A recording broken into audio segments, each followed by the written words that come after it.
Chapter 1. Lilly. July 1931. Blackwood Manor Horse Farm, Dobbins Corner, New York. 9-year-old Lilly Blackwood stood in the attic dormer of Blackwood Manor for what felt like the 1000th time, wishing the window would open so she could smell the outdoors. Tomorrow was her birthday, and she couldn't think of a better present. Sure, Daddy would bring her a new dress and another book when he came home from Pennsylvania. But it had rained earlier, and she wanted to know if the outside air felt different than the inside air. She wondered if raindrops made everything feel soft and cool, the way water did when she took a sponge bath. Or did the outside feel warm and sticky, like the air inside her room? She had asked Mama 100 times to change the window so it would open, and to take the swirly metal off the outside so it would be easier to see out. But as usual, Mama wouldn't listen. If Mama knew Daddy let her play in another part of the attic when she was at church, Daddy would be in big trouble. Even bigger trouble than for teaching her how to read and for giving her a cat on her 3rd birthday. Lilly sighed, picked up her telescope off the sill, and put it to her eye. At least it was summertime, and she didn't have to scrape ice off the glass.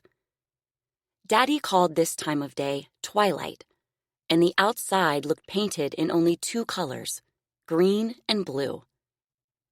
The row of pine trees on the other side of the barn, past the fields where the horses played, looked like the felt Lilly used for doll blankets. Shadows were everywhere, growing darker by the minute. Lilly skimmed the edge of the woods, looking for the deer she saw yesterday. There was the crooked willow tree. There was the rock next to the bush that turned red in the winter. There was the broken log next to the stone fence. There was the... She stopped and swung the telescope back to the fence. Something looked different on the other side of the woods, near the train tracks that cut through the faraway meadow. She took the telescope away from her eye, blinked, then looked through it again and gasped. Air squeaked in her chest, like it always did when she got excited or upset. A string of blue, red, yellow, and green lights, like the ones Daddy put above her bed at Christmas time, hung above a giant glowing house made out of something that looked like cloth. More lights surrounded other houses that looked like fat little ghosts. Lilly couldn't make out the words, but there were signs, too, with letters lit up by colored bulbs. Flags hung from tall poles, and a line of square yellow lights floated above the railroad tracks. It looked like the windows of a stopped train, a really long one. Lilly put down the telescope, waited for her lungs to stop whistling, then went over to her bookcase and pulled out her favorite picture book. She flipped through the pages until she found what she was looking for: a colorful drawing of a striped tent surrounded by wagons, horses, elephants, and clowns. She hurried back to the window to compare the shape of the tent in the book to the glowing house on the other side of the trees. She was right. It was a circus, and she could see it. Normally, the only things outside her window were horses and fields, and Daddy and his helper working on the white fences or yellow horse barn. Sometimes Mama walked across the grass to the barn, her long blonde hair trailing behind her like a veil. Other times, trucks pulled into the barn driveway, and Daddy's helper put horses in and out of trailers or unloaded bags and hay bales. Once, 2 men in baggy clothes, Daddy called them bums, walked up the driveway, and Daddy's helper came out of the barn with a shotgun. If Lilly was lucky, deer came out of the woods, or raccoons scurried along the fence toward the feed shed, or a train zoomed along the tracks. And if she put her ear to the window, the chug of the train's engine or the shriek of the whistle came through the glass. But now there was a circus outside her window, a real live circus.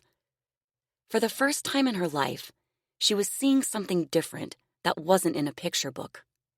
It made her happy, but a little bit mad at herself, too.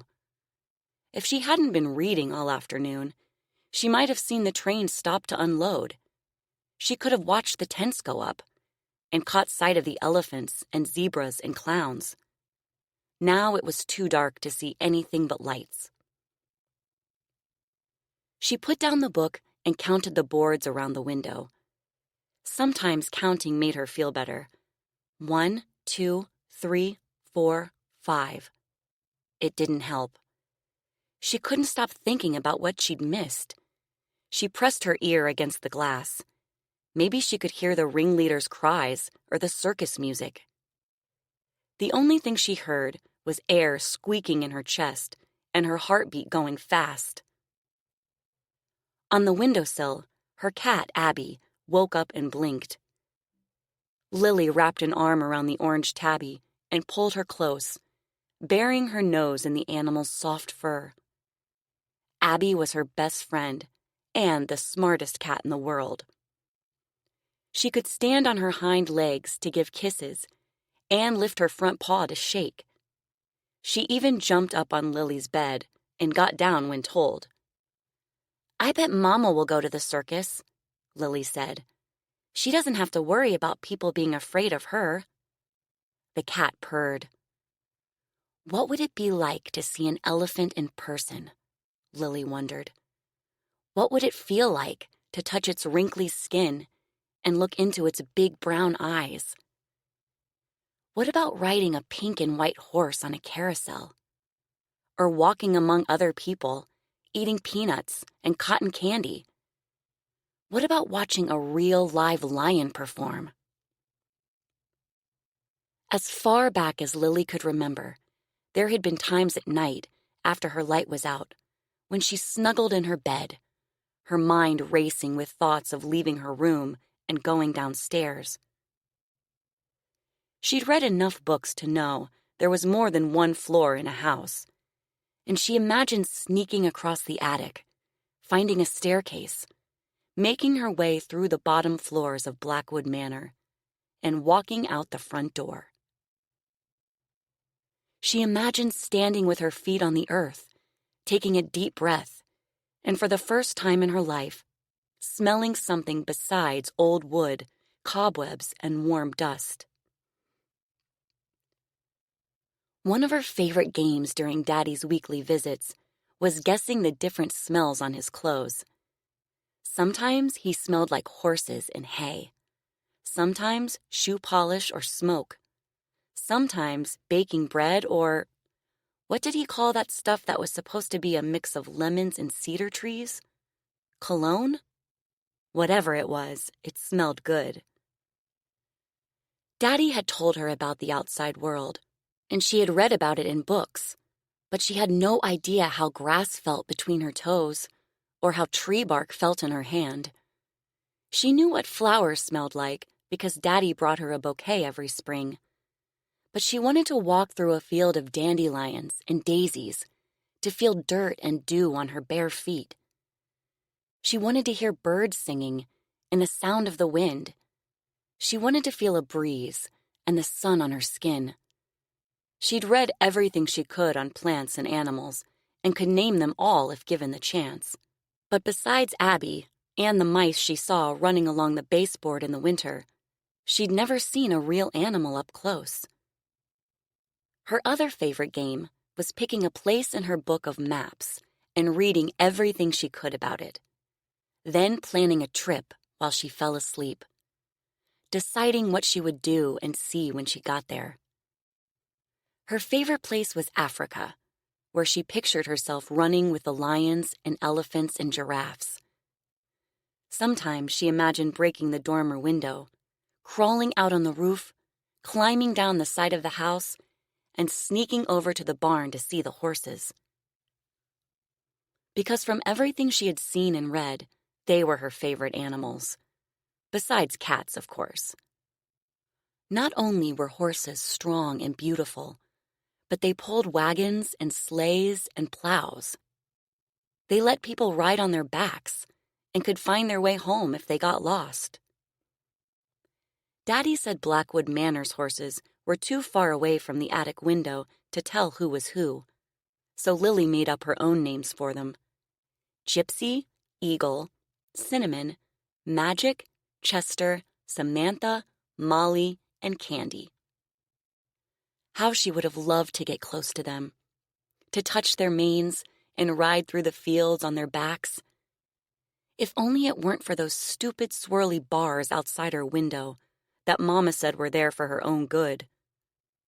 Then she remembered Mama's warning, and as quickly as they started, her dreams turned to nightmares. "The bars are there to protect you," Mama said. "If someone got in, they'd be afraid of you and they'd try to hurt you." When Lilly asked why anyone would be afraid of her, Mama said it was because she was a monster, an abomination. Lilly didn't know what an abomination was, but it sounded bad. Her shoulders dropped, and she sighed in the stillness of her room. There would be no circus for her. Not now, not ever. There would be no getting out of the attic either. The only way she would see the world was through her books. Daddy said the outside world was not as wonderful as she thought, and Lilly should be happy she had a warm bed and food to eat. A lot of people didn't have a house or a job, and they had to stand in line for bread and soup. He told her a story about banks and money and some kind of crash, but she didn't understand it, and it didn't make her feel better anyway. She gathered Abby in her arms and sat on her iron bed tucked beneath a wallpapered nook with a rounded ceiling. Her bedside lamp cast long shadows across the plank floor, meaning it would be dark soon and it was time to turn off the light. She didn't want to forget again and have Mama teach her another lesson. Mama had warned her 100 times if anyone saw her light and found her up there, they would take her away and she'd never see her or Daddy or Abby again. But one night last week, Lilly started a new book and forgot. She put the cat on the bed and examined the scars on her fingers. Daddy was right. The lotion made them feel better. But oh, how the flame of Mama's lantern had burned. "Spare the rod and spoil the child," Mama said. Lilly wanted to ask if the Bible said anything about sparing the fire, but didn't dare. She was supposed to know what the Bible said. "I wonder what Mama would do if she found out I read the books from Daddy instead of that boring old Bible," she asked Abby. The cat rubbed its face on Lily's arm, then curled into a ball and went back to sleep. Lilly took the Bible from the nightstand. She didn't dare put it anywhere else. Moved the bookmark in a few pages and set it back down. Mama would check to see how much reading she had done this week, and if the bookmark hadn't moved, Lilly would be in big trouble. According to Mama, the Holy Bible and the crucifix on the wall above her bed were the only things she needed to live a happy life. Everything else in the room came from Daddy. The wicker table, set up for a tea party, complete with a lace doily, silver serving tray, and china cups. The matching rocking chair and the teddy bear sitting on the blue padded stool next to her wardrobe.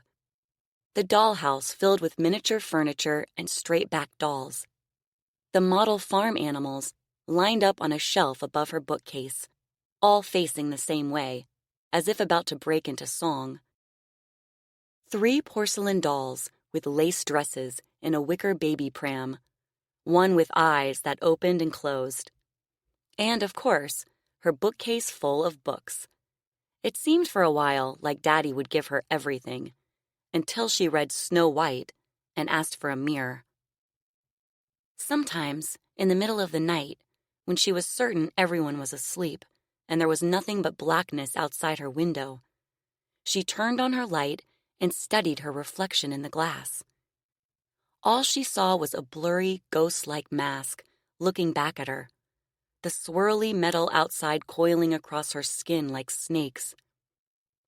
She stared at her white reflection and touched her forehead and nose and cheeks, trying to find a growth or a missing part, but nothing stuck out or caved in. When she asked Daddy what was wrong with her, he said she was beautiful to him, and that was all that mattered. But his eyes looked funny when he said it, and she didn't think he was telling the truth. He'd be in big trouble if Mama found out, because Mama said lying was a sin. Good thing Lilly would never tell on Daddy. He was the one who taught her how to read and write, and how to add and subtract numbers. He was the one who decorated the walls of her room with rose-covered wallpaper, and brought her new dresses and shoes when she got too big for the old ones. He was the one who brought Abby food, and let Lilly in the other part of the attic so she could walk and stretch. One time, he even brought up a wind-up record player and tried to teach her the Charleston and tango, but she got too tired and they had to stop. She loved the music and begged him to leave the record player in her room, but he took it back downstairs because Mama would be mad if she found it. Mama brought food and necessities, not presents. She came into Lily's room every morning, except for the times she forgot, with a tray of toast, milk, eggs, sandwiches, apples, and cookies to be eaten over the rest of the day. She brought Lily soap and clean towels. It reminded her to pray before every meal. She stood by the door every night with a ring of keys in her hands and waited for Lily to kneel by her bed to ask the Lord to forgive her sins and to thank him for giving her a mother who took such good care of her. Other than that, Mama never came in her room just to talk or have fun. She never said, "I love you," like Daddy did. Lily would never forget her 7th birthday when her parents argued outside her door. "You're spoiling her with all those presents," Mama said. "It's sinful how much you give her." "It's not hurting anyone," Daddy said. "Nevertheless, we need to stop spending money. Books aren't that expensive."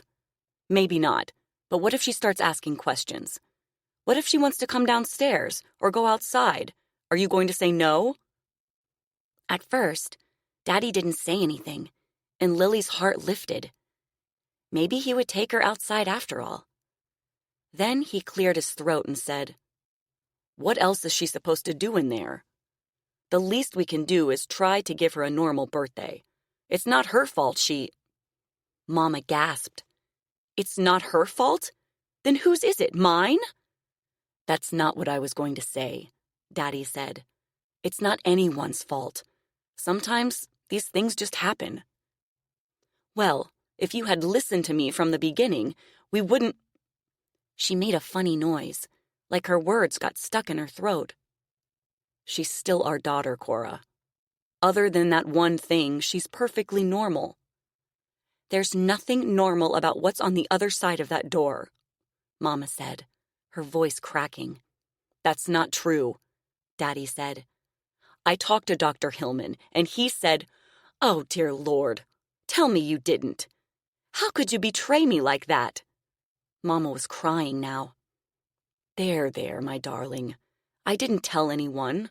I was just asking Dr. Hillman if he had ever seen—" Mama's sobs drowned out his words, and her footsteps hurried across the attic. "Darling, wait," Daddy said.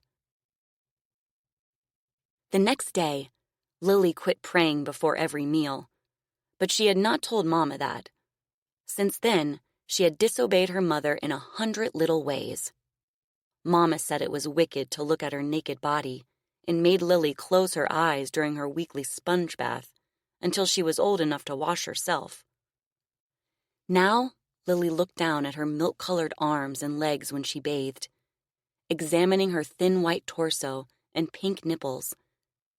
She felt ashamed afterward, but she wasn't being bad on purpose. She just wanted to know what made her a monster. The only thing she knew for sure was that her parents looked different than she did. Mama had curly blonde hair and rosy skin. Daddy had a black mustache, black hair, and tan skin. But her skin was powder white. her long, straight hair, the color and texture of spider webs. It was like God forgot to give her a color. Is that what made her a monster? Or was it something else? Now, hoping she'd be able to see more of the circus tomorrow, she changed into her nightclothes, climbed into bed, and switched off the light. Then she realized Mama hadn't come up to make sure she said her prayers. Lilly curled up next to Abby and pulled her close. "She's probably at the circus," she said, closing her eyes. The next night, after Lilly first saw the circus outside her window, the rattle of a key in her door startled her awake. She sat up and reached for her bedside lamp, then stopped. Her fingers on the switch. It was the middle of the night, and if Mama saw the light, it would mean big trouble. Maybe Mama had found out she'd spent the entire day watching the circus through her telescope instead of straightening her room and reading the Bible. The circus looked tiny through the end of her telescope, and she couldn't make out every detail. But no matter what Mama did to her, it was worth seeing the elephants and giraffes being taken into the big top. It was worth seeing the crowds of people outside the tents, and the parades of wagons and clowns and costumed performers. It had been the most exciting day of her life, and nothing was going to ruin it. She took her hand away from the lamp and one at a time touched her fingers with her thumbs. 1, 2, 3, 4. The door opened, and Mama slipped inside carrying an oil lantern. Lilly watched her enter, and her belly trembled. Mama never came into her room this late.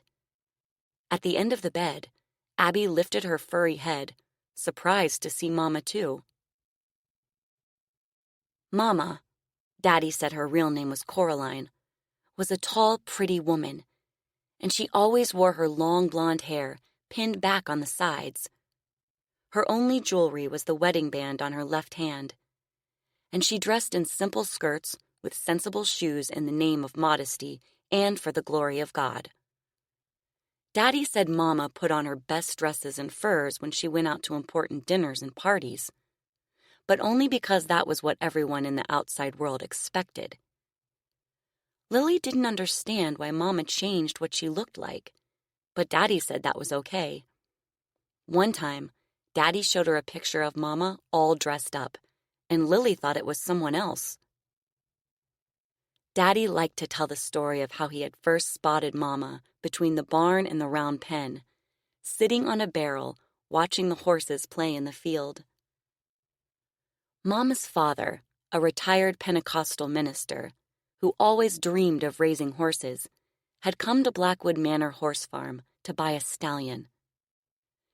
Daddy thought Mama was the prettiest girl he had ever seen, but it was 6 months before she would talk to him, and another 6 before she agreed to have dinner. For some reason, Mama's parents didn't trust Daddy, but eventually, Mama and Daddy were walking hand in hand through the apple orchards. Then they got married. When Daddy got to that part of the story, his face always changed to sad, and he said, Mama had a hard time growing up. Now, Mama came into Lily's room in a flowery dress and pink heels. Her lips were painted red, and she was wearing a yellow hat. Lilly couldn't stop staring. She had never seen Mama dressed like that. Not in person, anyway. Mama's cheeks were flushed, and she was breathing hard, as if she had run up the stairs. Lily's stomach turned over. Daddy was supposed to come back from Pennsylvania tomorrow. He promised birthday presents first thing. But he had told her a long time ago that she didn't need to worry about being left alone when he and Mama went out, because his helper was always downstairs in case someone called about a horse. If something happened to Daddy and Mama, the helper would read a letter in Daddy's desk. He would find Lilly in the attic, and he would know what to do. Lilly wasn't sure what something was, but she knew it was bad. What if Mama was here to tell her something had happened to Daddy and he wasn't coming back? Lilly touched her tongue to each tooth and counted, waiting for Mama to speak. 1, 2, 3, 4. Then Mama smiled. Mama never smiled. "I've got a surprise for you," Mama said. Lilly blinked. She didn't know what to say. Daddy brought surprises, not Mama. "Where's Daddy?" she managed. "Get dressed," Mama said. "And hurry up, we don't have much time." Lilly pushed back her covers and got out of bed. Abby sat up and stretched her front legs, treading the blanket with her claws. "Is someone coming to see me?" Lilly asked Mama. Besides her parents, no one had ever been inside her room. One winter, she got sick and Daddy wanted to call a doctor. But Mama refused because the doctor would take her away and put her someplace. Instead, Daddy spent 3 days wiping Lily's forehead and applying mustard powder and warm dressings to her chest. She would never forget the sad look on his face when she woke up and said, "Daddy, what's someplace?" "It's a hospital for sick people," Daddy said. "But don't worry, you're staying right here with us." Now, Mama watched Lilly take her dress from the back of the rocking chair. Lily's legs felt wobbly.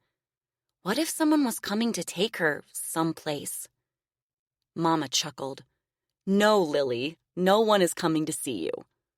Lilly glanced at Mama, her stomach getting wobbly too. Mama never laughed. Maybe she had been drinking the strange liquid Daddy sometimes brought up to her room in a silver container. Lilly didn't know what the drink was, but it made his eyes glassy and gave his breath a funny smell. Sometimes it made him laugh more than usual. What did he call it? Whiskey? No, that was impossible. Mama would never drink whiskey. Drinking alcohol was a sin. "Why do I have to get dressed, Mama?" "Because today's your birthday, remember?" Lilly frowned. Mama didn't care about birthdays. "Yes," she managed. "And I'm sure you saw the circus outside." Lilly nodded. "Well, that's where we're going." Lilly stared at Mama, her mouth open. Her legs shook harder, and her arms too. "But what if someone sees me?" Mama smiled again. "Don't worry. Circus performers are used to seeing people like you. And no one else will be there but us. Because against my better judgment, your father insisted on paying the circus owner to put on a special show for you." Goosebumps popped up on Lily's arms. Something felt bad, but she didn't know what. She glanced at Abby, as if the cat would know the answer. Abby looked back at her with curious eyes. "Daddy said he wasn't coming back until tomorrow," Lilly said. Mama kept smiling, but her eyes changed. The top half of her face looked like it did when Lilly was in big trouble. The bottom half looked like someone Lilly had never seen before. "He came home early," Mama said. "Then where is he?" Lilly said. "He always comes to see me first when he gets home." "He's waiting for us over at the circus. Now hurry up." "Why didn't he come get me instead of you?" As soon as the words were out of her mouth, Lilly wished she hadn't said them. Mama walked toward her, and her hand rose with a sudden speed. It struck Lilly across the jaw, and she fell to the floor. Abby leapt sideways on the bed and crouched next to the wall, her ears back. "You ungrateful spawn of the devil!" Mama yelled. "How many times have I told you not to question me?" "I'm sorry, Mama," Lilly cried. Mama thumped her with the side of her foot. "Please forgive me for questioning my Mama, and for all the other ways I have made her life so difficult. 9, 10. I promise to walk the straight and narrow from here on out. Amen." "Now get dressed," Mama said. "We don't have much time." Lilly got off her knees and put on her undergarments with shaky hands, then took off her nightgown and pulled her play dress on over her head. Her side hurt where Mama kicked her, and snot ran from her nose. "Not that one," Mama said. "Find something better." Lilly took off the play dress and half walked, half stumbled over to the wardrobe. She pulled out her favorite outfit, a yellow satin dress with a lace collar and ruffled sleeves. "Is this one all right?" she said, holding up the dress. "That will do. Find your best shoes, too, and brush your hair." Lilly put on the dress and tied the belt behind her back. She brushed her hair.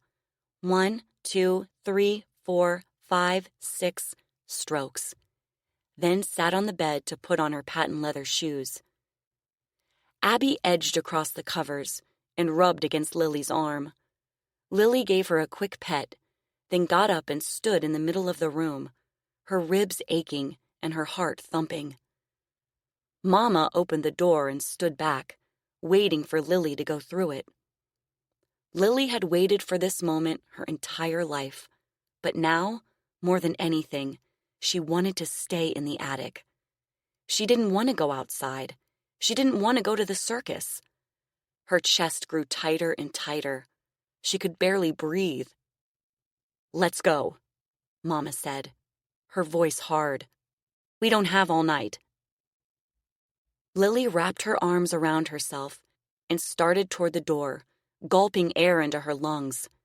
Then she stopped and looked back at Abby, who was watching from the foot of her bed. "That cat will be here when you get back," Mama said. "Now move it."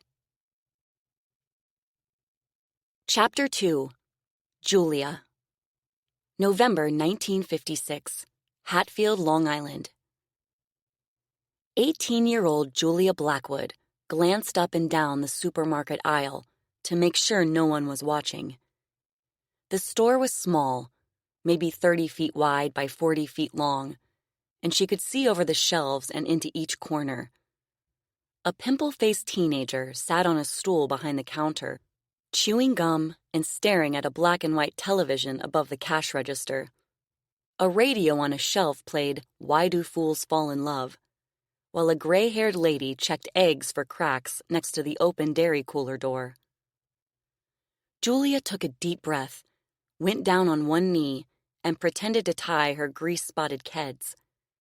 She glanced both ways down the aisle to make sure no one was watching, grabbed a can of Spam off the middle shelf, slipped it into her coat pocket, then straightened and pushed her hair behind her ears. The boy at the counter absently picked at a pimple on his chin, his eyes still glued to the television.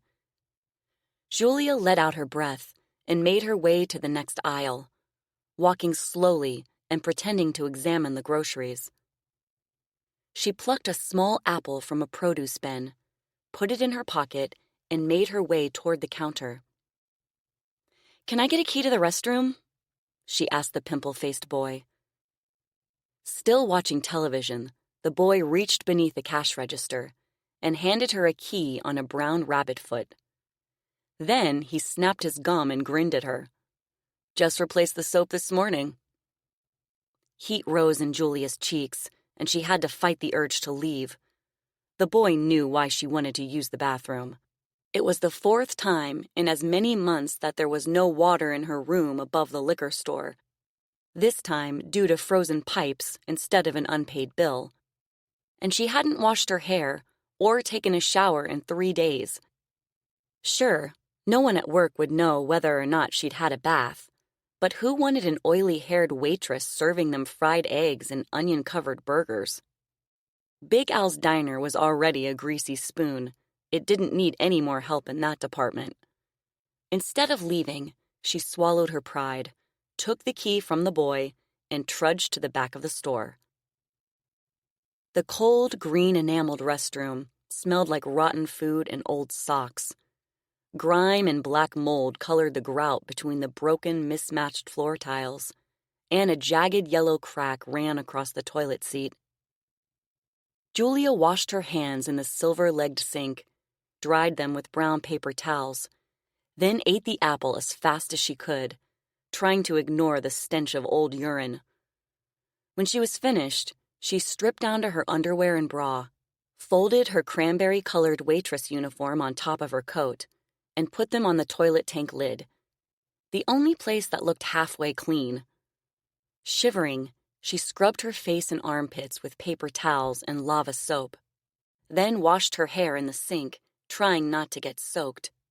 The water was ice cold, and the gritty lather made her hair feel like straw, but at least it would be clean. When the last of the soap was out of her hair, she used paper towels to squeeze out the excess water, then got dressed again, combed the tangles out of her hair, put it in a bun, and studied her reflection in the tarnished mirror. The stealthy progress of time since she ran away from home 3 years ago showed in her pronounced cheekbones and the rings under her eyes. Her tanned, smooth skin had turned pale and chalky from too little sleep and too little sun. Even her blonde hair, which was once the white blonde of angel wings, seemed darker and thinner. Her fingernails were chewed to the quick, and her shoulders pointed sharply through the fabric of her uniform. She leaned closer to the mirror to examine the yellow remnants of a bruise around her left eye. Thankfully, it was almost gone. How did you end up in a place like this? Stealing food from an express mart and washing your hair in a public bathroom. You could have waited another year and gone to college, far away from Blackwood Manor. Mother would have paid for everything. Instead, you traded 9 o'clock curfews and Sunday confessions for double shifts and a controlling boyfriend who hits you and spends money faster than either of you can make it. Maybe Mother was right. You aren't going to amount to anything, so what's the point of trying? Mother, with her spite and bony fists, was a rule maker and a rule follower, and she expected the same from everyone around her. Among the countless rules of Blackwood Manor, where certain rooms were kept locked and entire floors were off limits, Julia was to pray 3 times a day, keep her room spotless, do her chores, get perfect grades, and follow the guidelines at school. She could watch her parents' horses from a distance, but wasn't allowed in the barn because it was a business, not a playground. Makeup, poodle skirts, pedal pushers, and tight sweaters were forbidden, and dresses had to be a modest length. Most importantly of all, she had to remember that bad things would happen if she didn't behave. After spending the majority of her life wondering why her parents had her, running away seemed like the solution to everything. Yes, she had been clothed, fed, and had everything of monetary value she needed. But Mother was too busy praying, cleaning, cooking, and making rules to give her any guidance or affection. And her father, who she considered the demonstrative one, only hugged her on Christmas and birthdays. Most of the time, he was in the barn with the horses, or drinking behind the locked doors of his den, with the same scratchy gramophone record, Little White Lies, playing over and over and over.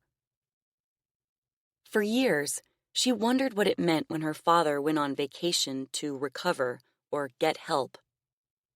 It was a strained time, more than usual, a time of keeping going and pretending, of being normal and not fussing.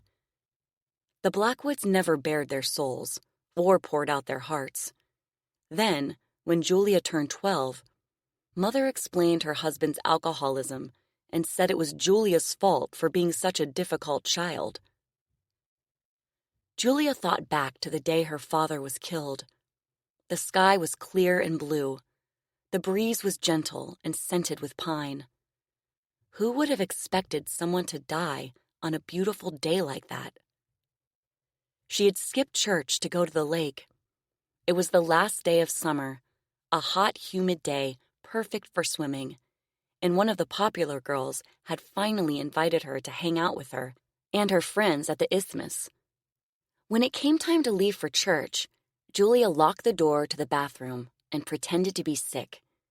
As long as she made it back before Mother returned, everything would be fine. But when Julia came home, there was a police car in the driveway. the early afternoon sun glinting off the chrome in the windshield. Then she saw Mother on the front steps, one hand gripping the balustrade, and her heart sank. Had Julia gotten the time wrong? Had Mother come home early and called the police because she wasn't in her room? Either way, she was in deep trouble. When Mother saw her coming up the driveway, she rushed down the steps and marched toward her face contorted in anger, her long skirt twisting around her legs. "Where have you been?" Mother shrieked. I, Julia said. "Speak up, girl." "I went swimming with some friends. It's the last day before school starts, and they never invited me before. I knew you wouldn't let me go, so—" Mother slapped her, hard across the face. Julia's head whipped to the side, and her damp hair flew in her eyes and stuck to her skin. "I told you something bad would happen if you didn't follow the rules," Mother cried. Julia put a hand over her cheek, her eyes burning. "What are you talking about? What happened?" Mother reached blindly for the porch railing, her face suddenly gray. "Your father was—" Julia started trembling. She had never seen Mother like this. "My father was what?" she said. "Tell me." "He was in a car crash." Julia's breath caught. "Is he okay?" Mother gaped at her, shaking her head, as if she couldn't believe what she was about to say. "No, he's not okay. He's dead." The ground tilted beneath Julia's feet, and her knees nearly buckled. It seemed for an instant that she was falling. But then she realized somehow she had remained upright. In what sounded like slow motion, she heard herself say again, "What happened?" "He was looking for you," Mother said. Then her face contorted and changed. The grief in her eyes turned to anger and hate, and her mouth twisted into a sneer. She raised her arms and pounded on Julia's head and shoulders with bony fists. "It's your fault," she screamed. "It's your fault! It's your fault!" Julia put her arms up to protect herself, but Mother's blows slammed into her head and chest and face, even after she knocked her to the ground. The police pulled Mother off, but not before she split Julia's lip and bruised her cheek and shoulders. That night, Julia stole the tithe money from the canister inside the spice cupboard, ignoring the gaze of Jesus on the decorative tin. Then packed a bag and left Blackwood Manor, vowing never to return. There would be no more early curfews and strict rules, no more nightly prayers and weekly confessions, no more locked rooms, no more blame for her father's drinking. From that day on, she'd be free to do as she pleased. She'd take her future into her own hands, and she'd never let anyone blame her for anything again. Except things hadn't turned out the way she planned. Sure, freedom was fun at first. Taking the bus to Long Island and making friends on the boardwalk, pawning her jewelry and moving into an apartment a mile from the beach with Kelly, a cocktail waitress, and Tom, a veteran from the Korean War. The first few months were lost in a haze of music, parties, beer, and marijuana. Then Kelly moved back home. Winter came, the boardwalk closed, and the money ran out. Julia wasn't exactly sure how it happened, but she and Tom moved to a cheap room in the city, and things stopped being fun a long time ago. Tom had trouble keeping a job, and he warned her over and over that something bad would happen if she didn't keep hers. Now she came out of the supermarket bathroom, gave the key on the rabbit foot back to the pimple-faced kid at the cash register, and left the store. Earlier, when she went in, it was snowing, but now it had stopped. The new snow brightened the street. The neighborhood was still seedy, grimy, and litter-strewn, but it didn't look half as bad as it did yesterday without the snow. Big Al's Diner sat near the corner, flanked by a liquor store with bars over the windows and a pawn shop with a soggy, ripped carpet in front of the door. Julia buttoned her coat, hunched her shoulders against the cold, and trying to ignore the slush seeping through her keds, made her way toward the diner. She touched the can of Spam in her pocket to make sure it was still there, wishing she'd grabbed something else to go with it. When she got out of work 10 hours from now, Spam on white bread would be her and Tom's supper, like it had been every night for the past 4 days. Today was payday, but her entire check had to go toward rent. Otherwise, they'd be out on the street by the end of the week. When she reached Big Al's diner, she passed the front entrance, went around the corner, and entered the alley behind it.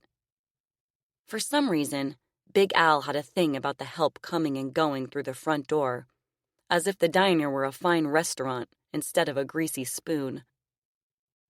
The smell of bacon and fried potatoes filled the cold air in the alley, and despite the apple she'd eaten earlier, Julia's stomach growled with hunger. A boy in ripped jeans and a white t-shirt dug through the dumpster next to the diner's back steps. Beside him, a thin brown dog sniffed the air, waiting patiently for his owner to find something good. When the dog saw Julia, it wagged its tail and ambled toward her, all feet and ears and fur. Julia bent down to scratch the dog's scruffy head. "Hey, buddy," she said to the dog. Then she straightened and called out to the boy. "You know what Big Al will do if he catches you out here again, Danny." The boy spun around, his eyes wide. "Oh," he breathed, "it's you." He was 9 years old, with hazel eyes and shaggy hair the color of coffee. Julia met him last year when he and his dog were begging for change in front of the pawn shop. "Where's your coat?" she said. Danny shrugged. "My brother needed it." "Your dad out of work again?" Danny nodded. "And Mom's sick." Julia took the Spam out of her pocket. "Here, take this. After my shift, I'll try to stop by with something else." Danny took the Spam, immediately pried off the lid, shook the pressed meat into his hand, and took a big bite. "Thanks." He broke off a hunk and gave it to the dog, who swallowed it whole. "You're welcome," Julia said. "Now get out of here." Danny smiled and ran down the alley, the thin dog at his heels. Julia went up the back steps of the diner, knocked on the entrance, and stepped back to wait. On the other side of the door, footsteps tramped across a tile floor. Someone fumbled with the doorknob, and the door swung open. It was Sheila, one of the other waitresses. "Where have you been?" she whispered. "Your shift started 2 hours ago. Big Al is about ready to fire you." Julia frowned. "What do you mean? I don't work until 10 on Wednesdays."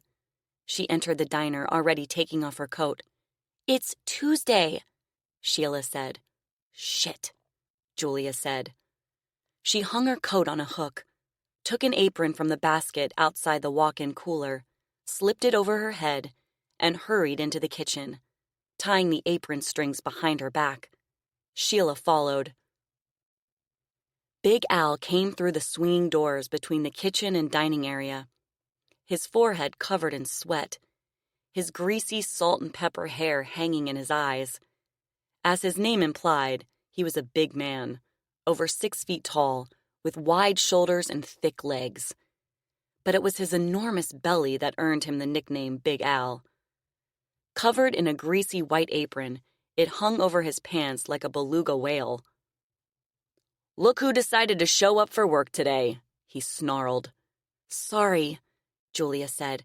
"I thought it was Wednesday." "And I thought it was my birthday," Big Al said.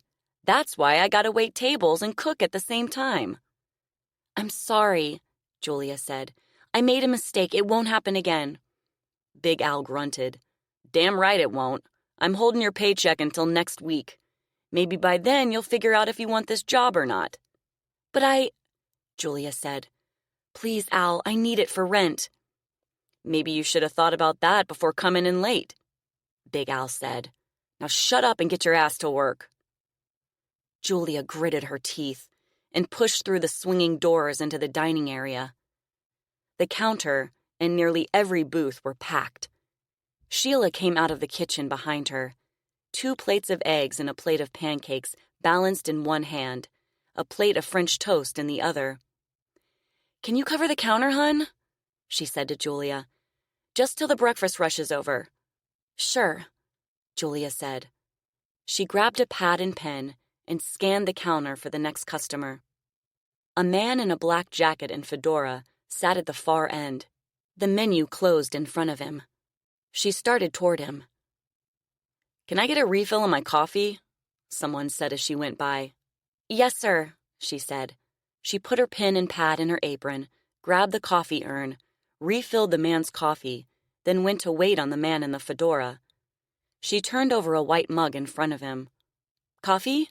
she said. "Yup," the man said. Julia filled his cup, set the urn on the counter, and dug her pen and pad out of her apron. "Miss," someone shouted from the other end of the counter, "where's my pancakes?" Julia forced a smile. "I'll be right with you." Just then, the bell over the entrance jiggled, and a man in a pinstriped suit and shiny shoes held the door for a woman and a young girl in matching blue coats. The little girl held the woman's hand, and they both smiled as they took a seat in one of the booths. Cold air reddened the identical tips of their noses and the round apples of their cheeks. Julia stared at them, her pen poised above the pad in her hand. Mother and daughter, she thought.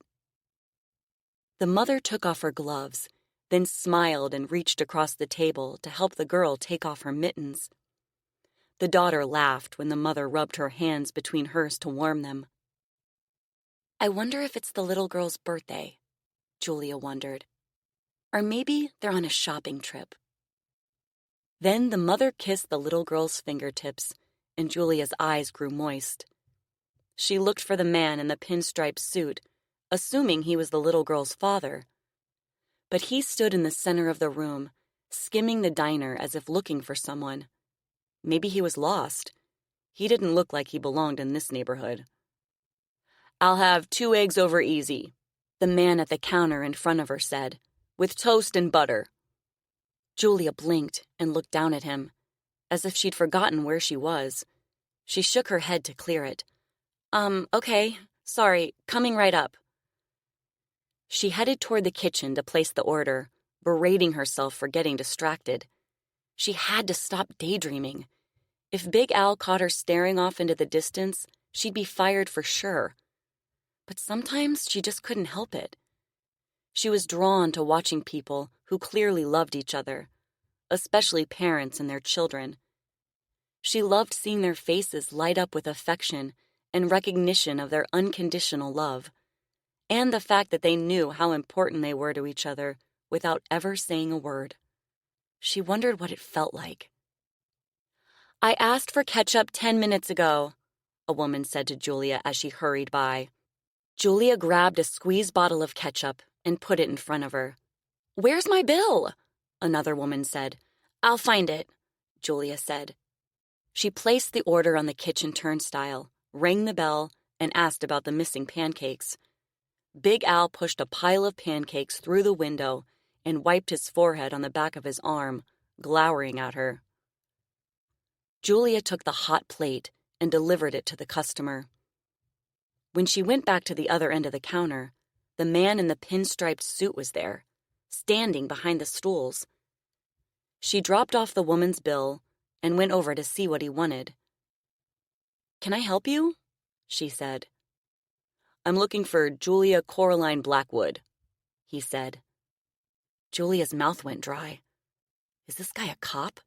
Is he here to arrest me for stealing from the supermarket? With a knot in her chest, she smiled. "She's not working today.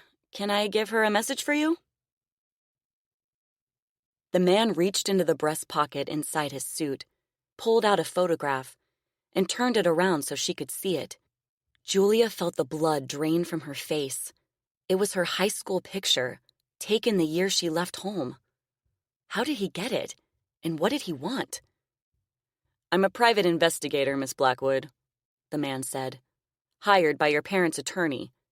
He reached into his pocket again and pulled out an envelope. "I've been searching for you for nearly a year. This is for you." He handed her the envelope. "Have a good day." He tipped his hat and left the diner. Julia stared at the envelope in her shaking hands. Mother had found her. Chapter 3. Lilly. Lilly stepped out of her attic bedroom, her teeth chattering and her breath wheezing in her chest. She didn't want to go to the circus, especially without Daddy, but she had to do what she was told. Mama followed her out the door, then closed it behind them and started across the room. The light from Mama's oil lamp flickered off an empty bookcase, 3 broken chairs, and the high walls of the other part of the attic, where Daddy sometimes let Lilly play when Mama went to church. Lilly wrapped her arms around herself and followed Mama, counting every step, then waited while Mama unlocked another door. Mama opened the door and held it, frowning and glaring at her as if to say, "Move it along." Lilly stepped into a part of the attic she had never seen before and hunched her shoulders to make herself smaller. The room felt gigantic, at least 4 times bigger than the other side, but too close at the same time, as if she were inside a whale with a belly full of fish and boats and rocks, waiting to be crushed and swallowed.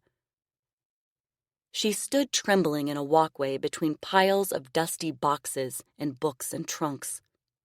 Mama locked the door behind her, then led the way through a rug-lined maze of cobweb-covered dressers, wooden chests, empty picture frames, and broken lamps. A set of rusty bicycles leaned up against a crooked wardrobe, and dirty dishes and books lined grimy stands and shelves. The rugs felt crumbly beneath Lily's shoes.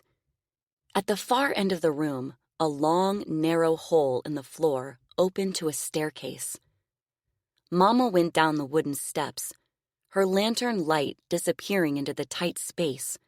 At the bottom, she stopped in front of a short door and looked up at Lilly. Lilly couldn't move. She felt like she was going to throw up. "Hang on to the railing and take 1 step at a time," Mama said. With shaky hands, Lilly gripped the railing and lowered her foot over the edge to the first step. She had never walked down a staircase before, and her head felt light and woozy. It was a little bit like stepping down from the stool she used when she was younger to see out the dormer window, but this was a whole row of stools. She felt like she was about to fall forward and tumble down the stairs. She swallowed and glanced down at Mama, who was watching with a scowl. It was either move down the steps or make Mama madder. "Let's go," Mama said. "We don't have all night." Lilly put both feet on the first step. 1. Then she took another, putting both feet on that step before taking the next. 2, 3. Slowly but surely, she made her way to the bottom. When Lilly reached the last stair, Mama ducked and went out a short door.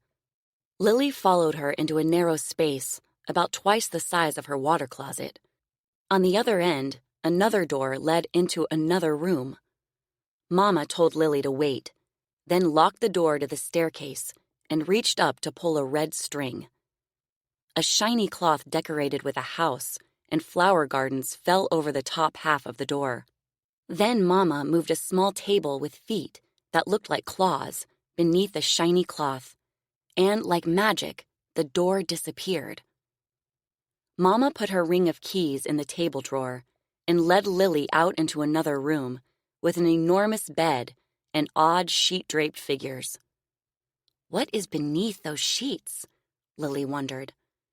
She stayed close to Mama, fighting the urge to hold onto her arm.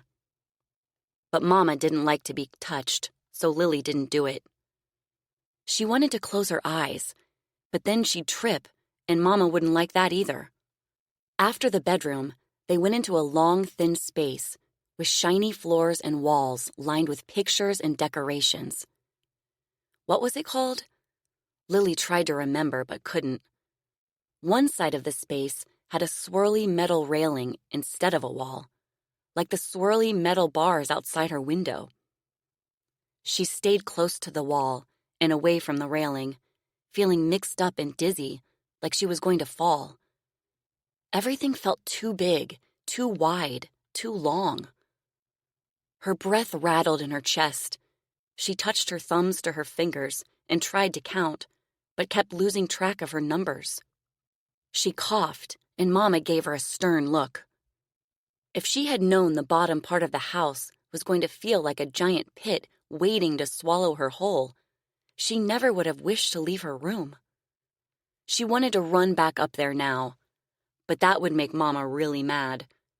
As they made their way toward a staircase with more swirly railings, Mama's lantern reflected off the high ceiling and cast marching shadows above her head, making the walls seem like they were moving. Lilly gripped the railing tight in her fists and made her way down the steps, certain she was going to cartwheel and tumble, end over end, to the bottom. On one hand, she wanted to see everything, to explore and inspect every part of Blackwood Manor. On the other, she wanted to close her eyes and make it all go away. At the bottom of the staircase, she followed Mama across an open area with a fireplace, bookshelves that went up to the ceiling, and chairs that looked soft as pillows. The air smelled like soap and wood and metal and dead flowers. Pictures of mountains, people, and horses filled the walls, and a sparkly light made of shiny beads hung from the ceiling. The rug beneath Lily's feet felt as thick as the mattress on her bed. She could hardly believe what she was feeling and seeing and smelling. How could the ceilings be so high, the walls so far apart? What kept such a giant house from falling in on itself? And what did her parents do with all this space? This one room alone could house 20 people. She felt weak and wobbly, like she did when Mama forgot to feed her. More than anything, she wanted to go back upstairs. The world was almost too much. Then she pictured Mama reading a book next to the fancy windows, while Daddy smoked by the fireplace, his feet on the footstool. She pictured Mama and Daddy comfortable and warm, drinking hot tea and enjoying each other's company. And for the first time ever, anger at Daddy knotted in her stomach. How could he leave me upstairs? Why didn't he let me come down here when no one else was around? Maybe then I wouldn't be so scared right now. Didn't he care that I was all alone? Tears blurred her vision, but she kept going. There was no other choice. After the fireplace room, she followed Mama down another shadowy walkway with doors on both sides. The light from Mama's lantern filled each open doorway, and Lilly craned her neck to see inside the rooms. High shelves and books filled one room, and a long table surrounded by cloth-covered chairs filled another. At the end of the hall, they entered what looked like a kitchen, their footsteps clacking on the black and white tile floor. Copper pots and pans hung over a center counter, and a black stove sat beneath a stone archway. White cupboards with glass doors lined the blue walls. Above the double sink, a flowered curtain hung over a window made of little squares, with potted plants lining the sill. What Lilly imagined were the leftover aromas of cooking and cleaning filled the kitchen. Fried onions and baking bread, water boiling in a kettle, and strong soap. For reasons she didn't understand, she wanted to stay there, to open the cupboards and see what was inside, to soak in the warmth from the stove and eat a meal. It reminded her of the kitchen she had read about in books, where mothers and daughters peeled potatoes and frosted cakes, where entire families sat at tables eating and talking. What was it like to stand at a sink and wash dishes in soapy water, to bake cookies in the oven and make soup on the stove? What was it like to eat with other people? Mama said Lilly couldn't eat with her and Daddy because seeing her across the dinner table would make them lose their appetites. Remembering what Mama said made Lily's lungs squeeze shut. All of a sudden, she couldn't breathe. She stopped and gripped the edge of the counter, air squeaking in her chest. Mama glanced back at her. "What are you doing?" "I don't want to," Lilly said between struggling breaths. "Everyone will think I'm a monster. They're going to... Mama scowled. "I told you, circus performers are used to people like you. Now stop being bad and do what I say. Your father went to a lot of time and expense to surprise you, and I won't have you ruining it." Before Lilly could say another word, Mama grabbed her wrist and dragged her into a small room off the kitchen. Coats hung from hooks on the walls, shoes and boots lined the floor, and a door looked like it led outside. Lilly counted the boots and shoes, trying to calm down. 1, 2, 3, 4, 5, 6. Little by little, her chest loosened, and she could breathe better. Mama set the lantern on the floor and took a sweater from a hook. She put it on, picked up the lantern, and grabbed the door handle. Then she paused, lifted a jacket from a hook, and handed it to Lilly. "Put this on. You might need it later." "Later?" Lilly said. Mama shook her head. "I mean when we come back." Lilly took the jacket and put it on. It felt heavy on her shoulders, and the sleeves hung past her hands. "Roll them up," Mama said. "And hurry. We've got to get over there before it's too late." Lilly did as she was told, shivering and sweating at the same time. She wanted to ask what they might be too late for, but couldn't find the right words. Mama pulled open the door and slipped out into the night. Lilly stood in the open doorway, holding the jacket tight around herself. This was the moment she'd had imagined 1,000 times, the moment she had dreamed about nearly every night, the moment she thought would be the happiest of her life. But now, the idea that she was about to walk out of the house shocked her so badly, she felt like she was about to float out of her body into the dark outside. It seemed for an instant that she did, and she could look back and see herself standing in the doorway. "Come on," Mama called over her shoulder. "Hurry up." She kept walking, unaware that Lilly had stopped on the threshold. Lilly thought about turning around and running back up to her room, but Mama would just come after her, and she would hit her again. That would be worse than going to the circus.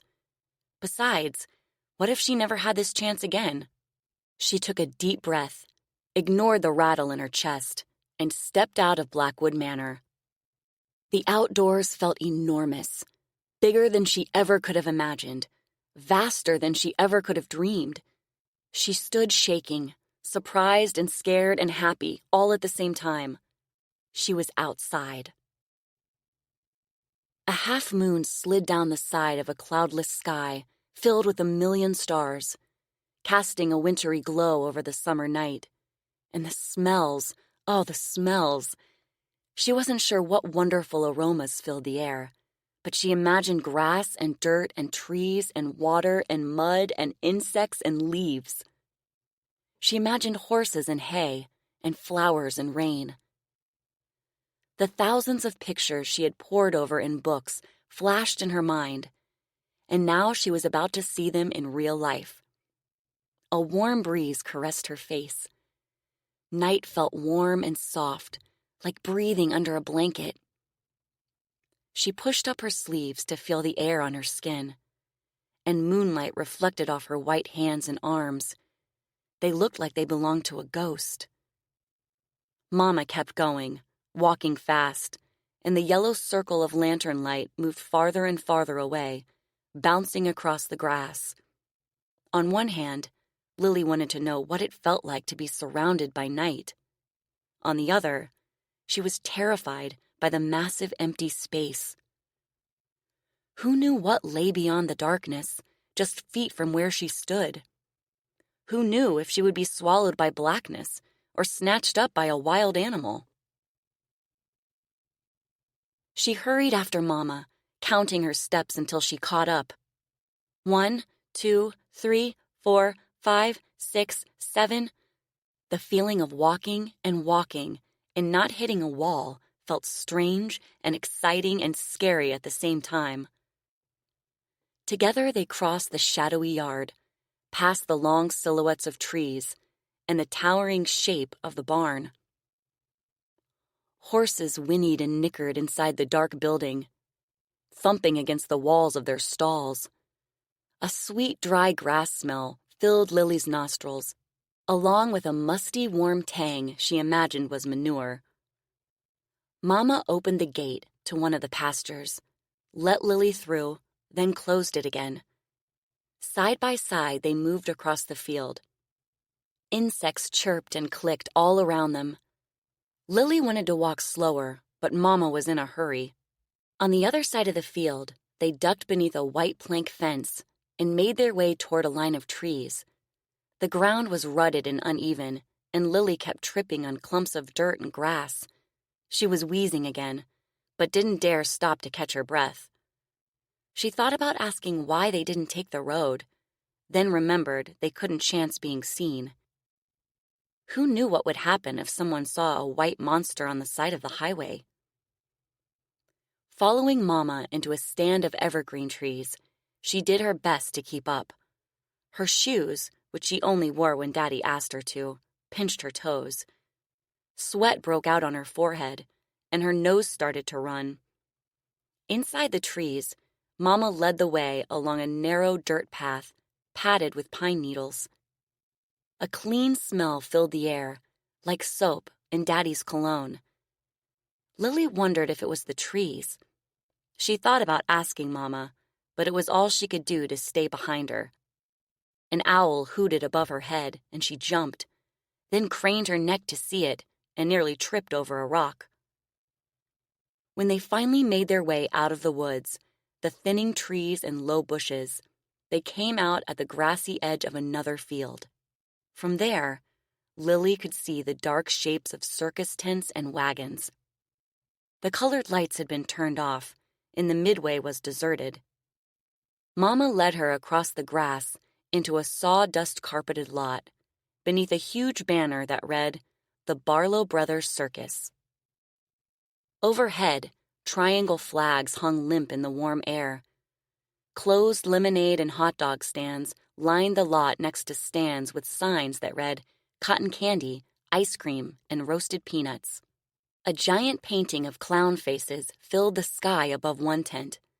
The silent clowns stared back at Lily, frozen mid-laugh. Traces of moonlight glinted off flagpoles, making them look silver and old. Purple-black shadows and gray light crisscrossed the grounds, and a strange mixture of hot grease and animal dung filled the air. There was so much to see and smell, it made Lily dizzy. "Where's Daddy?" she whispered. Mama shushed her and kept going. Lily scanned the lot, waiting for someone to come running at them through the maze of tents, popcorn, and candy apple stands to ask what they were doing there. If the circus owner had agreed to put on a show for her, where was everyone? Where were the animals and performers? Why was everything so dark and quiet? When Mama's lantern light swept over a row of giant banners in front of a parade of tents, Lily wanted to close her eyes again. She shrank away from the paintings of scary-looking people below words that read, "Aldo the Alligator Man, Lucifer the Devil Baby, Vital the Three-Legged Boy, and Dina the Living Half-Girl." The people in the pictures looked like something out of a nightmare, each one more upsetting than the next. Where are the clowns and the elephants and the horses? She wondered. And where is Daddy? She stopped next to a ticket stand, gasping for air. "I want to go home," she said. Mama came back to where she stood, grabbed her wrist, and dragged her forward. Lily tripped and stumbled, but Mama didn't care. Then they came back to a big tent with poles and beams and wires sticking out in all different directions, like the bones of a giant beast. It was the big top Lilly had seen from her attic window. The front flap read, "To the Circus, main entrance." But the entrance was dark. When Mama passed it and kept going, Lilly dug in her heels. "Where are we going?" she said. Mama ignored her and yanked her forward. On the other side of the big top, a train sat parked on the railroad tracks, a long row of passenger cars and boxcars behind a massive black engine. It was bigger than Lilly could have imagined. From her window, trains looked the same size as her model farm animals. Yellow lights shone here and there, behind square windows, and circus wagons with animal cages sat on the ground beside the engine and first few cars. Lilly couldn't see inside the cages because it was too dark, but to the left of the wagons, a group of bulky mounds lay on the grass. Elephants, she thought. Real live elephants. 1, 2, 3, 4. Number 4 stood on its thick legs, its trunk hanging down like a giant worm. Lilly started toward them, but Mama pulled her in the other direction, toward the back of the big tent, into a cluster of covered trailers, trucks, and wagons, painted with horses and winged lions. Lilly tried to get Mama to let go because she was hurting her arm and pulling too hard, but she was no match for Mama. "Where are we going?" she said again. "Where's Daddy?" Finally, Mama slowed, and a gloom-shrouded figure moved out from behind one of the trucks and walked toward them. It was a man, quite big, with a thick neck and broad shoulders. "Daddy?" Lilly said. Then the man moved into Mama's lantern light, and Lilly screamed. It wasn't Daddy. It was a giant monster with a bony forehead, eyebrows grown together over a wide nose, an ape-like jaw, and a mouth that looked like a steam shovel. The monster had massive shoulders and huge arms, and his boat-sized feet kicked up clouds of dust from the earth. A jagged slit ran up the middle of his face, separating his top lip and splitting his nose into 2 mangled pieces. In the middle of his forehead, a mass of dark red tissue looked like a third eye. Big gray teeth filled his mouth, crowding one another for space and overlapping at several points. A checkered shirt stretched over his muscled chest, and the bottom of his worn trousers stopped just below his tree trunk-sized knees. Lilly tried to look away, but couldn't. She stood frozen in terror and amazement. Maybe he was an ogre, like the one in Puss in Boots. She didn't know those things were real. Mama gasped and shrank back, but held tight to Lily's wrist. Lilly moved behind her, her limbs heavy as stone. "Please, Mama," she cried in a weak voice. "I want to go home." Then a normal-looking man appeared behind the monster, dressed in black trousers and a long jacket. He took a drag from a fat cigar and moved toward them, smoke wafting from the corners of his mouth. "No need to be afraid," the man said. "Victor won't hurt you." His oil-dark hair was pulled into a ponytail, and his face reminded Lilly of pictures she'd seen of the moon, with craters and dents and rocky parts. "What? Who is he?" Mama said.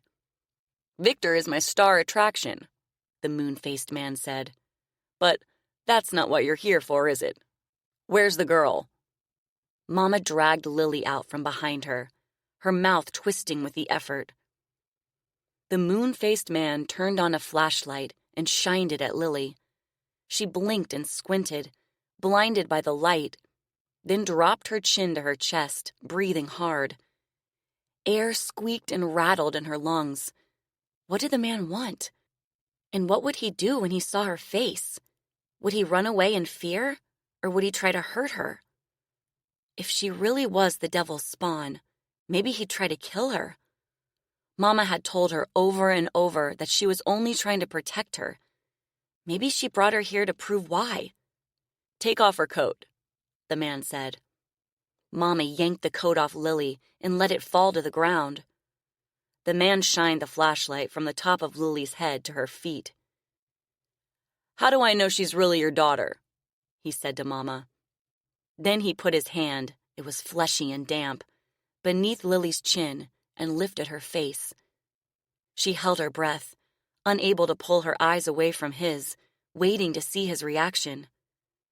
For what seemed like forever, she stared at him. What was he going to do? Why wasn't he afraid? At the same time, she couldn't help examining the face of the only person, besides Mama and Daddy, she'd ever seen up close. To her surprise, his expression remained calm. No shock or fear showed in his eyes. Maybe he was used to monsters. "How dare you question me?" Mama said. "I signed the papers, didn't I?" "That doesn't mean anything," the man said. "If you're accusing me of lying," Mama said, "I'll leave this instant and take her with me." The man shut off the flashlight. "It wouldn't be the first time someone tried passing a kid off as their own." "Well, I can assure you," Mama said, "I'm telling the truth. I'm a God-fearing Christian and I—" The moon-faced man laughed, and Victor the monster laughed with him. "Is there something funny about that?" Mama said. The moon-faced man waved a hand in the air, still grinning. "No, not at all. I'm sure God is happy to know you're not lying about this girl being your daughter." He glanced at Victor and rolled his eyes. "I just need to know one more thing. Is your husband aware of our agreement?" Mama nodded. "My husband is not long for this world, and Lily has been nothing but a cross to bear since the day she was born." Lily frowned at Mama. What did "not long for this world" mean? Whatever it was, it sounded bad. The man leaned forward and fixed his eyes on Lily's. "Tell me the truth, little girl, or you'll be sorry. Is this woman your mother?" Lily thought about saying no, but she wasn't sure who would be more mad, the moon-faced man or Mama. She nodded once and stepped back. "Good," he said. "We wouldn't want anyone accusing me of stealing you." Lily's chin quivered, and she turned toward Mama, who still held her wrist in an iron grip. "Where's my daddy?" Mama ignored her. "Do we have a deal, then?" she said to the man. Lily's chest grew tighter, and she grabbed at her throat. She couldn't get air. "Please, Mama," she gasped between breaths. "I promise to be good. From now on, I'll read the Bible and—" The man grabbed Lily's chin and shined the flashlight in her eyes again. He squinted and turned her head from side to side, blowing his hot, sour breath over her face. Lily tried to pull away but couldn't. "What's wrong with her?" the man said. "She's sick?" Mama shook her head. "No, she has trouble breathing when she's upset, that's all. It'll pass." "If she turns up dead in the next few months," the man said, "I'll come back for my money, and it won't be pretty." "If you're not interested," Mama said, "the Ringling Brothers are coming to Albany next week. I'm sure they can pay more anyway." With that, the man scowled and let go of Lily's chin. He gestured once, and the monster moved forward, grabbed her by the arms and dragged her away from Mama. Lily screamed and twisted and kicked, trying to break free. "Mama, please!" Mama acted like she didn't hear her. "Don't touch me," Lily said. She kicked the monster's legs as hard as she could. He grunted, spun her around, clamped a giant hand over her mouth, and held her against his stomach. One sweaty arm across her chest. Lily dug at his skin, trying to get him to let go. It was no use. She stared at Mama, struggling to breathe, her wide eyes filled with terror and tears. The moon-faced man took a shiny clip from his pocket, pulled a stack of money from it, and held the money out to Mama. "It's all there," he said. "Count it if you want." "One more thing," Mama said. "Don't ever come back here. I'm not leasing land to any more circuses." "Understood." Mama took the money and counted it. Lilly tried to yell and scream, to beg her mother not to leave her there, but the only noise she could make was a strangled, high-pitched wail. Mama stood for a moment, her eyes locked on Lilly, the money in her fist. "It's for the best," she said, and walked away. Chapter 4. Julia. After the breakfast rush at Big Al's diner was over, Julia went into the restroom and locked the door. She sat on the closed toilet lid and, with trembling fingers, opened the envelope from the private investigator hired by her mother's lawyer. The letter read, "From the office of Scolnamilio and Carr, attorneys at law. Dear Miss Blackwood, it is with sincere sympathy that I regret to inform you of the passing of your mother, Coraline Livingston Blackwood, on September 21st, 1955. As your parents' attorney, it is my duty to notify you that your mother's last will and testament has been read, and as the only living child of Coraline and Howard Blackwood, you are the sole heir of their entire estate. Blackwood Manor Horse Farm has continued to function under the careful supervision of your parents' barn manager, Claude Miller, and a local veterinarian, Fletcher Reed. Although a number of horses were sold before your mother's passing, it was your mother's express wish that these men continue to be paid until you were found and could take over, or until the estate ran out of money. Fortunately, due to your father's astute business sense and careful financial planning, your parents' estate should be monetarily viable for many, many years. With that being said, Blackwood Manor Horse Farm is rightfully yours should you choose to claim it. However, there is one condition. To become the rightful owner of Blackwood Manor and the financial benefits included herein, you must return home and reside on the property. Please contact my office immediately so we can see to it that the proper paperwork is signed. Thank you for your time. I hope to hear from you soon. Sincerely, Wallace Carr. Julia stared at the letter for what seemed like forever, trying to let the words sink in. Mother had been dead for a year, and she was the sole heir to Blackwood Manor. She started to shake, shocked and slightly saddened that her mother was gone. Had died nearly a year ago, in fact, and she had no idea. Weren't family members supposed to know when a relative died? Weren't they supposed to feel a sudden, tremendous loss when a loved one passed from this earth? Then she remembered she had been swimming with friends when her father died. She had felt happy and carefree, ignorant of the fact that the one person who seemed to love her had been killed in a car crash. Maybe family members only sensed one another's passing when they shared genuine love and true affection. Her eyes flooded. She was officially an orphan now. Her mother and father were gone, and yet she grieved something else even more, a loving family. But how could you miss something you never had? Someone knocked on the restroom door. "You in there?" It was Sheila. "Be right out," Julia said. She wiped her cheeks, put the letter back in the envelope, and stood on rubbery legs. She stuffed the envelope in her apron pocket and looked at herself in the cracked mirror above the sink. How could she return to Blackwood Manor with its bad memories and closely guarded secrets? Then again, how could she stay here? Chapter 5. Lilly. Following the moon-faced man, Victor the monster held Lilly to his chest. His sweaty hand clamped over her mouth and carried her toward the train. Lilly kicked and twisted and tried to scream, but she could hardly breathe and she was starting to grow weak. The monster held her tighter. When they reached the train, he hauled her up a set of steps between two boxcars and waited. An oil lamp hung from a hook outside the boxcar door.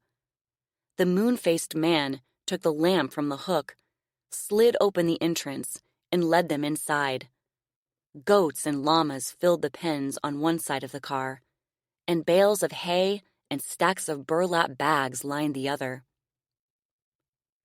Victor followed the moon-faced man to the end of the aisle and waited for him to open a metal cage. When he loosened his hand over her mouth and bent over to push her inside, she bit down on his palm as hard as she could. He yelled and let go.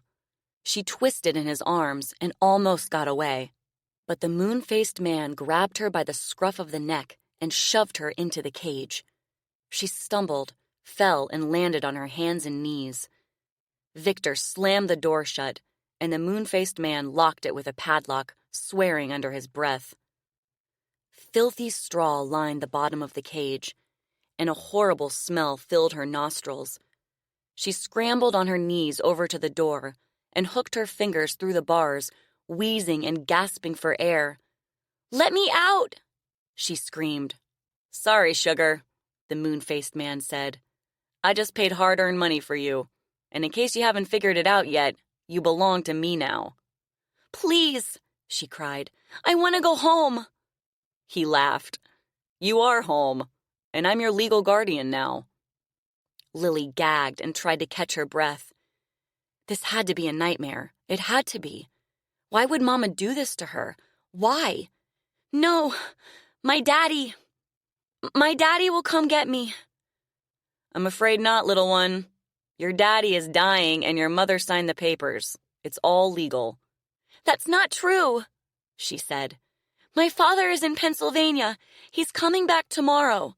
And when he does, he'll be looking for me." "Believe what you want if it makes you feel better, but that's not what your mother said." Lilly let go of the bars and slumped in the cage, too weak to sit up.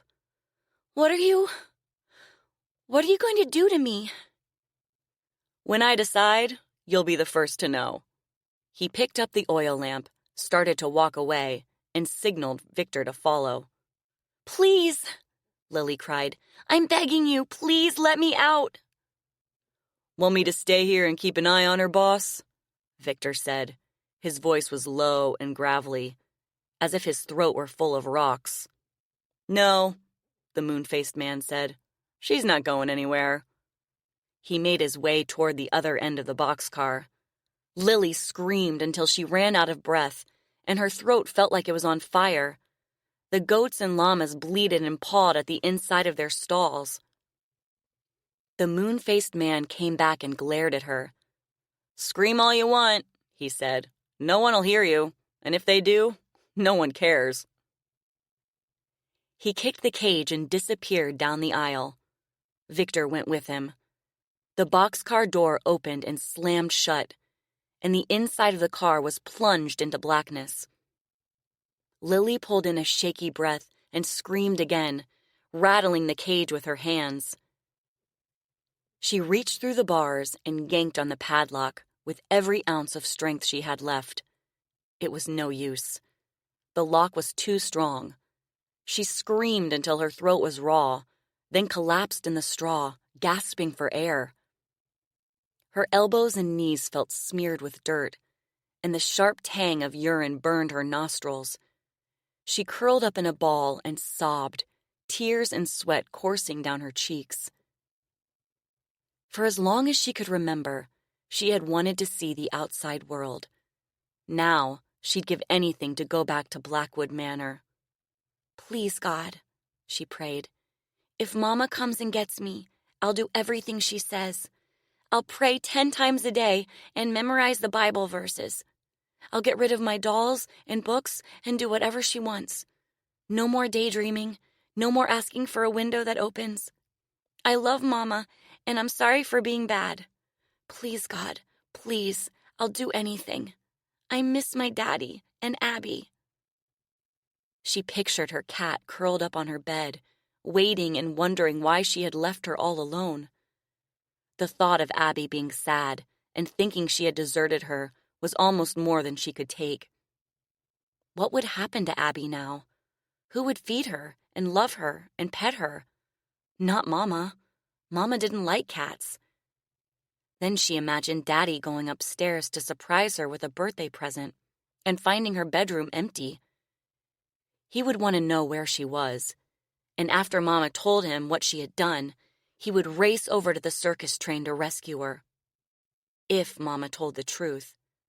If Daddy wasn't dying. With that thought, something turned over beneath Lily's ribcage, and a horrible, heavy pain exploded inside her chest. All of a sudden, she knew she was going to be sick. She turned on her side and threw up, coughing and gagging on her own vomit. She spit over and over, then wiped her mouth and lay back. Her eyelids felt heavy. Her pulse thundered in her ears.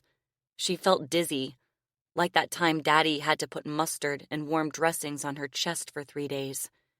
Then the world spun out of control and went black. A shrieking whistle startled Lily awake. She didn't know where she was or how long she had been sleeping. "Daddy?" she cried in a weak voice. "I'm over here, Daddy!" A dim light filtered in through the slats in the walls and fell over the metal bars of a cage. Straw stabbed her arms and legs, and the low thud of a powerful engine sounded in the distance. Then it all came back to her. She was locked in a cage on a circus train, and Daddy wasn't here. Lily's eyes flooded, and she sat up, her throat and chest burning, her neck stiff. When she could take a breath without coughing, she got to her knees and brushed herself off. Every muscle in her body hurt. Her skin itched, and she had to go to the bathroom. Her belly felt like it was about to explode. She gathered the skirt of her dress around her waist, pushed her underwear to her knees, and squatted in a corner of the pen. Pee ran down the inside of her leg into one of her shoes. Now, not only was she dirty and cold, she smelled bad too. Using the already filthy straw, she did her best to wipe off her leg, then pulled her underwear up and sat in the opposite corner, counting the bars of the cage and trying not to cry. The goats and llamas were lying down in their stalls, sleeping or munching hay. She peered between the slats in the boxcar and tried to look outside, but couldn't see anything. Somewhere a whistle screeched. Then the boxcar shuddered and lurched forward with a jolt, and the train rattled forward along the tracks. The llamas and goats got to their feet and nervously looked over their stall doors. Lily gripped the cage bars with shaking hands. "No!" she screamed. "We can't leave yet! My daddy is coming to get me!" Little by little, the train picked up speed and traveled farther and farther away from Blackwood Manor. Lily fell back on the dirty straw and sobbed, her head bumping against the cage wall. How would Daddy ever find her now? Terror and homesickness washed over her in violent, powerful waves. There was nothing she could do but wait and pray. Then again, Mama always said God would only answer her prayers if they were sincere. Lily had begged God to make Mama come back for her, but she never did. Lily was still here, locked in this cage. If God didn't think her prayers were sincere then, when would he? After what seemed like 1,000 hours, the circus train slowed, groaning against the brakes. The iron wheels caught and screeched,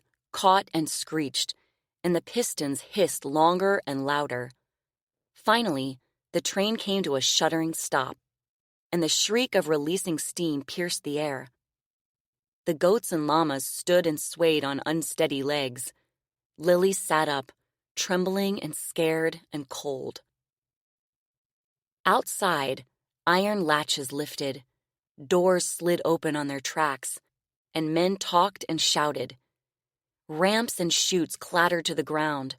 When the side door to the boxcar slid open, Lily moved to the back corner of the cage and curled up in a ball, trying to make herself smaller. Sunlight burst into the car, revealing floating dust and hay chafe, and the outside sounds got louder. She squinted against the light and put her hands over her ears, shaking all over. The shape of a man appeared in the doorframe and climbed into the car. He stretched and yawned, then went over to one of the pins and looked inside. Gray stubble covered his weathered face, and a faded black derby sat tilted back on his head. He scratched one of the llamas behind the ears, then moved down the center aisle to check the other stalls. When he came to the one across from Lilly, he leaned over the door, his back to her. Lilly crawled forward and clutched the cage bars in her hands. "Hello?" she said in a quiet voice. The man startled and spun around. When he saw her, his eyes went wide. "Jumpin' Jesus," he said. "Who the hell are you?" "I'm Lilly," she said. "Can you let me out, please?" She watched his face, waiting to see if he was afraid of her. "What in tarnation are you doing in there, kid?" Her heart thumped so hard inside her chest she could barely speak. Was he pretending not to be afraid, like Daddy pretended? Or was he brave because she was in a cage? She swallowed and found her voice. "They put me in here." The man took off his hat and scrubbed an age-spotted hand across his balding head. "Who put you in there?" "A man with a moon face and a ponytail, and someone called Victor. He was... A burning lump filled her throat, and she couldn't go on. "A monster?" She nodded, tears spilling down her cheeks. The old man put his hat back on and straightened, his brow furrowed. He stood for a moment, scratching his neck and thinking, then hurried over to the open boxcar door and yelled out, "Hey, Dante, come over here a minute, will ya?" A few seconds later, a big man with a red beard climbed into the boxcar. "What's going on, Leon?" Leon pointed at Lilly and grinned, revealing crooked yellow teeth. "Look what we got here." Dante knelt down and peered into the cage. Well, well, well, what do you know?" he said. "Looks like we got us a little stowaway." He smiled and put his fingers through the bars to touch her hair. She scrambled backward into a corner, frightened and surprised at the same time. Maybe Mama was right. Maybe circus people were used to monsters. "She said Victor put her in here," Leon said. He bent over to look at her. "And a man with a moon face and a ponytail." Dante straightened. "Best leave her be, then. We don't need no trouble." Leon turned away and moved down the aisle. "I'm just here to feed the critters and get them ready to unload." "Please," Lilly cried. "You can't leave me here. My daddy is looking for me, and I—" Leon stopped and glanced back at her, his forehead lined with concern. "Were you kidnapped?" Dante said. Lilly shook her head. "Mama, she—" The words caught in her throat. "What?" Leon said. He came back and knelt beside the cage. "What'd your mother do, darling?" Lilly forced the words out. "She took money from the man with the ponytail and left me with him." She broke down again, shoulders convulsing. "I knew Merrick had something to do with this," Dante said to Leon. "She belongs to him now." Lilly swallowed and gazed at him. "What is he going to do with me?" "You mean you don't know?" Leon said. Lilly shook her head, her chin quivering. "Merrick runs the sideshow for the Barlow Brothers Circus, the most amazing show on earth," Leon said. He stood and pulled a bale of hay from the stack, broke it open, and divided it among the goats and llamas. "Looks to me like you just joined the circus, kid." "Leon's right," Dante said. "But don't cry. It's not so bad. You might like it here." Lilly cried harder. Two more men climbed into the boxcar, and Dante moved away from the cage. It was Victor and the moon-faced man with the ponytail. "Don't scare now, boys," the moon-faced man said. "Morning, Merrick," Leon and Dante said in unison. "Yes, sirree, boys," Merrick said. "The gods are smiling on the Barlow Brothers Circus today. Damned if they ain't sending us such a splendid young specimen. Isn't she stunning?" The men nodded in agreement, and Merrick and Victor made their way over to Lilly. She pressed herself against the back of the cage. "Let's get a look at her in the daylight," Merrick said. Victor unlocked the padlock, knelt down, and reached into the cage. Lilly scrambled into a corner, away from his giant hands. He swore and stuck his head inside, stretching and reaching for her. She kicked him in the face. Her shoe collided with his already mangled nose, and she heard a bony crack. "Bloody hell!" Victor yelled. He put his hand to his face and moved backward, out of the cage. Blood trickled over his lips. Then he reached in again, grabbed her by the arm, and yanked her out the door. Lilly twisted and screamed and tried to get away. "Don't just stand there gawking," Merrick shouted at Dante. "Help him!" Dante grabbed Lily's other arm and held on. Lilly thrashed and kicked and fought to break free. It was no use.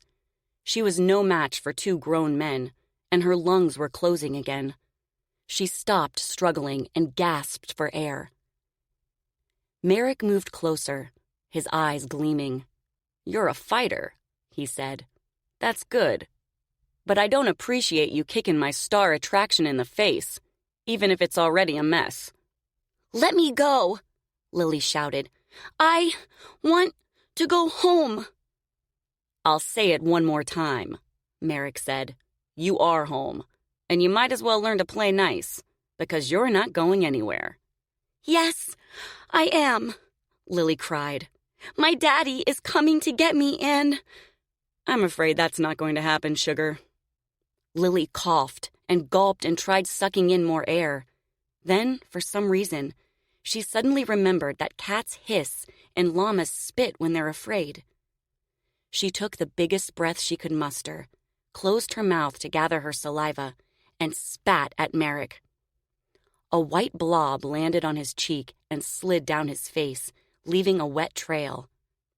He flinched as if slapped, then reached into his pocket for a handkerchief, and glaring at her, wiped his face. Then, without a word, he went over to the wall and yanked what looked like a short black whip from a nail, his expression getting darker and darker. "Turn her around," he ordered Victor and Dante. "Come on, Merrick," Dante said. "You don't have to do this. She's just scared." "Shut your damn pie hole and do as I say, or I'll have you red-lighted," Merrick yelled, spittle flying from his lips. The men turned Lilly around and held her by the arms. Victor's fingers dug into her flesh, but Dante held on with gentle hands. Leon watched with sad, worried eyes.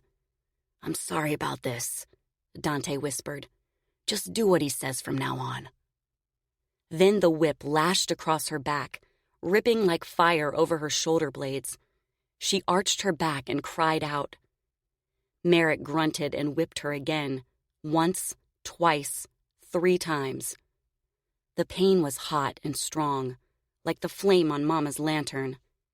She writhed in agony, and something warm ran down the inside of her leg. Her vision started to close in, and her knees buckled, but Victor and Dante held her up. Merrick grunted, and she sensed him lifting the whip again. Dante moved between them, blocking her body with his. "That's enough," he said in a calm voice. "You're going to kill her." "He's right," Leon said. "She's just a little girl." "Put her back in the cage," Merrick snarled. Victor dragged her over to the cage and threw her inside. She landed on her back and hit her head. Pain shot up her spine.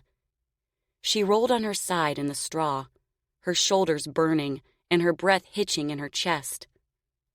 Victor closed the door and slammed the padlock shut. Merrick hurled the whip down the aisle and paced the floor, his fists clenched. Then he bared his teeth and kicked the cage, denting it.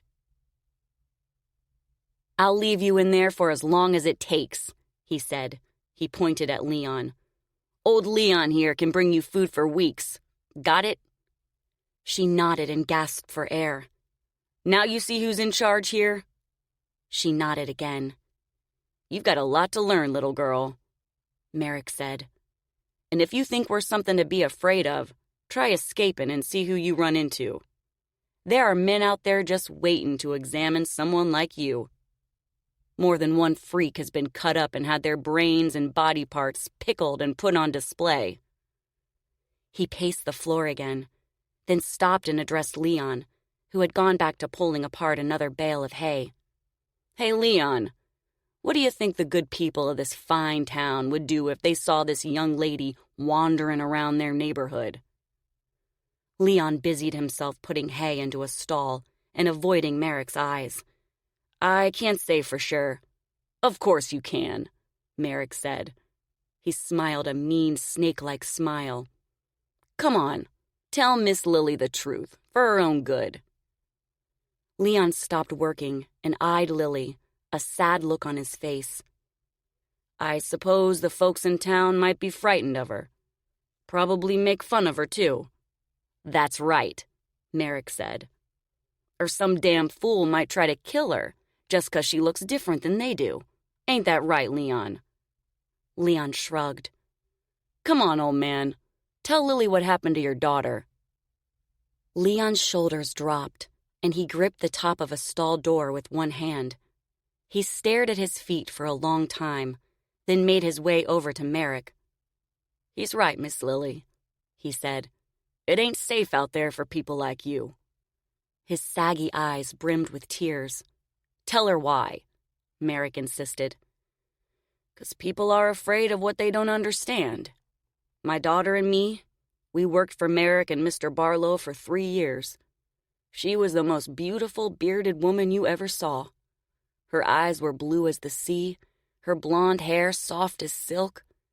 But she made the mistake of falling in love with a townie and thinking she could live a normal life. I warned her against it, and, well, it didn't work out so good. The other townies weren't never going to allow a freak to marry one of their own." "Finish the story," Merrick said. Leon pulled a red bandana from his pocket and wiped his forehead and eyes. "A week after the wedding, her husband—" He stopped, and his face folded in on itself. Then he looked at Lilly, his chin trembling. "Her husband found her tied to the church steps with her face shaved and her throat slit." Lilly swallowed and closed her eyes. The thought of someone slitting someone else's throat made her feel like throwing up. She remembered seeing Daddy going into the woods with a shotgun and coming out with a string of dead rabbits. He said hunters killed for food, but seeing the rabbits still made her stomach sick. This was worse. Is that why Mama kept her in the attic? To keep someone from slitting her throat? But what if someone in the circus did it?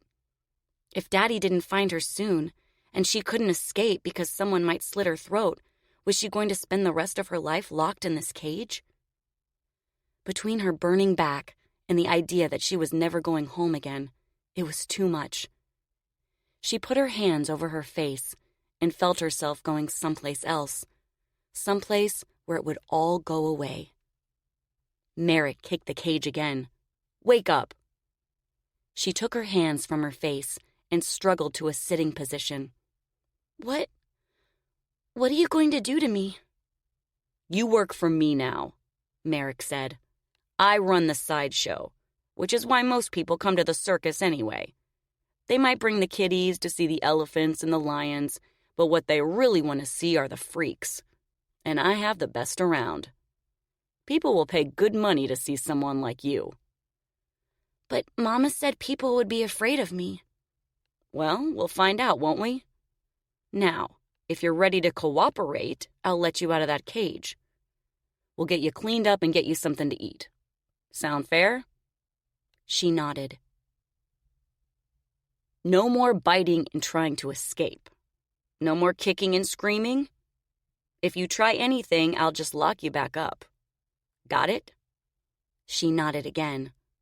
"Dante," Merrick said. "Go get Glory." "Yes, sir," Dante said. He gave Lilly a worried glance and jumped out of the boxcar. Merrick moved toward the center of the car, stood across from the door, and lit a fat cigar. "If you think about it, I'm doing you a favor. Your parents don't want you, and neither would anyone else. A lot of people look down on carnies. They don't trust us. But the circus is a place where a person can work for a living even if he's lost the possessions normal society likes him to have. People try to get a job somewhere else when they've lost their moorings, and more likely than not, they're turned away. Maybe the road is better than whatever they left behind. Maybe they've got a troubled past. Maybe they're just not cut out for the 9 to 5. Or maybe they don't fit in among decent people."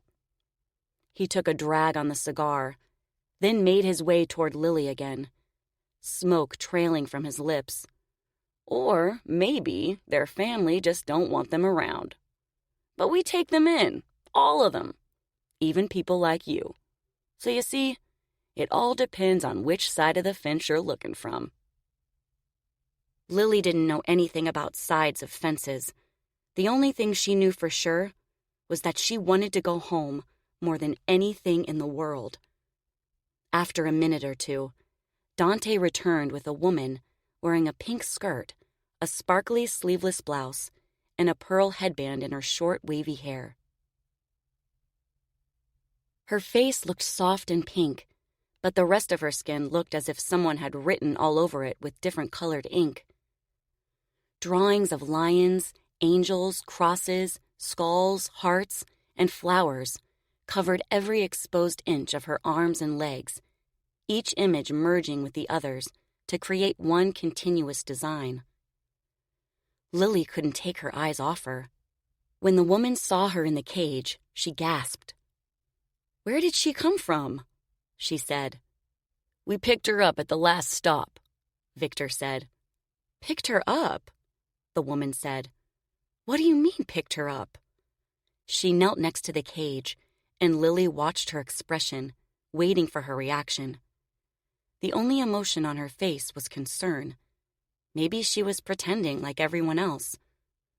Merritt gave Victor a withering look. "We didn't pick her up. We saved her.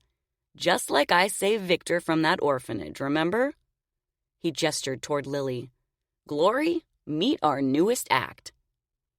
Glory smiled at Lilly, and in a gentle voice said, "What's your name, sweetheart?" "I want my daddy," Lilly said, tears filling her eyes. Glory glanced at Merrick and frowned. "Saved her, huh?" "Mind your business, Glory," Merrick said. "It was a legitimate deal, and I'm her legal guardian now. So are you going to help me with her, or do I have to get Josephine to do it?"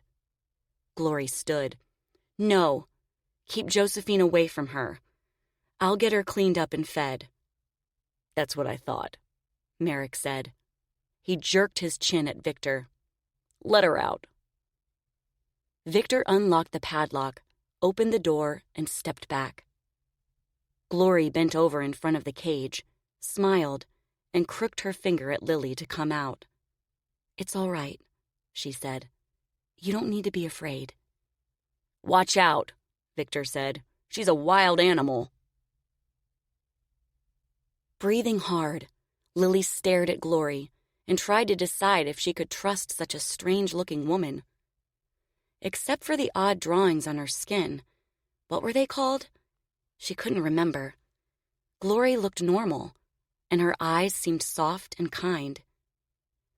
Lilly leaned forward and slowly crawled across the straw toward the door. Glory stepped backward to give her room, and Lilly got out and stood. Her head hurt, her legs felt weak and shaky, and the whip marks on her back throbbed with pain. Glory closed the door and held out a hand.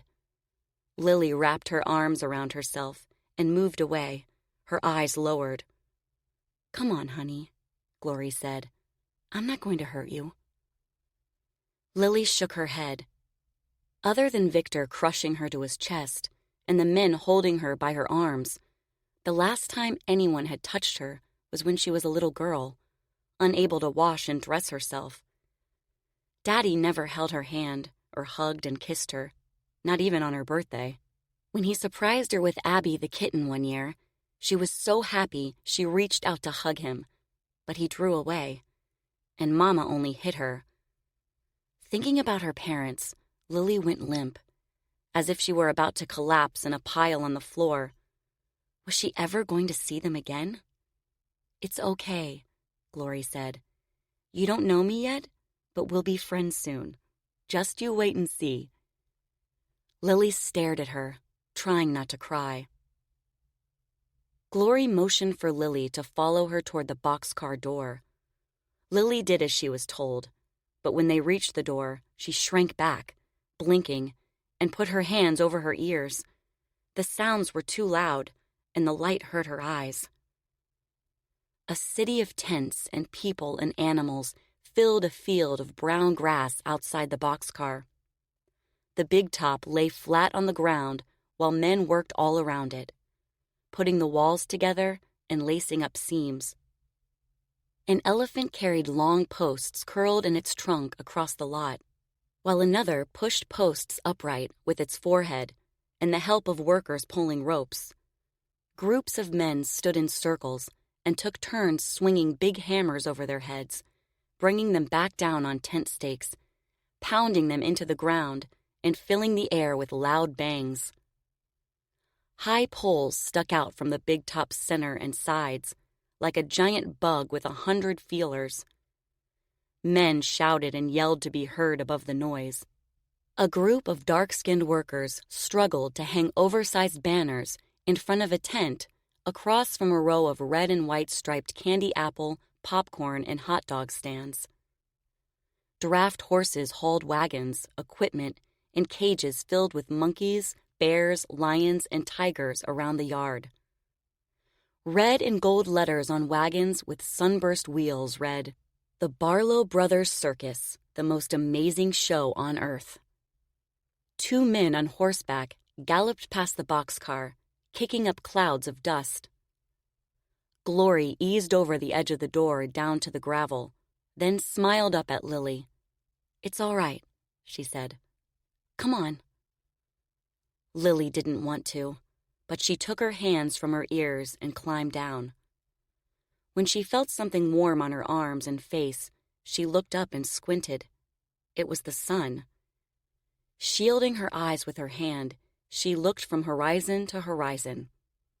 The sky was bigger than she had ever dreamed, and there were birds flying like black arrows back and forth over the tents and people. She glanced up and down the railroad tracks. The train was so long she couldn't see the end. The parts she could see were made up of boxcars, flat cars, and passenger cars with windows. Men and women came out of the passenger cars and boxcars and made their way toward a tent with an orange flag. Next to the tent, a big tank belched steam. "After you get her cleaned up and fed," Merrick said from the boxcar doorway, "bring her back to the train, and we'll show her to Mr. Barlow." Glory nodded and started walking. Lilly followed her away from the railroad tracks toward the lot, staring at the dust clouds kicked up by Glory's feet, the clumps of grass, the dandelions, and the stones. A bee landed on a dry clover blossom, and a tiny white butterfly flitted past her nose. She nearly tripped 3 times, unable to take her eyes off everything she was seeing. As they entered the lot, a man went by on horseback, and the ground vibrated beneath her feet. The yelling and pounding of stakes grew louder, but she resisted the urge to put her hands over her ears. Every once in a while, one of the workers glanced up at her, and it made her stomach turn over.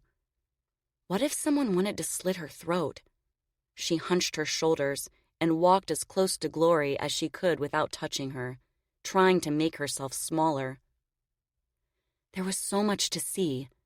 tents and people and animals and flags and banners and posters, and she didn't want to miss anything. At the same time, she didn't want to look. It was too much and too close and too big and too loud. "You okay?" Glory said. Lilly bit her lip and nodded. When they reached a line of tents at the far end of the lot, behind the big top, Glory stopped, held open a tent flap, and waited for Lilly to enter. Inside, rows of buckets sat in front of suitcases, trunks, and racks of colorful costumes. Dressing tables and vanities and mirrors lined the back wall. Lily's heart leapt in her chest. Was she about to see herself for the very first time? She dropped her eyes, unsure if she should go over to the mirrors or run out of the tent. Glory led her over to a bucket, picked up a cloth and a bar of soap from a table, and knelt down.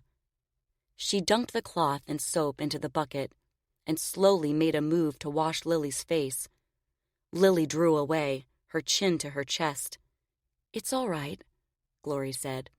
"I'm just going to clean you up a little." Lilly stared at Glory. Why wasn't she afraid? Was it because she looked different too? Glory sighed, then smiled and held out the cloth.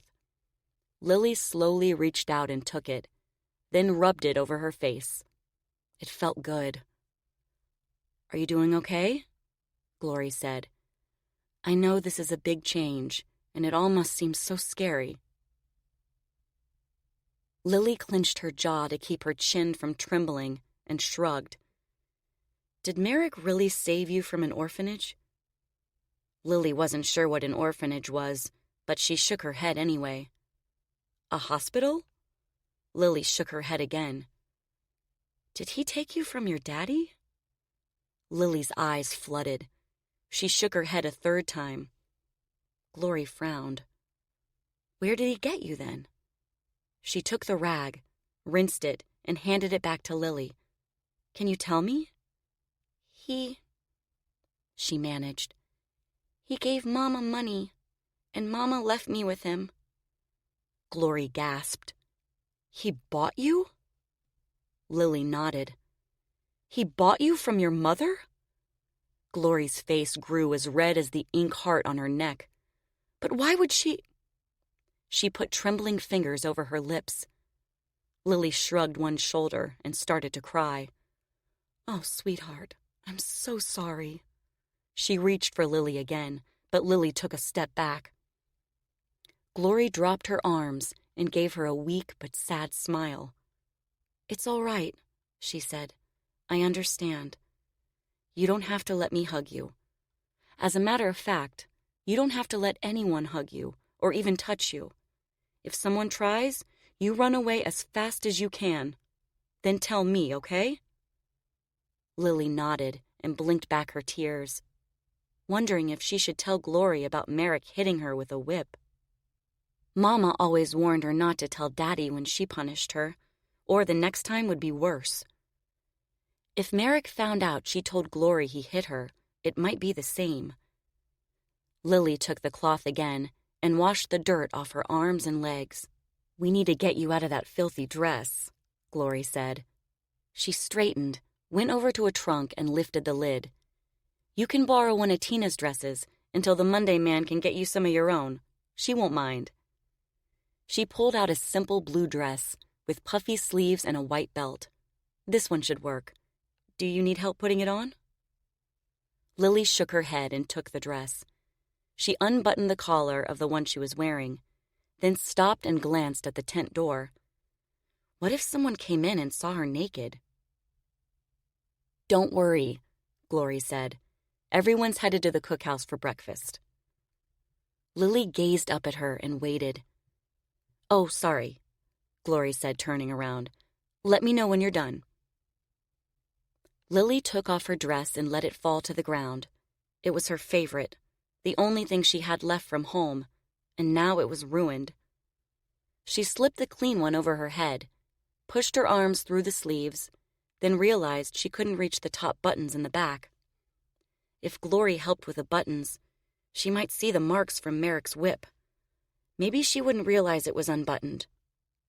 "I'm done," Lilly said in a small voice. Glory spun around to face her. "Aw, look at you!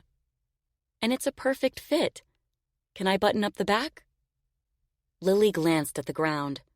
Glory knelt down and smiled at her. "It's all right. You can trust me." Lilly clasped her hands into fists and turned around. Maybe Glory wouldn't see the marks. Hopefully they weren't bleeding. With gentle fingers, Glory started to fasten the first button. Then she stopped and gasped. "Who did this to you?" Lilly closed her eyes. Lying was a sin, but right now she didn't care. "Mama," she said. Glory went quiet and finished buttoning the back of the dress. When Lilly turned around, Glory's eyes were glassy. "Listen," Glory said. "You have to do what Merrick says, okay?" Lilly nodded. But how did Glory know it was Merrick who left the marks on her back? "Promise me," Glory said. "You'll do what he says from now on." "Okay." Glory gave her a weak smile and stood. Lilly gazed up at her. She wanted to ask her a question, but didn't know if she should. "What?" Glory said. "You look like you want to say something." "Can I ask you a question?" "Of course, anything." "How come you're not afraid of me?" Glory frowned, her head moving back slightly. "What are you talking about? Why on earth would I be afraid of you?" Lilly scuffed a shoe across the grass. Glory knelt again. "What is it, sweetheart? You can tell me. We're friends, remember?" Lilly lifted her chin and looked at Glory. "Mama said I'm an abomination. She said I'd make everyone sick and scared. That's why I had to hide." Her voice trembled. "Because I'm a monster, and I'm cursed." Glory pressed her lips together. Then she tried to smile, but tears filled her eyes instead. "Oh, honey, you're not a monster. Far from it. And you're not cursed. I hate to tell you this, but your mother wasn't telling the truth." "But Mama says lying is a sin." Glory got to her feet again. "Come here. I want to show you something." She started toward the mirrors. Lilly couldn't move. Her hands grew clammy, and she started to tremble. All those nights, all those hours staring into the window glass, trying to see her face, and now all she wanted to do was run and hide. What if Mama was right, and she really was a monster? What if the sight of her own face made her scream? What if she looked like Victor? She touched her tongue to her teeth. 1, 2, 3, 4, 5, and tried to think. If she had a third eye, she would have felt it on her forehead. If her mouth was twisted or her nose was split in 2 pieces, she would have felt that too.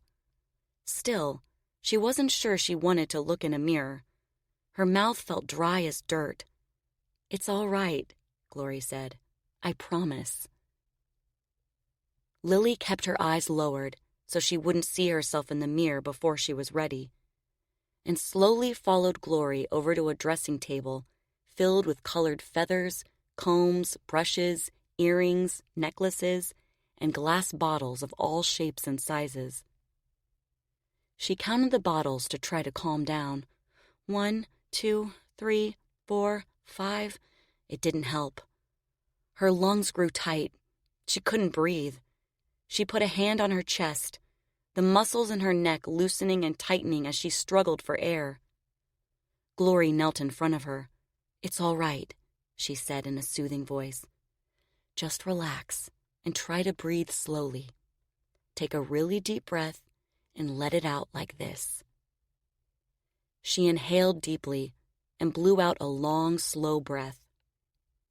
"The same thing happens to one of my friends when she gets scared, too. Just look at me and you'll be okay." Lilly fixed her eyes on Glory and tried doing what she said. After 6 or 7 breaths, her lungs loosened and her throat opened up. Her thundering heart slowed. Finally, she could get air without choking. "Better?" Glory said. Lilly nodded. "Do you trust me now? Are we friends?" Lilly nodded again. "How about you turn around and let me fix your hair then?" Lilly thought about it for a moment. She couldn't remember the last time Mama had washed her hair, let alone combed or even touched it. And when Mama did her hair, she always pulled. But for some reason, Lilly didn't think Glory would be that rough.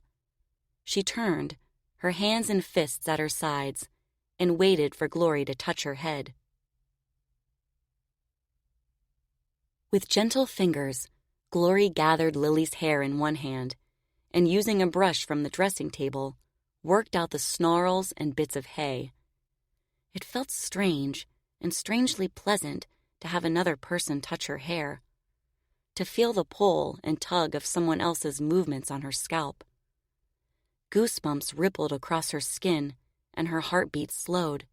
With the dirt and tangles out, Glory brushed her hair away from her face and fluffed the sides and top with her fingers. When she was finished, she moved in front of Lilly and smiled, one hand on her hip. "Ready?" she said. Lilly took a deep breath and nodded. "Close your eyes and turn around."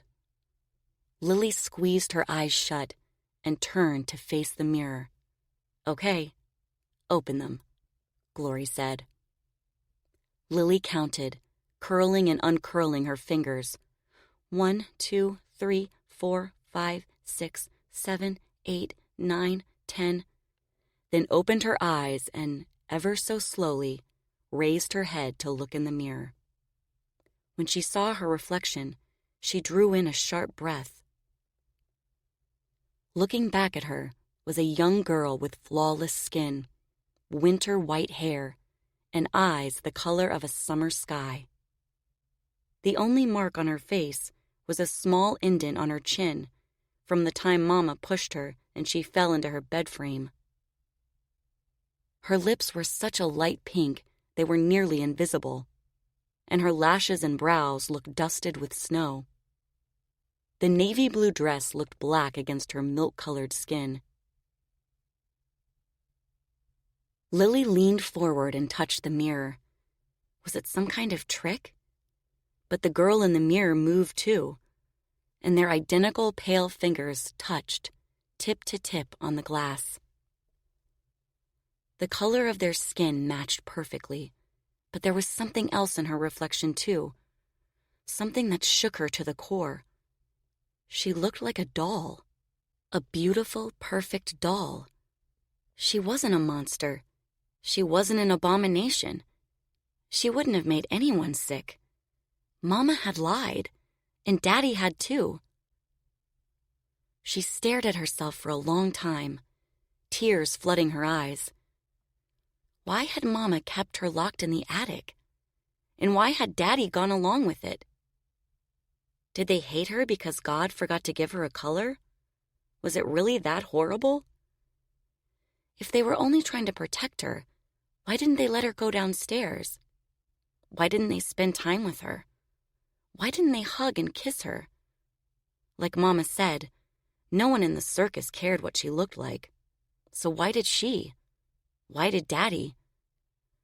Why did the two people who were supposed to love her more than anything keep her hidden from the world? Were they afraid? Were they ashamed? Were they evil? Overcome, she put her face in her hands and collapsed on the ground, shoulders convulsing. Glory knelt beside her. "See, honey," she said, "you're not a monster. Quite the opposite." Sobs hitched in Lily's chest. "But I don't understand," she cried. "What's wrong with me?" "There's nothing wrong with you. You're perfectly normal, except for the color of your skin. That's all. And guess what? There are other people just like you. They're called albinos." Lilly looked up, her chin trembling. "There are other people like me?" Glory smiled and nodded. I met someone like you a few years ago at Ringling Brothers, but she wasn't anywhere near as pretty as you. She said her skin was missing something that gave it color, and she was born with a condition, just like you were. I can't remember what the something was called, but other than being really pale and having to avoid the sun, she was perfectly fine. Lily's face crumpled in on itself. So why would Mama and Daddy... She couldn't go on. Her grief was like a shroud she couldn't see through. It made it impossible to think straight. She wanted to lie down and go to sleep, to make this nightmare go away. Glory took a handkerchief from the dresser and gave it to her. I don't know, sweetheart, but I can see why Merrick wanted you. You're perfect, like a life-size porcelain doll. What does he want me for? Glory stroked Lily's hair. Let me tell you a little story. When I was 11, I ran away from home to join the circus. Of course, I had to earn my keep, so for the first few years, I worked for Josephine, cleaning her sleeper car, sewing costumes, basically being her slave. Then, when I got older, Merrick gave me these tattoos and let me work for him in the sideshow. That's when I asked him to help my brother, who my parents had sent to a horrible place. He was locked up, just like you were. But Merrick got him out and saved his life. And I'll never be able to repay him for that. Now Victor is one of our biggest attractions, and I'm... She paused and furrowed her brow, as if rethinking what she was about to say. Then she sighed and went on. What I'm trying to tell you is Merrick sees something in you, Lily. That's why he bought you from your mama. He thinks he can make you a star. He thinks everyone is going to love you. I don't want to be a star, Lily cried. I just want to go home to my cat. I know, Glory said. But this is your home now, remember? Lily buried her face in her hands and cried harder. Chapter 6. Julia. The trees surrounding Blackwood Manor were black and bare, making the estate look even grayer. The house seemed as overpowering as it did the day Julia left, grim and bulky, the color of the winter sky. It was a Victorian, neo-Gothic four-story, with mullioned windows, attic dormers, 3 chimneys, and a steep mansard roof. Dirty drifts of melting snow and dead leaves lined the stone foundation, edged the hedgerow between the yard and the backwoods, and trailed the fences around the horse barn. Julia climbed out of the taxi and took slow, calming breaths. The damp air smelled of mud and fungus, hay and horse manure, just like she remembered. Had it really been 3 years since she left? It felt like yesterday. She wore pink pants and a tight sweater today, in defiance of her dead mother and the somber house. But now she felt foolish. The cab driver opened the trunk, gave Julia her suitcase, then drove away and left her standing in the driveway. The windows of the house were blank, reflecting the naked trees all around. The trees seemed taller and scragglier. Maybe they needed to be trimmed. Was she already thinking of things that needed doing? The house was hers now, all 12 bedrooms, the soaring ceilings, the grand staircases, the huge kitchen with flagstones worn smooth by passing feet. It was hers, but only if she stayed. That was what Mother wanted, and even in death, she demanded her way. And yet Julia couldn't help wondering if this was a test. If she didn't stay, everything would be sold off and the money sent to charity. But while she wasn't sure she could live in the manor for the rest of her life, there was plenty of land and plenty of money to build a new house. It gave her a strange sense of satisfaction to know that, as much as Mother tried, she couldn't control everything. She stared up at the estate, wondering what she would do with all that space. Would the rooms seem empty and quiet, or would they groan under the weight of bad memories? She pictured Mother's crystal in the dining room buffet, sparkling in the light of the chandelier. She pictured her father's whiskey bottles, lined up on a sideboard in his den. As a child, she had snuck into the den and peered into the mysterious decanters and flasks, trying to understand why her father found the liquid inside so appealing. She even pulled out the stoppers to take a sniff. But then Mother caught her, and she never went into the den again, or any place in the house she wasn't allowed to go. A good whipping with a willow branch had a way of reminding you to do as you're told. Now she could go wherever she wanted, into her father's den, into the third-floor bedrooms, into the attic and barn. With the cab gone, there was only silence. Silence from the trees and the house. Silence from the barn and the fields. Where were the horses? She shivered and wrapped her arms around herself. The house looked like it was waiting patiently, anticipating the moment when it could swallow her whole. Had she made a mistake? What was she going to do out here all alone, a good 2 miles from the nearest neighbor? And how in the world was she going to run a horse farm when her parents had never let her into the barn, let alone talk to her about the business? Then she remembered she had money, lots of it, and she could pay someone else to take care of the horses. Besides, she couldn't go back to Big Al's and her dingy little room above the liquor store. She couldn't go back to stealing or being abused by Tom. She felt bad for leaving him without saying goodbye, but when she came home from work the day she got the letter, he was passed out on the couch after another bender. In the end, it was for the best. She didn't have to explain, and she didn't have to lie, and now she was free of him for good. She picked up her suitcase, wrapped her fingers around the front door key in her coat pocket, and strode toward Blackwood Manor, determined to make the best of whatever lay ahead. Inside, the manor somehow seemed smaller than she remembered, but it was still enormous. The foyer alone was 5 times the size of her room above the liquor store. The house felt cold and damp, and she wondered if there were still rats in the attic. Mother and Father always denied the infestation, but growing up she had heard them at night, scurrying between rooms and in ceilings, scratching and gnawing on old plaster and rotted wood.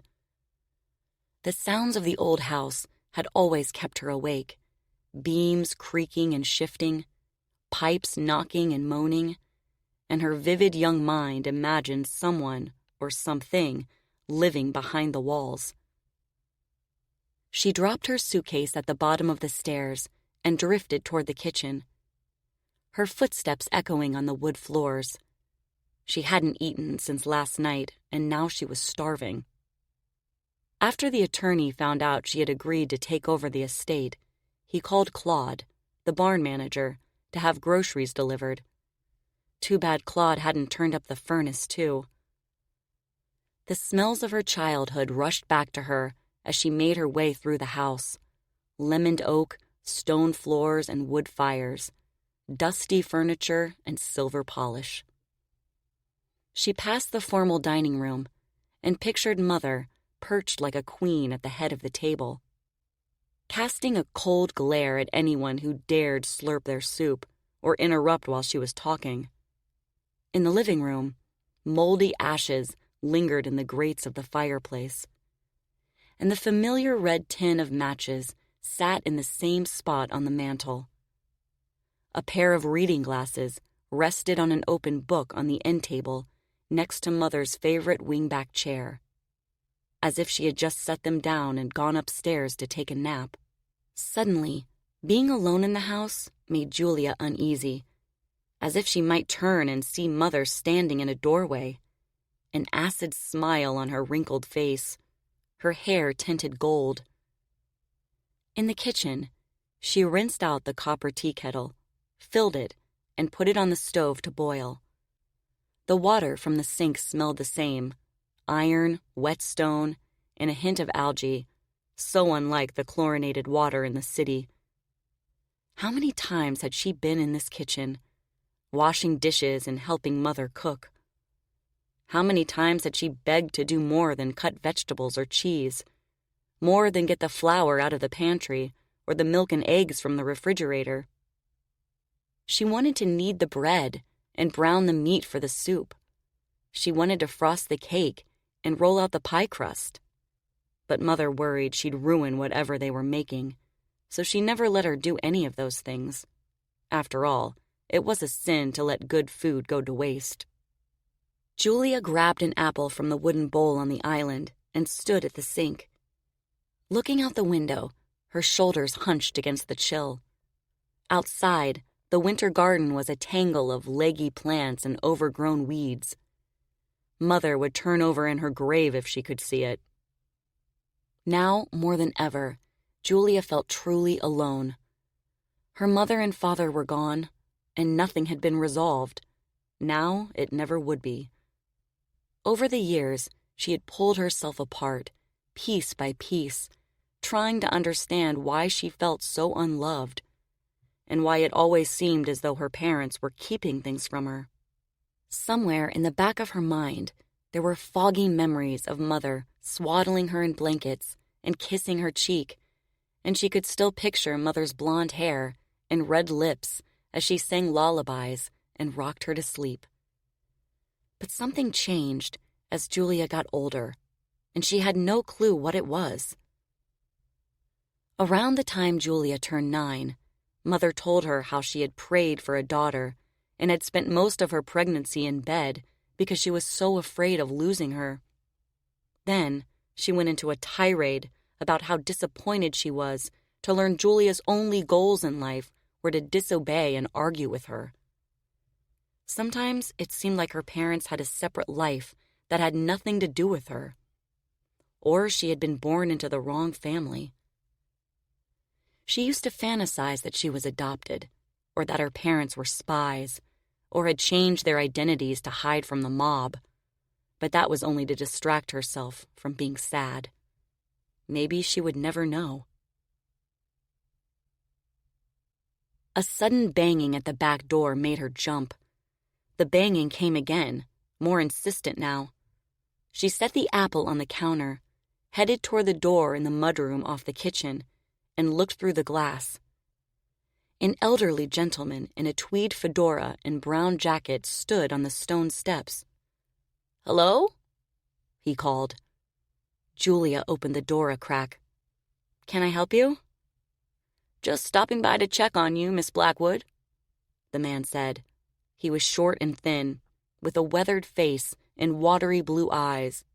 "I don't suppose you remember me, do you?" Julia shook her head. "I'm sorry, I don't." The man looked uncomfortable, as if he were performing some unpleasant but necessary task. He glanced over his shoulder, as if plotting a quick getaway. "I'm Claude, the barn manager and groundskeeper. Worked for your parents for nearly 27 years. She smiled and opened the door wide. "Oh," she said, "I don't think we ever officially met. I wasn't allowed in the barn when I lived here." Claude cleared his throat. "Well, I remember you. I met you when you were just a little tyke, and I saw you playing around the yard. Your father, God rest his soul, used to talk about you all the time." Julia was taken aback by the comment. Her father used to talk about her? All the time? Maybe Claude was just being nice. Maybe he was worried about losing his job. "How are the horses?" she said, because she couldn't think of anything else to say. "They're fine, Miss Blackwood, just fine. We've still got the best breeding mares around and 5 of the best stallions." "That's nice," she said. "I look forward to seeing them." Claude briefly dropped his eyes and scuffed his boot on the step. When he looked up again, something that looked like worry, or maybe it was fear, gathered behind his eyes. "You planning on redoing the place? Selling the horses or land? Anything like that?" Julia shrugged. "I don't know. I haven't had time to think that far ahead yet." He forced a quick smile. "Okay, just curious is all."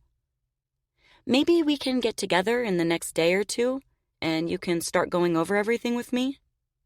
He nodded. "Thank you for getting the groceries," she said. "And thanks for staying on and taking care of the horses. I'm sure you've done a wonderful job." Claude seemed embarrassed by the compliment. He ducked his head and nodded once. "All right. As long as you're settled in, I'll be getting back home then. The keys to everything are in the drawer over there." He pointed at the cupboard next to the stove, "including the key to the Buick in the garage." "I'm afraid the car won't do me much good," she said. "I don't have a driver's license. Mother didn't allow that either." "Oh," Claude said. He hesitated, his expression slack. "Well, if you need to go into town for something, let me know and I'll give you a ride." "Thank you, I appreciate that." "All right, then. Just give me a holler if you need anything else. Have a good night." He gave her a two-fingered salute, clomped down the steps, and started across the yard. "I will," she said. "Night." After Claude left, she berated herself for not asking him how to turn up the furnace. How could she be so dumb? She looked out the window toward the barn to see if he was close enough to come back, but he was getting in his truck. By the time she put on a coat and hat and ran after him, he'd be gone. Then she remembered the fireplace in the living room. Right now she was cold, hungry, exhausted, and overwhelmed. There would be plenty of time to figure everything out tomorrow, including how to turn up the furnace. She took eggs and milk out of the refrigerator and made scrambled eggs and toast, ate them standing at the island, then went into the living room to start a fire. A stack of old wood sat next to the fireplace, bugs and cobwebs filling the cracks and crevices of the brittle bark. After she got the fire going, she took off her shoes and curled up on the couch. The cushions sank low where she sat, and the silence of the house rang in her ears. It was going to be a long night. Chapter 7. Lilly. After seeing her reflection for the very first time in the mirror above the vanity in the dressing tent, Lilly sat on the ground, her head spinning and her stomach queasy. All this time, she thought she was a monster. All this time, her parents had been lying to her. All this time, she had been locked in the attic for no reason. She pushed herself up on wobbly legs and brushed the grass from her dress, the world a blur through her tears. "You okay?" Glory asked her. Lilly nodded. "Come on," Glory said. "Let's go over to the cookhouse and get some breakfast.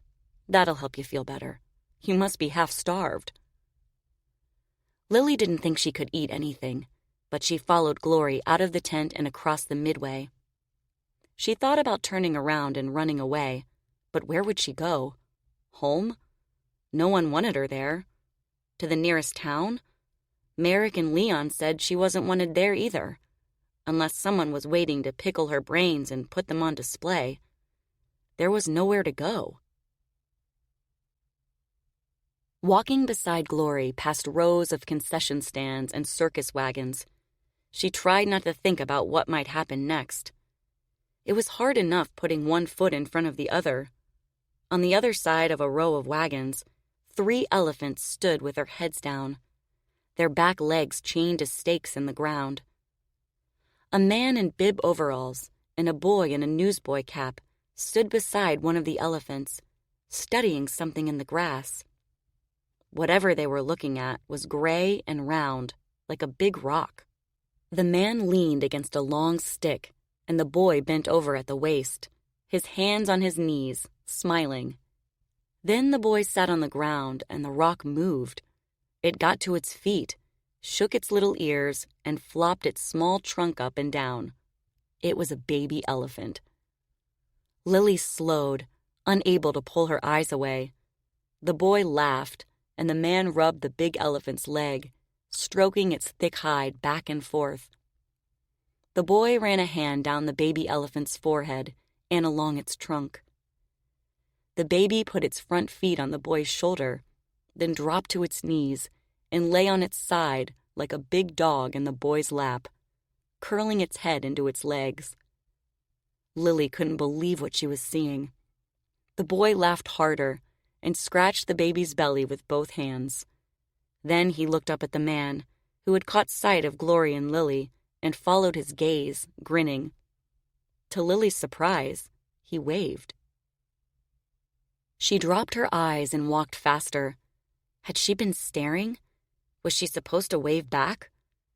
He looked a little older than her, but she had never seen another child, let alone a boy playing with a baby elephant. She didn't know what to do. What did he think when he saw her? Did he notice the color of her skin? Or was he too far away? He had to belong with the circus. Otherwise, he wouldn't have been playing with the elephants. Maybe he was used to seeing people who looked different. But why did he wave? "Never mind about him," Glory said. "Their kind don't get involved with the likes of us." "Their kind?" Lilly said. "Big top performers. They don't get tangled up with sideshow acts." Lilly frowned. "Tangled up?" Glory smiled and waved a hand in the air. "Never mind. I'll tell you when you're older." Farther along the midway, 6 animal wagons sat off to one side, each with a lion inside. 2 of the lions sat up in their cages while the rest dozed in the heat, their sides heaving up and down. One slept with his massive head pressed against the cage wall, his brown, matted mane spilling out between the bars. When Glory and Lilly walked past, he lifted his head, blinked, and watched them pass, his whiskers twitching. Lilly slowed and stared into his sad brown eyes. She saw how beautiful and perfect he was, locked in a cage and filled with sorrow. She saw his thick fur, his padded feet, his sharp teeth, his black nose. All of a sudden, the walled-in feeling of being locked in her room washed over her, and the heavy, horrible ache of missing home. The sensations were so strong they nearly brought her to her knees. It almost seemed as if she could feel the lion's longing to be free, as surely as she felt her own grief and fear. Maybe he dreamed of lying on cool grass and running through open savanna in Africa, like she used to imagine escaping her room and going outside. Maybe he, too, missed his home. With tears filling her eyes, she fought the urge to go over and unlock the cages. But the lions wouldn't be any better off than she was. If they tried running into the woods, someone would stop them. If they tried to fight back, someone would hurt them or shoot them. She moved toward the watching lion, as if pulled in by an unseen force. She wanted to reach in and touch him, to let him know that if it were up to her, he would be free. "What are you doing?" Glory yelled. "Get away from there!" Lilly stopped, startled out of her trance. "I just wanted to—" "Lions are man-eaters," Glory said. "He could take off your hand with one bite." Lilly moved away from the lion and continued on beside Glory, watching him until they were out of sight. Hearing Glory talk about the lions, the same way Mama used to talk about her, made her sad, as if the lions were something to be hated and feared. They were wild animals who wanted their freedom and to be left alone. That was all. After leaving the lions, they headed to the back lot, toward a tent nearly as big as the big top, but not as tall. As they got closer, Lilly dragged her feet and fell behind Glory. The tent sidewalls were rolled up, and voices and laughter floated out over the lot. People at tables filled the tent, people who might stare and make fun of her, people who might be afraid and try to hurt her. Lily's chest constricted, and she stopped walking, struggling to pull in air. Glory stopped to look back at her. "It's okay," she said. "There's no reason to be afraid. This is the cookhouse, where everyone eats." One thing you'll learn is that the circus travels on its stomach. It's what keeps us moving." She pointed to a flag on top of the tent. "See that flag?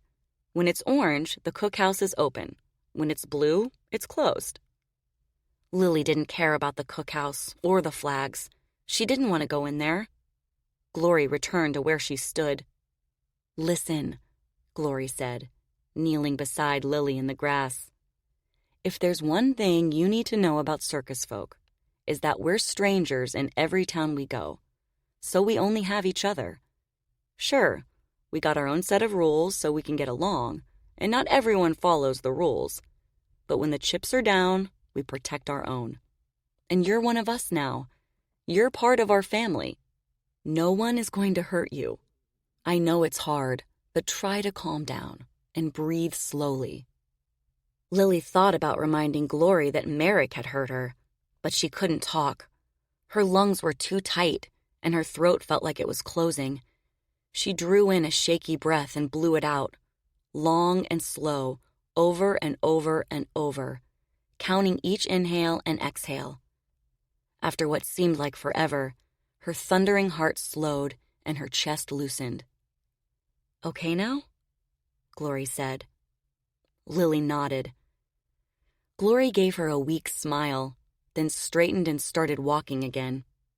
Lilly followed. Inside the cookhouse, a canvas curtain divided the tent down the center. On one side of the curtain, checkered tablecloths and silverware, salt and pepper shakers, and ketchup and mustard bottles covered the tables. On the other side, the tables were bare, their wooden surfaces stained and scratched and dented. Groups of men and women sat eating and talking at the tables with tablecloths and silverware, while only men sat at the bare tables, all with sweaty faces and dirty hands, grimy shirts and torn overalls. To Lilly's surprise, children sat here and there among the adults at the tables with tablecloths.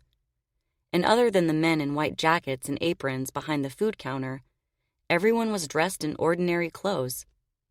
For some reason, she thought they would be wearing costumes.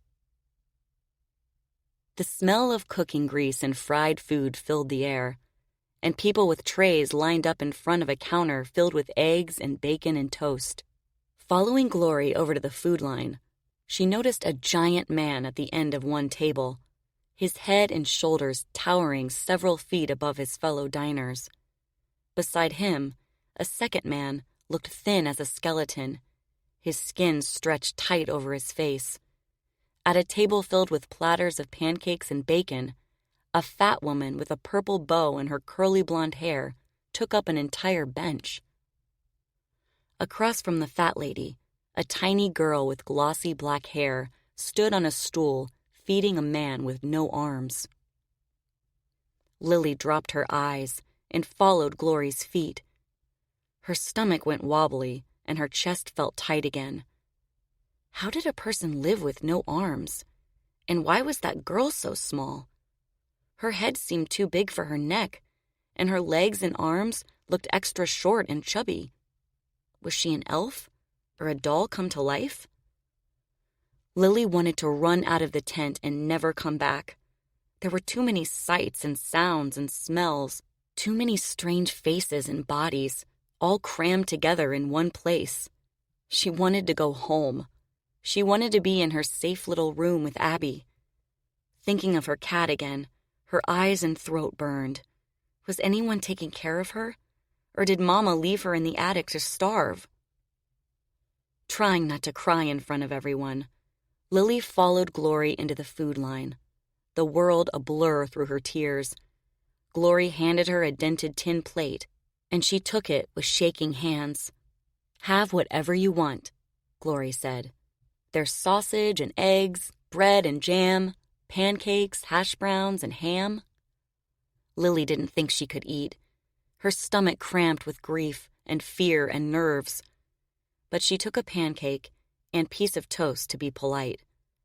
At the end of the line, an oily-haired man, with a smoldering cigar in the corner of his mouth, sat on a stool taking tickets. When Glory and Lilly reached him, he looked Lilly up and down. "Who's this?" he said with a scowl. She's with me, Glory said. Where's her ticket? She doesn't have one, Bob, and if you don't like it, you can take it up with Merrick. Bob studied Lilly with narrowed eyes.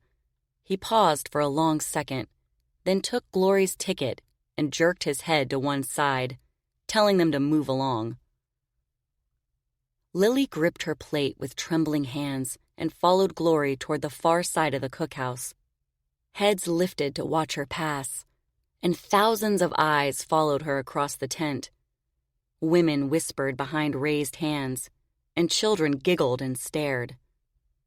When they finally reached an empty table with a checkered tablecloth, Lilly almost dropped her plate while getting into her seat. She set it down on the table and put her hands in her lap, thankful to be sitting down. Glory sat next to her, her plate full of toast and sausage. It's a good thing we're far enough from town so there aren't any rubes around, Glory said. Otherwise, we'd be boiling hot in a closed-up tent. Because God forbid the townies see a freak for free. Lilly said nothing and stared at her food. Her chest was getting tight again, and she was starting to feel dizzy. She couldn't get enough air. Are you all right? Glory said. Lilly bit her lip and nodded. The last thing she wanted to do was draw attention. She took a deep, trembling breath, held it for a second, then let it out, trying to calm down. Listen, Glory said. She picked up her knife and began cutting the sausage on her plate. I know you're scared. I would be too. But most everyone here is friendly, and I'll let you know who isn't. She gestured toward the back of the cookhouse with her knife. Like Josephine over there. It's best to stay away from her. The woman Glory called Josephine sipped coffee alone at a table and surveyed the room. Her lips and fingernails painted red, gemstones sparkling from every finger, a rainbow of bracelets lining both wrists. She was dressed in a flowered robe, with glittery barrettes in her thin gray ringlets. Her large hooked nose and close-set eyes reminded Lilly of a story she'd read about a giant rat. A thin man with black hair approached her table, set a plate of food in front of her, then stood off to one side like a servant, his hands behind his back. Glory noticed Lilly staring at Josephine. Just stick with me, okay? Lilly nodded, her chin trembling. She thought about asking why she needed to stay away from Josephine, but she couldn't find the right words. There were so many things to get used to, so many things to learn and fear. She was having a hard enough time sitting up straight and breathing. Just then, 2 girls in yellow dresses approached and sat across the table from her and Glory. They looked exactly the same, with high cheekbones, matching black dots above their lips, and red hair parted down the middle and combed over one side, half obscuring one blue eye. "Who's this?" the girls asked Glory at the same time. They picked up their forks and started eating identical piles of hash browns, bacon, and scrambled eggs. "This is Lilly," Glory said. She addressed Lilly. "Ruby and Rosie are my friends. You can trust them." The twins sat down their forks and reached across the table to shake Lily's hand. "Pleased to meet ya," they said in unison. Lilly tried to smile, but kept her hands in her lap. The twins withdrew and gave each other a confused glance. Then one of them said, "We're with the sideshow too. Sometimes with the freaks, sometimes with the cooch show." Glory's brows shot up. "Ruby," she said. Ruby shrugged. "The lot lice know about the cooch show." She leaned forward and grinned at Lilly. "That's the girly show, in case you were wondering." "Jesus, Ruby," Glory said. "The circus kids know what the cooch show is, but Lilly didn't grow up in the circus. I don't think she's ever been to one. Have you?" She looked at Lilly. Lilly shook her head. "That's what I thought," Glory said. She frowned at Ruby and Rosie. Merrick picked her up at the last stop, and it wasn't her decision. The twins' faces fell in unison. "Oh," they said. "Right," Glory said. "So take it easy, will you?" "Sorry," Ruby said. She started eating again. "So, kid, what do you think of this spread?" Rosie said. "Pretty amazing, huh? We don't get paid a lot, but we're guaranteed 3 squares a day."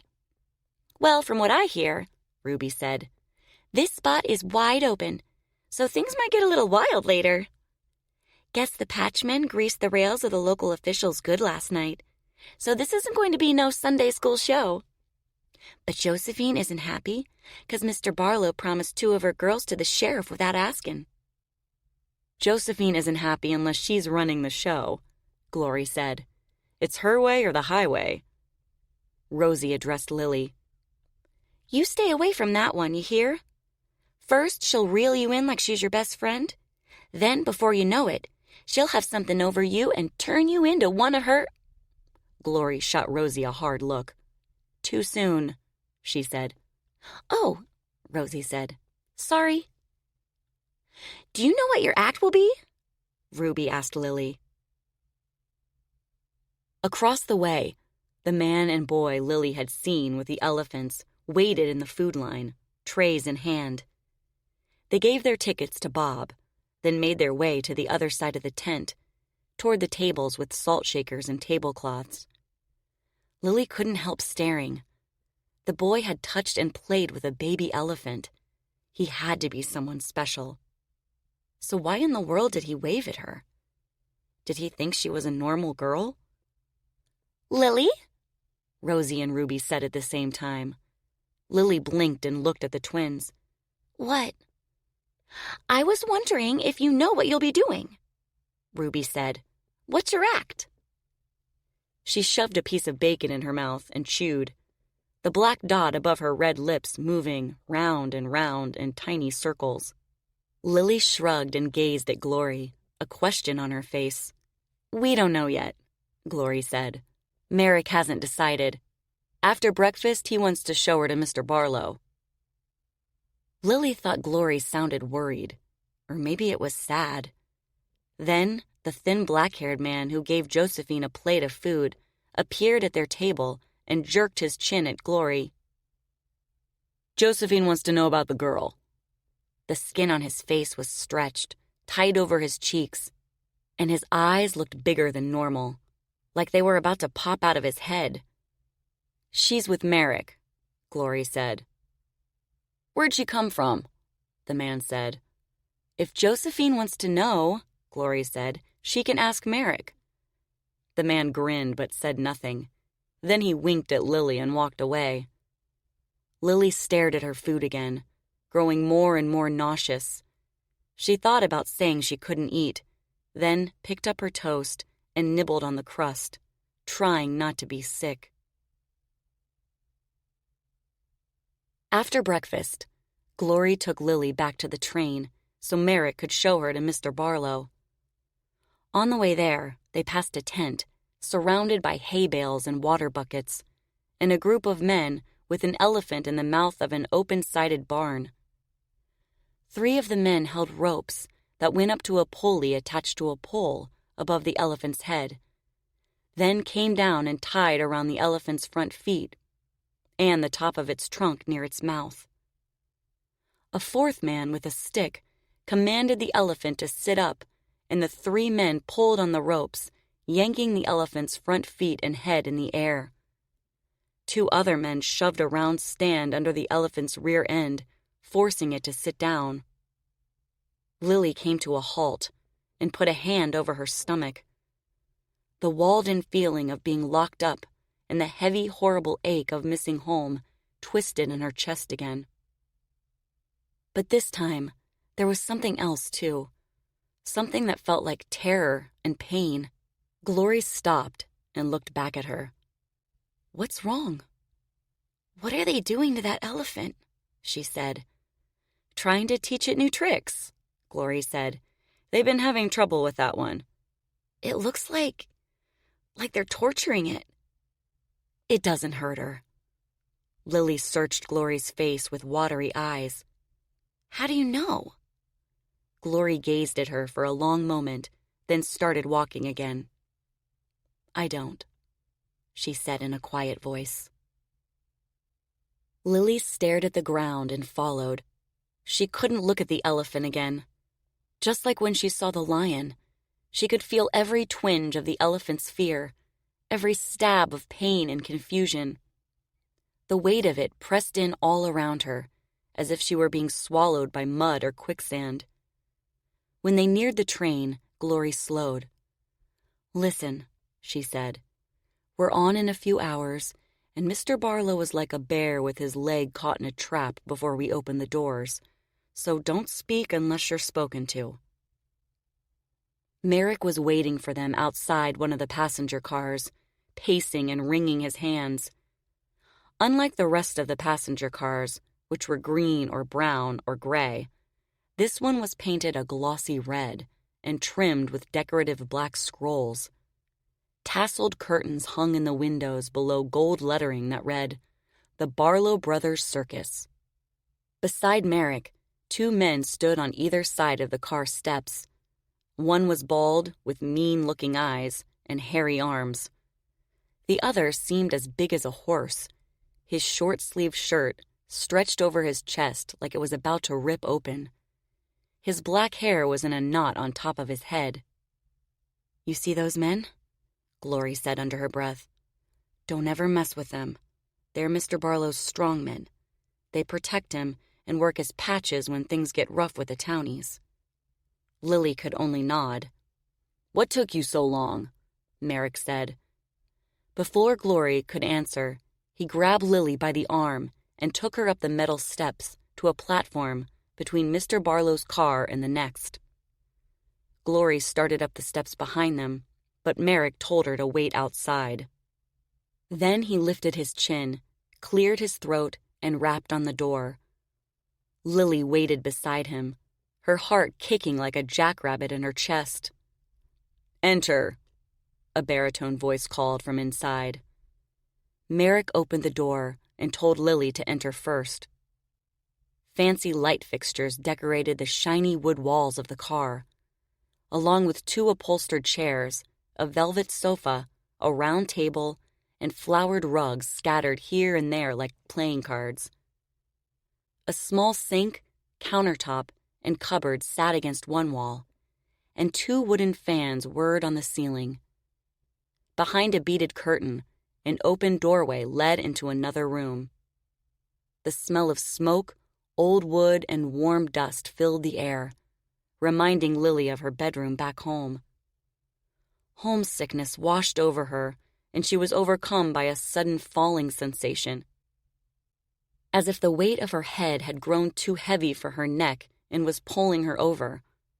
Somehow, she stayed upright and gritted her teeth until the feeling passed. A man in a suit, cufflinks, and shiny shoes sat in a red chair, a plate of eggs and a cup of coffee on the round table in front of him. His waxed blonde mustache twitched over gray teeth that looked too big for his mouth. "What is it?" he said. "I picked up a new act at the last stop," Merrick said. "Something we've never had before." "Step forward," Mr. Barlow said to Lilly. Lilly did as she was told. Her mouth felt full of sawdust. "What's her billing?" Mr. Barlow said.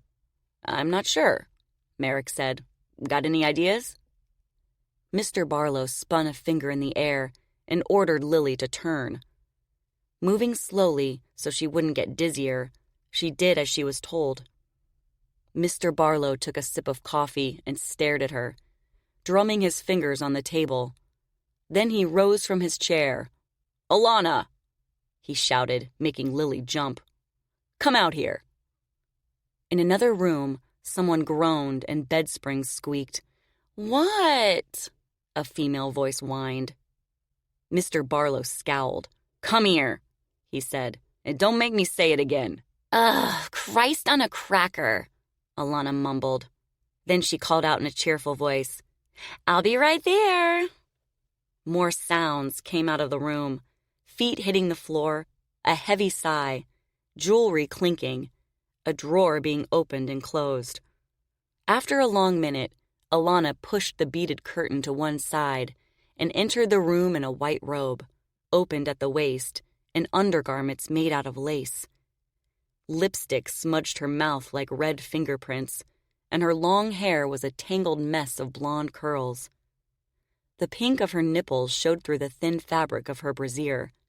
Behind her, a small brown dog trotted into the room. Alana smiled at Mr. Barlow. "What is it, dear?" Lilly lowered her eyes. Didn't anyone care that Alana was nearly naked? When the dog saw Merrick, it barked and charged at him, baring its teeth and growling, its hair raised. Then it suddenly came to a halt and eyed Lilly. It dropped its head, went over to her, sat up on its hunches, and pawed the air, begging to be picked up and petted. "Well, I'll be damned," Alana said. "She's never done that before. Chi-Chi hates everybody but me." She went over and kneeled next to the dog and gazed up at Lilly. "You want to pet her?" Lilly nodded, got down on one knee, and touched the dog's little head. Chi-Chi rolled over to expose her tiny tan belly, her tail wagging wildly. Lilly rubbed the dog's belly, and for the first time in what seemed like forever, smiled. "I've never seen her act like that with anyone," Alana said. "She even tries biting Sid if he gets too close." She glanced over her shoulder. "Isn't that right, darling?" "If that idiot dog bites me, I'll stomp it into the ground," Mr. Barlow said. Alana ignored him and directed her attention back to Lilly. "Have you always had a way with animals?" She scratched Chi-Chi's chest with long pink fingernails. Lilly shrugged. "I don't believe I've had the pleasure," Alana said. "What's your name, honey?" Before Lilly could answer, Mr. Barlow said, "We're trying to come up with her show name. That's why I called you out here, not to play with that stupid dog." Alana rolled her eyes and kept scratching Chi-Chi. "Well, what's her act? Where's she going to be working?" "Where the hell do you think?" Mr. Barlow said. "In the freak show." Alana pressed her lips together and stopped petting the dog. She straightened and pulled her robe closed, tying it tight at the waist. "Call her whatever you want," she said. "You will anyway." "God damn it," Mr. Barlow said. "Sometimes I wonder why I keep you around." Alana shot him a cold smile and strolled back toward the bedroom. "You know perfectly well why you keep me around." Mr. Barlow caught her by the arm. "Stay here. I need ideas." Alana pulled away and plopped down on the velvet sofa, pouting. Chi-Chi flipped over onto her feet, scurried over to the sofa, and jumped up to sit beside her owner. Alana took a cigarette from a silver case on the table, put it between her smudged red lips, lit it, and blew out a stream of smoke with more force than necessary. Then she cocked her head slightly and fixed her eyes on Lilly, thinking. "Well, she's perfect," she said. "When I saw her, the first thing I thought of was a porcelain doll." She took another drag from her cigarette, crossed her legs, and leaned forward. "How about the world's only living porcelain doll? Or a real porcelain doll alive and breathing?" Smoke curled from her mouth when she talked. "Not exotic enough," Mr. Barlow said. "We want to shock and amaze people, not bore them to death." Alana rolled her eyes again, then took another drag from her cigarette. "How about the Swan Girl? Or we could put her in a wedding dress and call her the Ghost Bride." "I think we should bill her as some kind of princess," Merrick said. "That might work," Alana said. "She's different because her skin is so white. So you need something that makes sense, like the Frozen Princess or the Ice Princess." "I've got it," Mr. Barlow said. "The Ice Princess from another planet." Alana shook her head and leaned back in the sofa, one arm across her middle, the other bent at the elbow, her cigarette in the air. Mr. Barlow ignored her. "It's perfect, right?" he asked Merrick. Merrick shrugged and mumbled something under his breath. "What's that?" Mr. Barlow said. Nothing, Merrick said. He said it's stupid, Alana said. Shut up, Alana, Mr. Barlow said. Anger pinched Alana's face. She crushed her cigarette out in an ashtray, got up, and went back to the bedroom. Chi-Chi jumped off the couch and followed her. You think it's stupid? Mr. Barlow asked Merrick. No, but I'm not sure what being Ice Princess has to do with being from another planet. She's supposed to be an alien? Because that's not what I had in mind. Well, the name of this circus might be the Barlow Brothers, Mr. Barlow said. But I'm the only brother left. Not to mention, I'm the one paying the bills around here. Do yourself a favor and remember that. Merrick clenched his jaw, his temples moving in and out. You know damn well your brother had every intention of leaving me his half, he snarled. Maybe, maybe not. The only thing I know for sure is he didn't have time to change his will between making a move on Alana and drowning in that river. You're my cousin, Merrick, and only a second cousin at that. You're lucky I let you run the sideshows. I own the sideshows. No, dear boy, you don't. You might own a few of the acts, and Victor will always be loyal to you. But I own the tents, and the banners, and the stages. I own the ticket booths and employ the people who run them. Maybe so, but Lilly's my act. I should decide her billing. Mr. Barlow jutted out his chin and took a step closer to Merrick. Listen, pisshead. Without me, you wouldn't have a circus for her act. I own the big top and the animals and the wagons.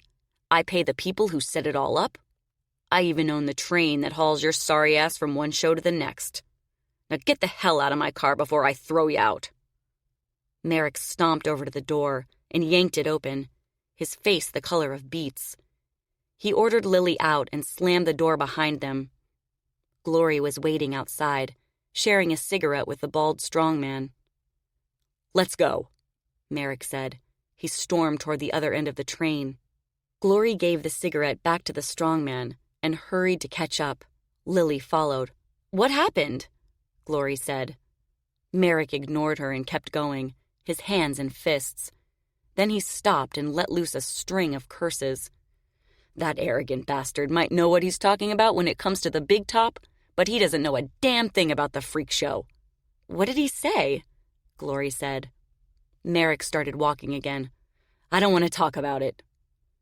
Well, I've got to get ready for my performance, Glory said. I'll take Lilly over to the twins' car. She can stay there for now. They've got room. Merrick shook his head. No, she's staying with us. But, Glory started. Merrick stopped again and glared at her. No buts. I'm not giving her the chance to try to escape. Escape and go where? She's just a little girl. I don't care, Merrick said. She's staying in our car where we can keep an eye on her, and that's final. It's either that or back in the stock car with the goats and llamas. Glory gave Lilly a worried glance. Okay, she said. But I'll take her to the dressing tent with me while I get ready. No, you won't be making it back to the train before the show opens without the rubes seeing you. He started walking again. Now come on. Glory and Lilly trailed Merrick past the next 3 cars, then climbed the steps of the 4th and waited while he unlocked the door. The inside of the car looked the same as Mr. Barlow's, except with faded, torn furniture, dull paneling, and no ceiling fans.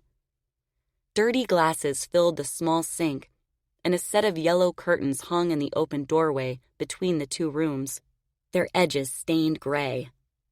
The air felt hot and thick, like the air in Lily's attic bedroom in the middle of summer. Lilly did not like the place. Merrick tromped over to a sideboard, opened a bottle, and poured brown liquid into a glass. Glory picked a newspaper and a rumpled blanket off the couch and straightened the pillows. You can sleep here, she said to Lilly. She lifted an overflowing ashtray off a table piled high with magazines and brushed fallen ashes to the floor. Sorry it's such a mess. Standing frozen by the door, Lilly didn't know what to do or say. This was her new home, whether she liked it or not. She pictured her old room, her lumpy bed, her stained pillow, Abby sleeping on her woolen blanket. The sudden realization that this was final, that she was never going to see any of it again, that she was never going to see Abby again, hit her like a sledgehammer. It was the worst feeling in the world. Her eyes flooded and her lungs started to close. She tried counting the floorboards to calm down, but it didn't help. Glory saw what was happening, came over and knelt beside her. "It's okay," she said. "Just breathe. I know it's a lot to get used to, but I'll take care of you, I promise." After several long minutes of struggling to get air, Lily's chest finally loosened, and she stumbled over to the sofa and collapsed into it, her face smeared with tears and sweat. Her vision grew blurry, and she closed her eyes. She was exhausted and wanted to disappear into sleep, but her mind wouldn't stop spinning. She needed to come up with a plan. She needed to get out of there and go home. Maybe this afternoon, when the circus opened and Merrick and Glory left the car to go to work, she could sneak out and follow the railroad tracks in the other direction, toward Blackwood Manor. She had no idea how long it would take to walk home, but she didn't care. Maybe she could steal some food and a blanket and sleep in the woods at night. At least it wasn't winter. She pictured herself crossing her parents' fields and walking across the lawn, marching up the steps and knocking on the front door. Daddy would answer, surprised and happy to see her. Mama might be mad at first, but if Lily promised to be good, promised to stop asking for things she couldn't have, and promised to memorize the Bible and say her prayers every night, maybe Mama would let her stay. Then she thought of something else and started to tremble. What if Daddy wasn't happy to see her? What if he knew all along Mama was going to sell her to the circus? After all, he let Mama lock her in the attic. If he really loved her, he wouldn't have done that. And what if he really wasn't long for this world? What if he really was dying? The thought made her feel like she was falling off a cliff, her arms and legs limp and useless, her hair fluttering around her face and head. She buried her face in a pillow and sobbed. Glory knelt beside her. "It's all right. Go ahead and cry. You have every right to be sad and mad and scared and all of those things. It's not fair what your mama did to you. When my parents dropped Victor off at the asylum, I was 6 and he was 5. But God help me, I remember thinking how glad I was that they were leaving him there instead of me, because he was crying so hard and Merrick slammed his glass on the sideboard.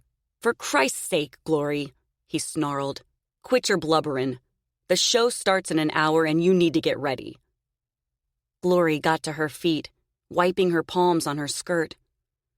"Don't you think it'd be okay if I sit this one out? Others have missed shows before. I should stay here with Lily and—" With that, Merrick flew across the room and slapped her hard across the face. She staggered backward and nearly fell, but managed to stay on her feet. Lily sat up, breathing hard. Glory put her hand to her cheek and gaped at Lily, her eyes wide with shame and fear. Then, without a word, she hung her head and went into the other room. "You better be getting your things together," Merrick yelled. He went over to the sideboard and poured himself another drink. Lily watched from the sofa, her fingers digging into the cushions. A moment later, Glory came out of the other room with what looked like a miniature suitcase in one hand. A red mark in the shape of a handprint colored her cheek, and she gazed at Lily with glassy eyes. "I'll be back as soon as the show is over. I'm sorry I can't stay." Lily wanted Glory to stay more than anything, but there was nothing she could do. She watched her leave, then curled up in a corner of the sofa, wondering what would happen next. Merrick locked the door behind Glory and disappeared into the other room. Somewhere a door opened and closed. Lilly held her breath and listened. Was there another way out of the car in the other room? The only things she heard were the violent thud of her heart and what sounded like water running. She got up, tiptoed across the room, and tried the door that led outside, even though she knew it was locked. She tried the windows. It was no use. Everything was bolted shut. She sat down again and tried to think. Then the door in the other room opened and closed again, and Merrick whistled as he moved about in there. A few minutes later, he came out in a suit and tie, his hair slicked back from his cratered face. The smell of shoe polish and cologne filled the room, reminding Lilly of Daddy. Merrick poured another drink, came over to the sofa, stood over her, and grinned. She swallowed and pushed her back into the cushions. "You and I are going to make a lot of money together," he said. "But right now, I've got to get over to the sideshow." He swallowed the contents of his glass and headed for the door. As she watched him go, the tightness left Lily's shoulders. After he left, maybe she could pound on a window to get someone's attention, or break it and crawl out. Then Merrick realized his glass was still in his hand and went over to set it on the sideboard. She tensed again, and before she knew what was happening, he rushed toward her, clawed hands outstretched. She screeched and tried to scramble off the sofa, but he clamped his fingers into her upper arms and dragged her into the other room. She thrashed and kicked and clawed, but couldn't get away. He hauled her past a chair piled with clothes and a bed covered with tangled blankets, then opened a wooden door and shoved her into a small room. She stumbled and fell between a wall and a toilet, and he slammed the door, casting the room into blackness. A horrible stench filled her nostrils, and she gagged. She got to her feet and pounded on the door, screaming for him to let her out. "Sorry, kid," he said through the wood, "but the show must go on." Chapter 8. Julia. The morning after her return to Blackwood Manor, Julia woke with a start. Her head bent at an odd angle against the arm of the overstuffed couch. At first, she didn't know where she was. Then she recognized the marble fireplace and the ornate tin ceiling of her late parents' living room. Now the living room, the entire house in fact, belonged to her. It felt surreal and a bit unsettling. She sat up, stretched, and rubbed her stiff neck. The room was cold and gray, and she could almost see her breath. Sometime during the night, the fire had gone out. She stood, walked over to the windows, and pushed back the velvet curtains. Warm shafts of sunlight burst through the glass, illuminating the dusty air and creating blocks of light on the red Persian rug. A strong wind pushed against the window frame and creaked against the panes. Mother's dead rose bushes scratched along the sill. Outside, the brown front lawn stretched out for what seemed like forever toward a line of towering oak trees. A white plank fence and the one-lane road that led into town in one direction and the Adirondack foothills in the other. A band of black starlings filled the swaying tree branches, and a gray pickup truck lumbered along the way, its exhaust like swirling ice in the air. Even in the sunshine, everything looked lonely and cold. After she got the fireplace going again, she went into the kitchen and turned on the tea kettle. The first thing on her to-do list was to figure out how to turn the furnace up. Then she could start exploring. She opened the drawer beside the stove and stared at one of the great mysteries of her childhood: Mother's keys. She could still picture the key ring hanging from Mother's apron, brass and iron clicking as she strode up and down the stairs, through the rooms and halls like a cat with a bell on its collar. While growing up, Julia had often wondered why there were so many keys on the ring, and where Mother kept them at night. Could it be that they were in this drawer all along? No, it was impossible. Mother never let them out of her sight. How many times had she seen Mother reading or knitting, one hand checking to make sure the keys were still tied to her apron? 100? 1,000? Julia took a deep breath and touched the keys, half expecting to hear Mother's chiding voice warning her to leave them alone. But there was no voice, no electric shock, no scolding slap of an invisible, cold ghost hand. She picked up the ring and was surprised to find it weighed more than expected. There were 17 keys, each one unique, short and long, brass and iron, thick and thin, ornate and plain. And now, like everything else in Blackwood Manor, they belonged to her. She took the keys, grabbed her suitcase from the foyer, and went up to her old room. The second floor featured a long center hallway, with 2 hallways leading off each side. Julia's bedroom was at the top of the stairs, the first door on the left. As she suspected, it was locked. She tried 5 different keys before finding the right one, then finally turned the lock and opened the door, thinking briefly how odd it was that she didn't know which key belonged to her old room. The bedroom was freezing and looked exactly the same as it did the night she left, except for the cobwebs hanging from the stuffed calico elephant on the shelf above her headboard, and the dust graying every surface, including the pictures of dogs and cats taped to her dresser mirror. She entered and stood in the middle of the room, shivering and still holding her suitcase. 1,000 memories flooding her mind. This was where she had spent countless lonely hours, banished for the smallest violation of Mother's rules, or doing homework, wishing she had a brother or sister, sobbing into her pillow after being picked on in school. After a long minute, she turned around and walked out. She didn't have to stay in her old bedroom. She could stay in a different one. After all, there were 6 on this floor alone. She closed the door, put the key in the lock, and started to turn it, then changed her mind. There was no longer any reason to keep her old bedroom locked. Not that there ever was, except for Mother's insistence it be that way.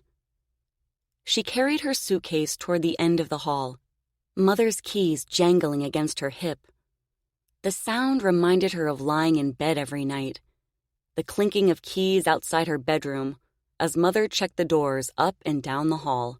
For what? Julia had no idea.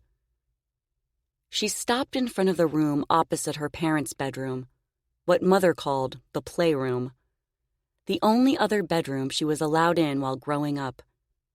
As usual, the playroom was unlocked. Inside, gray light filtered in around the curtains, and a mint green rug embroidered with roses and leaves covered the plank floor like a thick layer of lime sherbet. A brass daybed with ruffled pillows and a white comforter sat against one wall, opposite a blue-painted armoire between 2 tall windows. Unlike Julia's bedroom, this one had been kept free of dust and cobwebs. As a child, she had spent hours in the playroom, combing her dolls' hair, feeding them bottles, rocking them to sleep, kissing their foreheads. Thinking about it now gave her heart a strange twist. Mother was the one who taught her how to cuddle babies and lay them gently into their beds. She was the one who told her to pat the dolls' backs and sing them to sleep. Now, Julia couldn't imagine it. She pushed the image of Mother from her mind and concentrated on the here and now.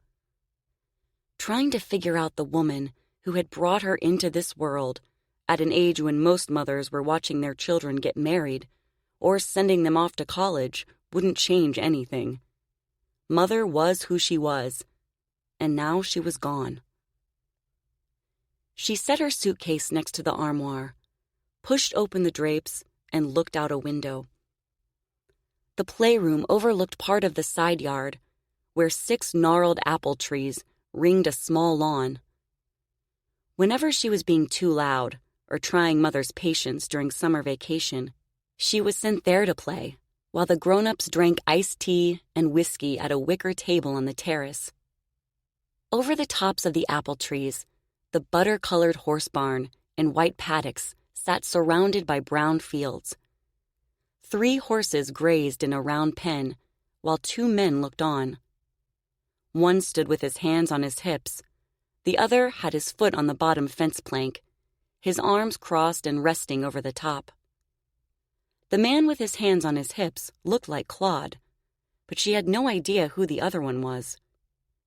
Then she noticed the gray pickup truck she had seen on the road earlier sitting in the barn driveway. Maybe the other man was the veterinarian. She opened her suitcase, found a thicker sweater, and put it on, wondering if Claude knew how to turn up the furnace. She had no idea if the house was heated with wood or coal, or where the thermostat was located. After all, she was only a teenager when she left, and she had never been interested in those things anyway. Not that anyone would have explained them to her if she'd asked. Somewhere in the back of her mind, she remembered her father going into the basement to adjust the valves, but she wasn't sure what that meant. If Claude didn't know what to do, she'd have to figure it out herself, or hire someone. She brushed her hair in the mirror, pulled it into a ponytail, and went back downstairs. In the kitchen, the tea kettle was screaming. Hot water boiled from its spout and sizzled on the flame beneath it. She turned off the burner and, without thinking, grabbed the tea kettle handle. Shit! She dropped the tea kettle on the stove and went over to the sink to run her red, tender palm under the faucet. How was she ever going to take care of this place if she couldn't even make tea without messing it up? She stared at the running water, wondering if she should quit while she was ahead. Someone knocked on the mudroom door and she jumped. Shit, she said again. She shut off the water, wiped her hands on her pants, and went into the mudroom. Maybe it was Claude, and she could ask him about the furnace. She opened the door. It wasn't Claude. A man in rubber boots, a black toque, and a green barn jacket stood on the steps with his back to her, watching the horses in the round pen. "May I help you?" Julia said. The man spun around and took the toque from his head. "Sorry," he said. "You caught me daydreaming. I'm Fletcher." He grinned and thrust out a hand. "Fletcher Reed. I'm here to see Miss Blackwood." He was tall and lean and looked to be in his late 20s, with a square jawline and chocolate-colored eyes. His short, sandy hair stuck out in all directions above his tanned, rugged face. She shook his hand. His handshake was sturdy, his skin rough. "I'm Miss Blackwood," she said. His brows shot up. "You're the new owner?" "Yes." "But you're so... Heat rose in her cheeks. "I know. I'm too young to own this place." His face filled with instant regret. "Oh, no, I'm sorry. It's none of my business. Please, forgive me." He glanced over his shoulder, as if plotting a quick getaway, then gave her a broad smile. Can we start over?" She shrugged one shoulder. "Sure." He shook her hand again. "I'm the vet." She hesitated, surprised. For some reason, she expected the veterinarian to be old, like Claude. With a bristled face and age-spotted hands, she couldn't have been more wrong. He looked like one of the surfers she used to watch on Long Island. "Pleased to meet you," she said. "I'm Julia." "Pleased to meet you too, Julia. Claude and I were wondering if you'd come over to the barn and take a look at the horses." "Me?" He nodded. "Is something wrong? Because I don't..." "No, it's nothing like that. A buyer is interested in a couple of your stallions. We were wondering if you wanted to sell or not." She frowned. Why were they asking her to make decisions already? She had just arrived and didn't know the first thing about horses. I don't know, She groaned and sighed. Suddenly, she couldn't string two words together. He's going to think I'm an idiot. Whatever you think will be best for the farm, I trust you and Claude to make the right decision. All right, he said. I know what Claude is thinking, but he said we had to ask you first. Are you sure you don't want to come and take a look? They're some of our best stallions yet. Perfect specimens from Blackwood Farm's most famous lineage. When you see them, you'll know what I mean. She thought about it for a moment, then shrugged. There was no harm in looking, and she had to go over to the barn sooner or later. Not to mention she needed to ask Claude how to turn up the furnace. Okay. Better grab your coat, he said. It's a cold one out there today. She opened the door wide and stepped back. Please, come in and stay warm while I get it. He entered the mudroom, closed the door behind him, and waited with his hat in his hand at the edge of the kitchen while she went to get her coat. Nice house, he called after her. It's got a great kitchen. She grabbed her coat from the foyer closet and hurried back to where he stood. You've never seen it? He shook his head. Mrs. Blackwood was an odd duck. She never allowed us inside. If we needed something, we had to call on the barn phone. She pushed her arms into her coat and buttoned it up. That sounds about right. My mother loved rules. He grimaced. Sorry. I didn't realize the former owner was your mother. I thought she was a long-lost aunt or something. She smiled. Don't worry. If anyone knows how odd my mother was, it's me. She started to take her crocheted beanie out of her coat pocket, but changed her mind. It was dirty, and the edge was starting to unravel.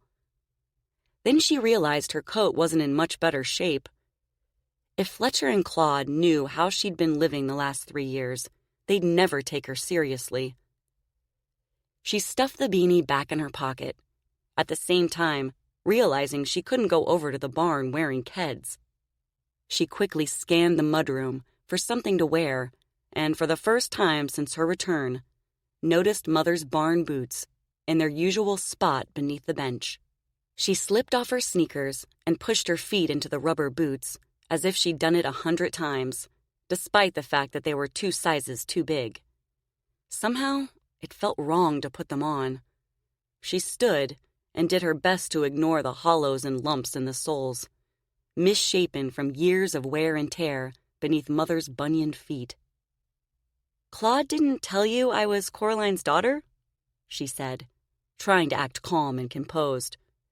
If there's one thing about Claude, Fletcher said, it's that he does his job and keeps his mouth shut.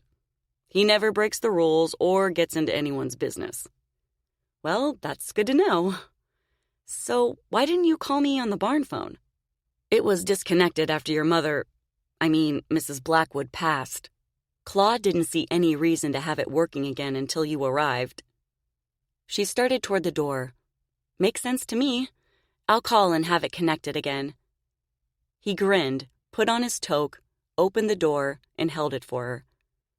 They left the house, and she walked beside him toward the barn, her hands in her pockets.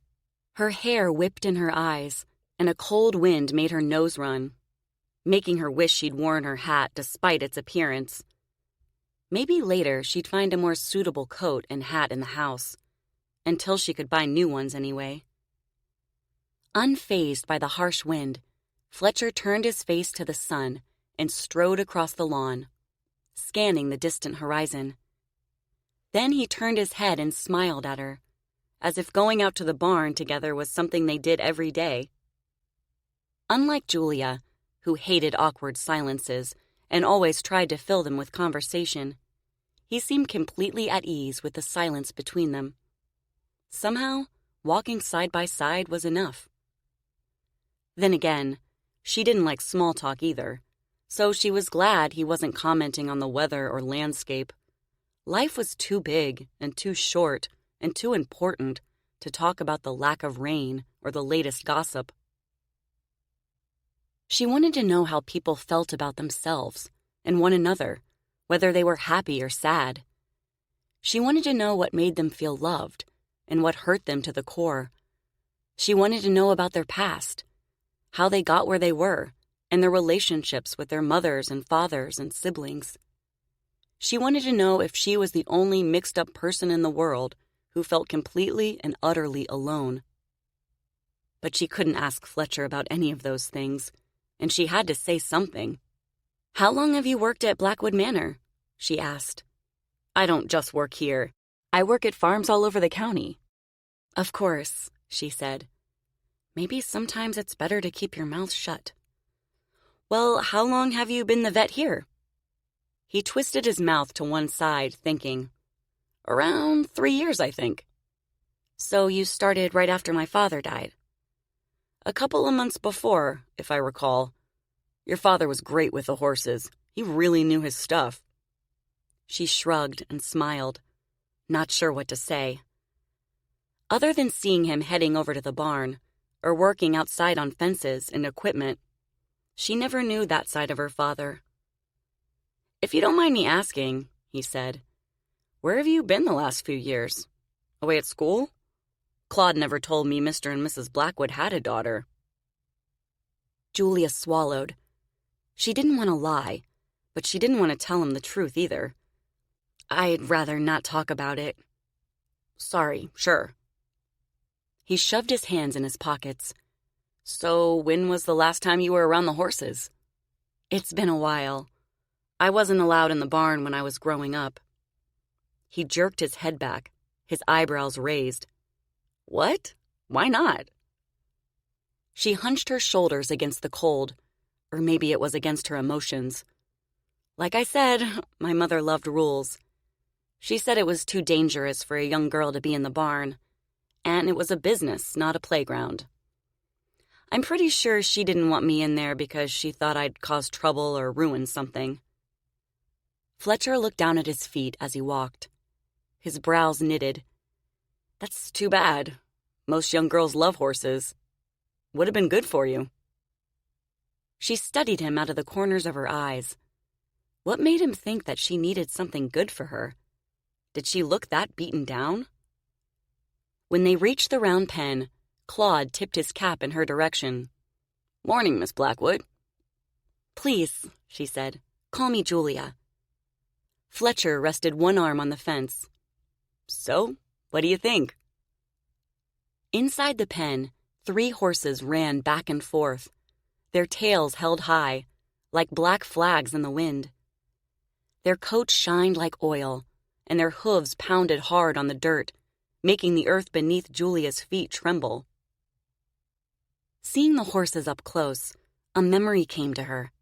She was 9 years old and homesick from school. Normally, Mother was always home, but that day she had an important appointment in town.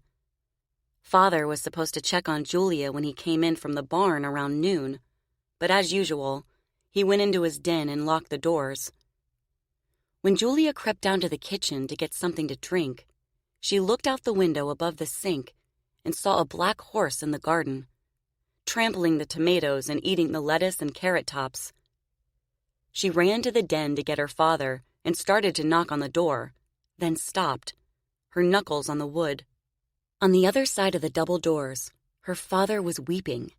His favorite record, Little White Lies, turned up loud. She stood for a moment, sick and scared and not knowing what to do, then hurried back to the kitchen, put on her shoes, and went outside. At the edge of the woods, she picked a bunch of clover, then went over to the garden and slowly approached the horse, her hand outstretched. The horse yanked up its head and snorted, startled by her presence. Talking soothingly, Julia took one step at a time toward it, not making any sudden moves. Finally, the horse took a step forward and nibbled at the pink blossoms in her hand, its soft lips like velvet on her palm. When the horse moved closer, munching the clover and looking down on her with big brown eyes, Julia stepped backward, and the horse followed. She kept going until they reached an empty paddock outside the barn, then opened the gate and led the horse through. After putting the rest of the clover on the ground, she shut the gate, went back to the horse, and ran her fingers through its black mane. The horse nickered and rubbed its heavy head against her side, loving the attention. Overcome by the horse's show of affection, she wrapped her arms around its muscular neck and pressed her nose into its warm hide. It was the first time she had ever touched a horse, and somehow it seemed as though she could feel its strength, radiating like the warmth of the sun into her skin. It was like nothing she had ever felt before. On her way back to the house, confusion stirred in her mind. Why would her parents keep her away from such wonderful creatures? It didn't make sense. After that encounter, she looked out her bedroom window every day, aching to be with the horses. Once in a while, when Father wasn't watching and on the rare occasion Mother was out, she snuck over to the fences near the back of the barn. But she only dared to stay a few minutes. Sometimes the horses came over to eat clover out of her hand or let her pet them, but other times they were too busy grazing, running, and sleeping. Either way, she was happy just to be near them. When she ran away from home 3 years ago, the horses were the only things she missed about Blackwood Manor. Now, seeing these stallions, her stallions, up close, she was surprised to feel the old longing return with such undeniable force. "They're beautiful," she said, a lump forming in her throat. "We have a buyer interested in the black one, and the one with the white blaze," Fletcher said. "But it's up to you if you want to sell or not." "Not sure if you're aware," Claude said, "but your father bred a lot of blue ribbon winners in his time. Course, it was Mrs. Blackwood who bought the stud that started it all. But these are some of our best stallions yet. All you have to do is say the word, and we can keep them and rebuild our reputation." Julia had no idea what to do. Her head was spinning with memories and doubts and insecurities. Of course she wanted to keep the horses, but could she really run this farm? Could she really take care of these beautiful animals and make the right decisions for their future? She started. Then she noticed Fletcher studying her, as if trying to read her mind, and her face flushed with embarrassment. Fletcher grinned and turned toward Claude. "Maybe we should give Miss Blackwood a minute to catch her breath," he said. "After all, she just got here. I know you told the buyer we'd have a decision right away, but the buyer can wait." Claude scowled and pushed his thumbs into his belt. Julia breathed a sigh of relief and smiled at Fletcher to show her gratitude. "Can I have a day or two to think about it? I haven't decided anything yet, if I'm selling the horses or keeping them. I haven't even unpacked yet." Claude's frown deepened. "You're the boss," he said. "But I'm telling you right now, selling these studs is a big mistake." Fletcher gave Julia a bemused uh-oh look, then directed his attention at Claude. "I'm sure Julia will take your advice into consideration, and I'll let the buyer know she'll be making a decision soon." Then he winked at her and said, "How about a tour of the barn since you're out here?" She nodded. "Thanks, I'd like that." She waited to see if Claude was going to say anything else, but he busied himself stomping dirt around the base of a fence pole, brooding silently. "I'm sorry for not making up my mind right now," she said to him, "but I will. And I know you've got work to do. But after I have a look around, could you please show me how to turn up the furnace? The house is freezing." Claude moved away from the fence pole and started toward the manor, his face dark. "Yes, ma'am," he said. "I'll take care of it right away." "You don't have to do it right now," she said. Claude ignored her and kept going, his head down. When he was out of earshot, she glanced at Fletcher. "Did I say something wrong?" Fletcher shrugged. "I have no idea, but I have to admit, I don't think I've ever seen him that cranky." Chapter 9. Lilly.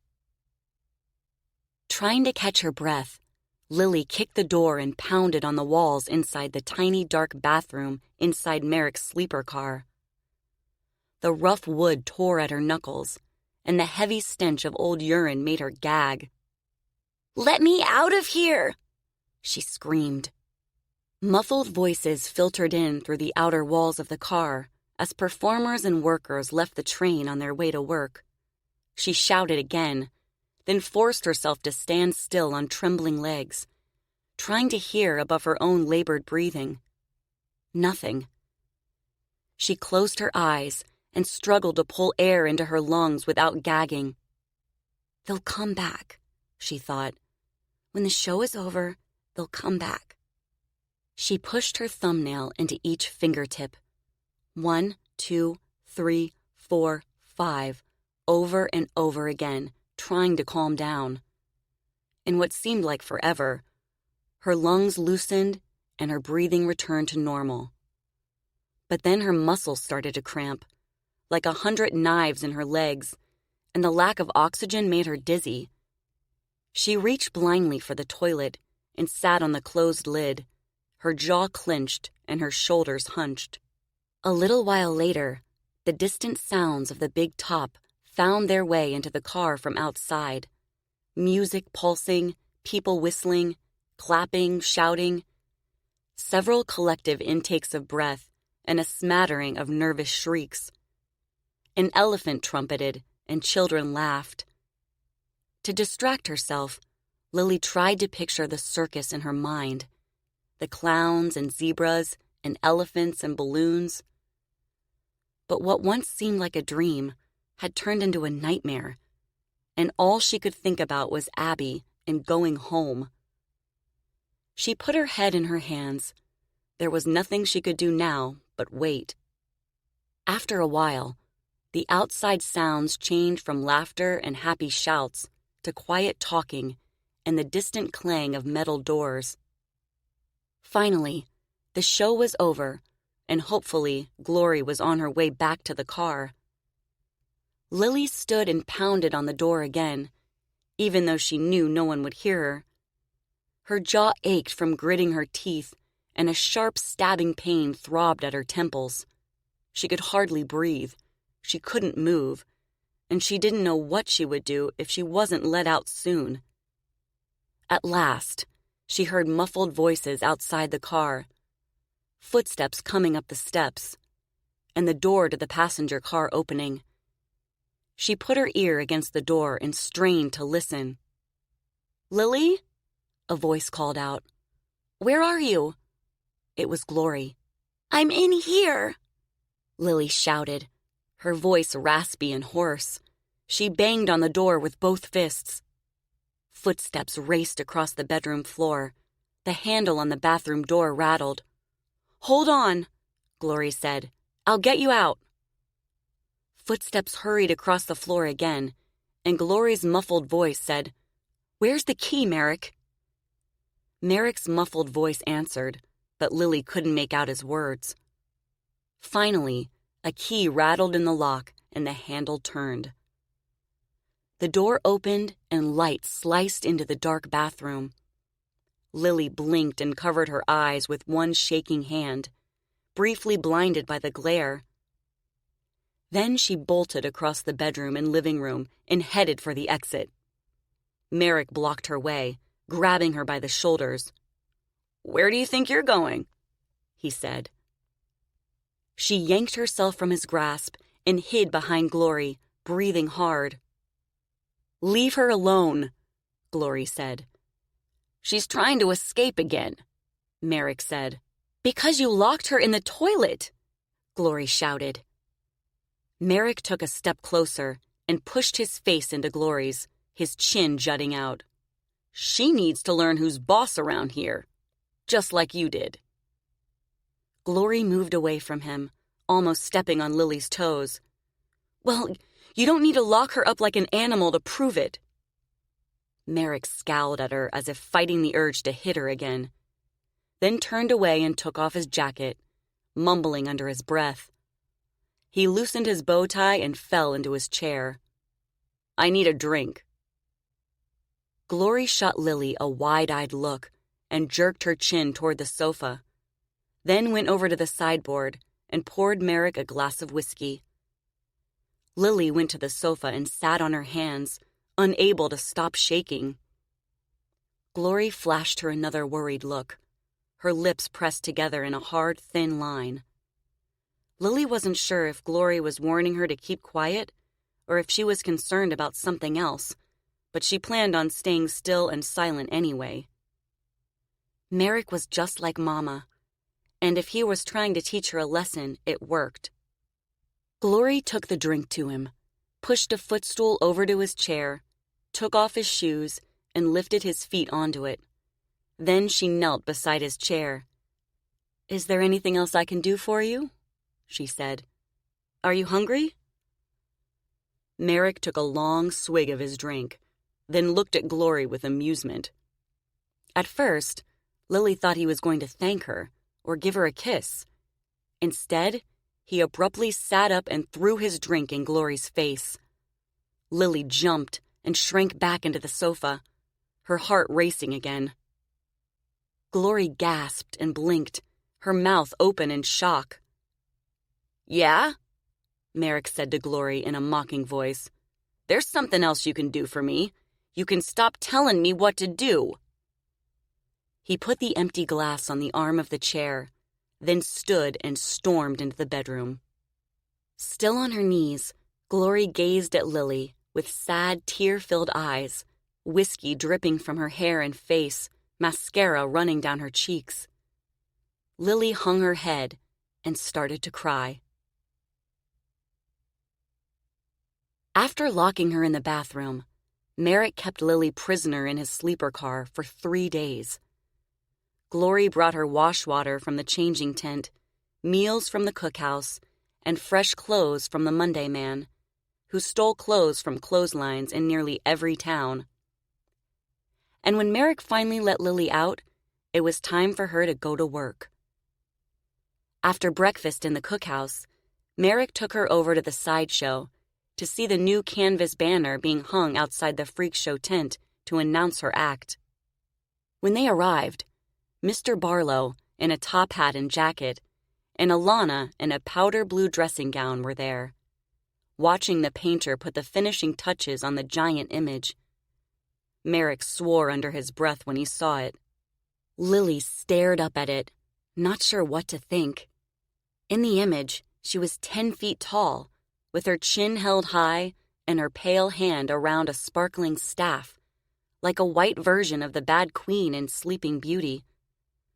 A winter scene surrounded her as she stood in front of an icy spaceship and an igloo. She couldn't imagine why Mr. Barlow wanted people to think she was from another planet. What was she supposed to do, and how was she supposed to act? And what happened if everyone found out they were lying? She thought about asking Merrick, but changed her mind. She'd ask Glory later. "It's perfect, don't you think?" Mr. Barlow said to no one in particular. Alana stood beside him, her fingers and neckline dripping with jewels. She hooked an arm through his and twisted her red lips, staring up at the canvas. "I don't know, darling," she said. "It seems kinda, what's the word?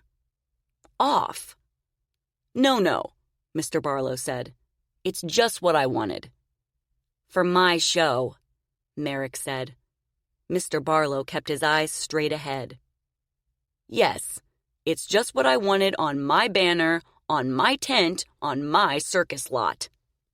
He swore under his breath, then turned on his heels and walked away, swinging a silver-tipped cane and taking Alana with him. "Come along, darling. Let's celebrate with a little champagne." Merrick watched him go, his face growing crimson. Then he grabbed Lilly by the arm and dragged her toward the sideshow performer's dressing tent. "You better pull this off, or you'll pay for it." Now the freak show was starting in a few minutes, and she stood trembling in her undergarments in front of a mirror inside the dressing tent, while Glory fastened a fake diamond crown on her head with white bobby pins, then tied beads throughout her hair. Her hair was freshly washed and curled, and it spilled over her shoulders like a wedding veil. "Your dress will be here any second," Glory said. "What am I supposed to do in the show?" Lilly said, her teeth chattering. "Just stand there and let the rubes look at you," Glory said. "That's all. I'll be in the booth right next door, and the only thing between us will be a canvas curtain. If you need anything, I can be there in 2 seconds flat." Lilly wanted to ask what she might need, but she couldn't find the right words. She stared at her reflection, trying to remember how to breathe. Everything about her was white or silver. Her hair, the beads, her skin, the crown on her head. The only color was in her eyes, which looked like blue stones in snow.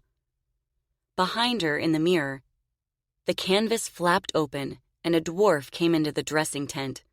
A pair of high-heeled shoes in her hands, a shiny dress draped over her shoulder. Her hair was as white as Lily's, her face thick with beige makeup and pink rouge. "Merrick sent these over," she said, showing Glory the shoes.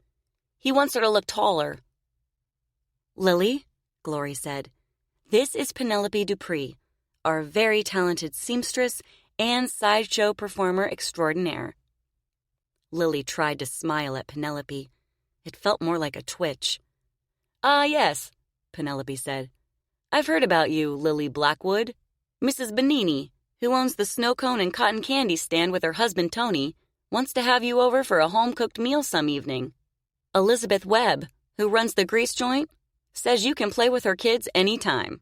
And Madame Zelda, otherwise known as Mrs. Daisy Hubert from Queens, our gypsy fortune-teller, says you're a Leo and you've got wonderful things in store." Lilly tried to smile again, but she didn't know what to say. The woman, like everyone she'd met besides Merrick, was being so nice. And all she wanted to do was go home, back to her room and Abby. Glory and Penelope helped her into the dress. It was silver and white, with long beaded sleeves and a billowing hoop skirt. Glory buttoned up the back, and Lilly pushed her feet into the shoes, holding on to the vanity to keep her balance. She had never worn high heels before, and when she straightened, she nearly fell. Glory caught her by the arm and grinned. "You'll get used to them," she said.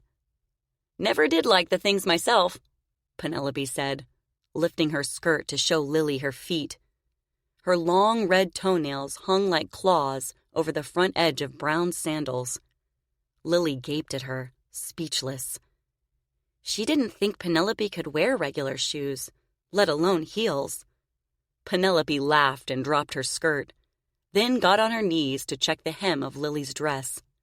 When she got up, she said, "You look beautiful, just like a princess." Lilly gazed at herself in the mirror. Despite the fact that her hands were sweaty and her stomach felt full of rocks, she decided Penelope was right. She looked like a princess from a fairy tale. But what would the people from town think? What did Glory call them? Rubes? Townies? When they saw her white skin and spiderweb hair, would they be afraid? Would she make them sick? Would they hate her like Mama and Daddy did? She touched her thumbs to the tips of each finger over and over and over. 1, 2, 3, 4. 1, 2, 3, 4. "Now remember," Glory said, "we're on until the show opens in the big top. The circus performance lasts about 2 hours. Then we do another show after it closes for the people who didn't catch us the first time around."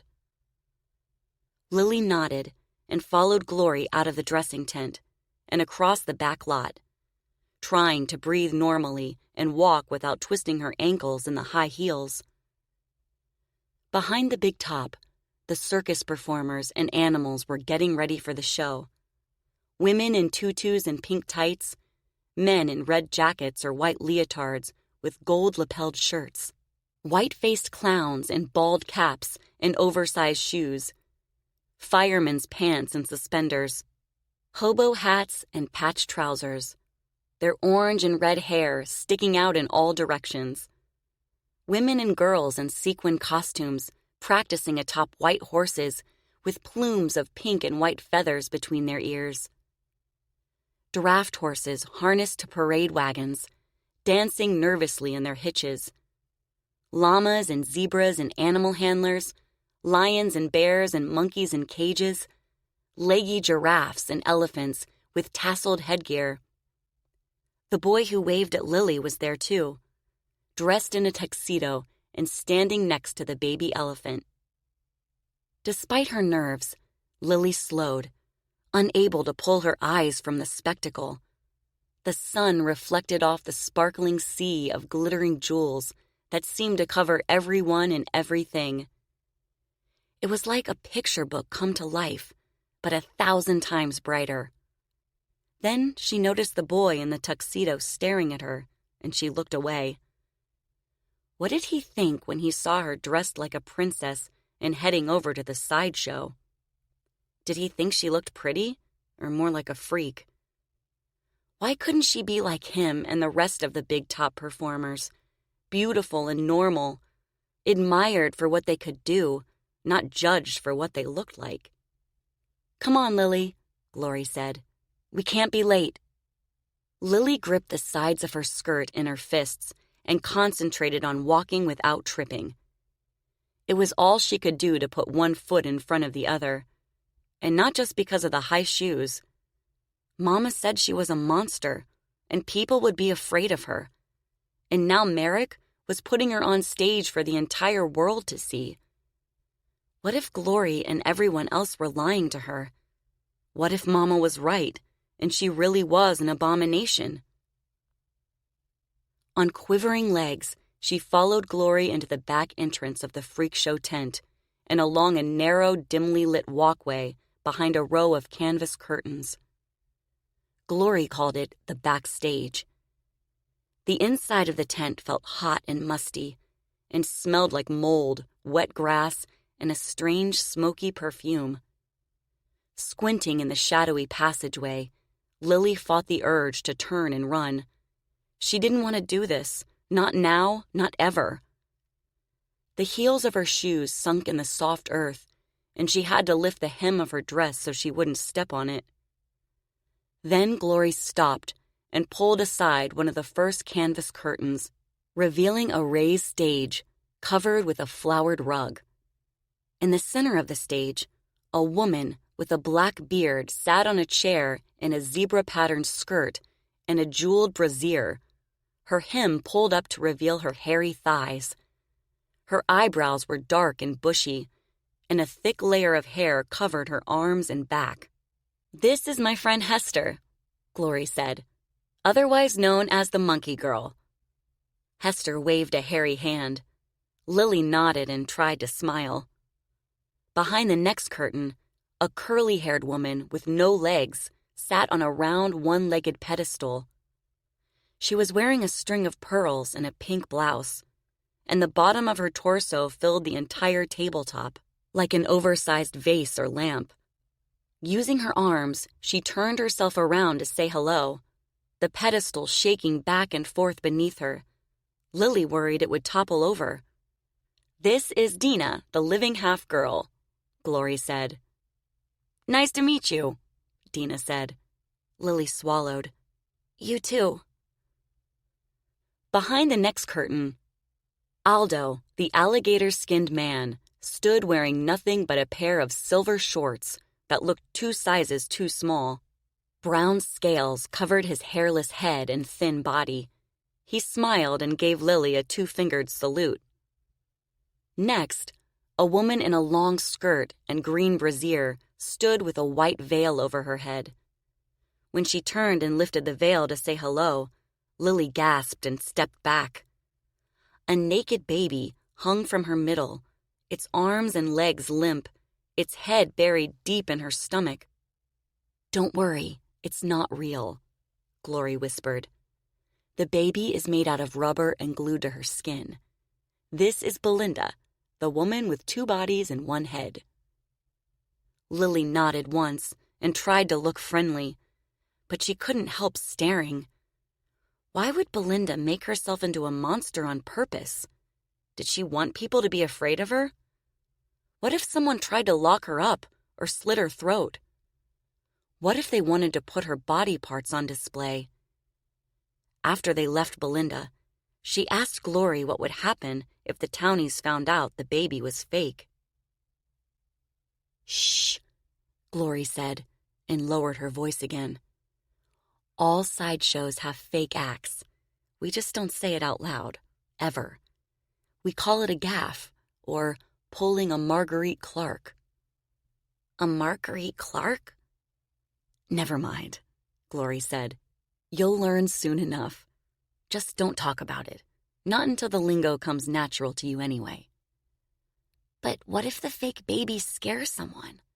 Lilly whispered. "What if they don't want to see it?" Glory chuckled. If they didn't want to see things like that, they wouldn't pay money to come inside the freak show. Lilly shook her head, a question on her face. "In the freak show, it's okay for the townies to stare at something they think they shouldn't," Glory said. "They don't have to, and actually aren't supposed to look away. But thank God that's the case, or we'd be out of a job." Lilly had to think about that. She still didn't understand, but it didn't matter. Right now, she had more important things to worry about, like trying to keep her breakfast down. One by one, Glory introduced her to other attractions in the freak show. Zuri the turtle boy, Dolly the world's most beautiful fat woman, Mabel the four-legged woman, Magnus the world's ugliest man, Spear the living skeleton, Stubbs the smallest man in the world, Brutus the Texas giant, and Miles the armless wonder.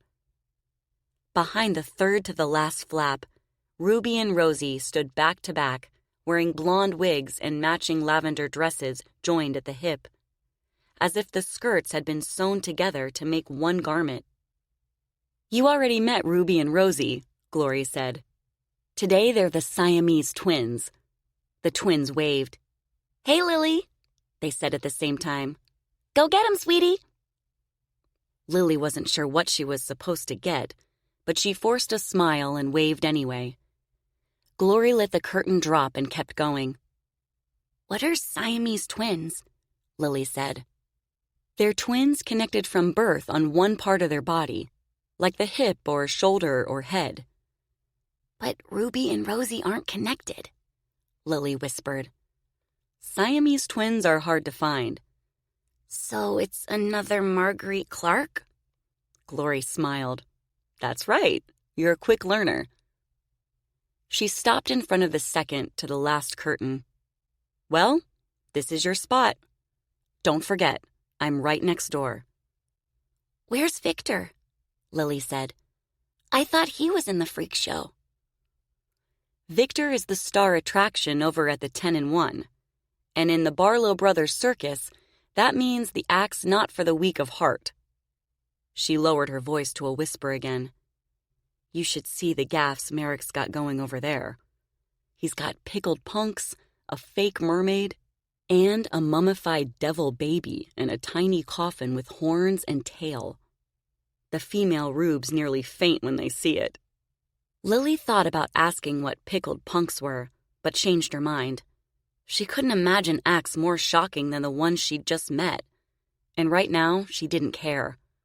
In a few minutes, crowds of people would be entering the tent to see the freak show and stare at her. She was about to find out the truth. Was she a monster? Or had her parents been lying to her after all? The only thing she knew for sure was that she had no idea what was going to happen next. Glory pulled aside the canvas and held her hand while she climbed the steps to the stage. At the top, Lilly turned to look back at Glory, her stomach doing flip-flops. "What am I supposed to do now?" she said. "Make a game of it. You're from another planet, remember? Stare at the rubes like you've never seen anything like them in your life." Lilly thought about saying she really hadn't seen anything like them in her life, but it didn't matter now. It was all she could do to stand upright. Do I move around or stand still? You can move, but act like a princess, like the Rubes are beneath you and you don't have time for them. And you don't speak English, so don't talk to them. If anyone tries anything, just yell and I'll come over. What do you mean? What would they try? Glory shrugged. You never know. Rubes can be strange. But don't worry, you'll be fine. She let the curtain drop and left Lilly all alone. Lilly moved to the center of the stage and looked around, her arms and legs trembling. White sheets, silver ribbon, and glittered-colored stars hung on the side and back walls, and mounds of cotton and white felt covered every floorboard. A white chair and pearl-covered table sat below a hanging light made of sparkling crystals, reminding her of the one she'd seen in her parents' living room. Thinking about her parents' house, something cold and hard twisted in her chest. Leaving her attic bedroom and walking through Blackwood Manor seemed like a lifetime ago. And in all her fantasies of escape and imagined journeys, she never pictured herself ending up like this, a freak in a circus sideshow. The viewing area behind the rope in front of the stage stood empty, waiting to be filled with townies wanting to examine her with their eyes. She stared at the murky open space, her heart in her throat.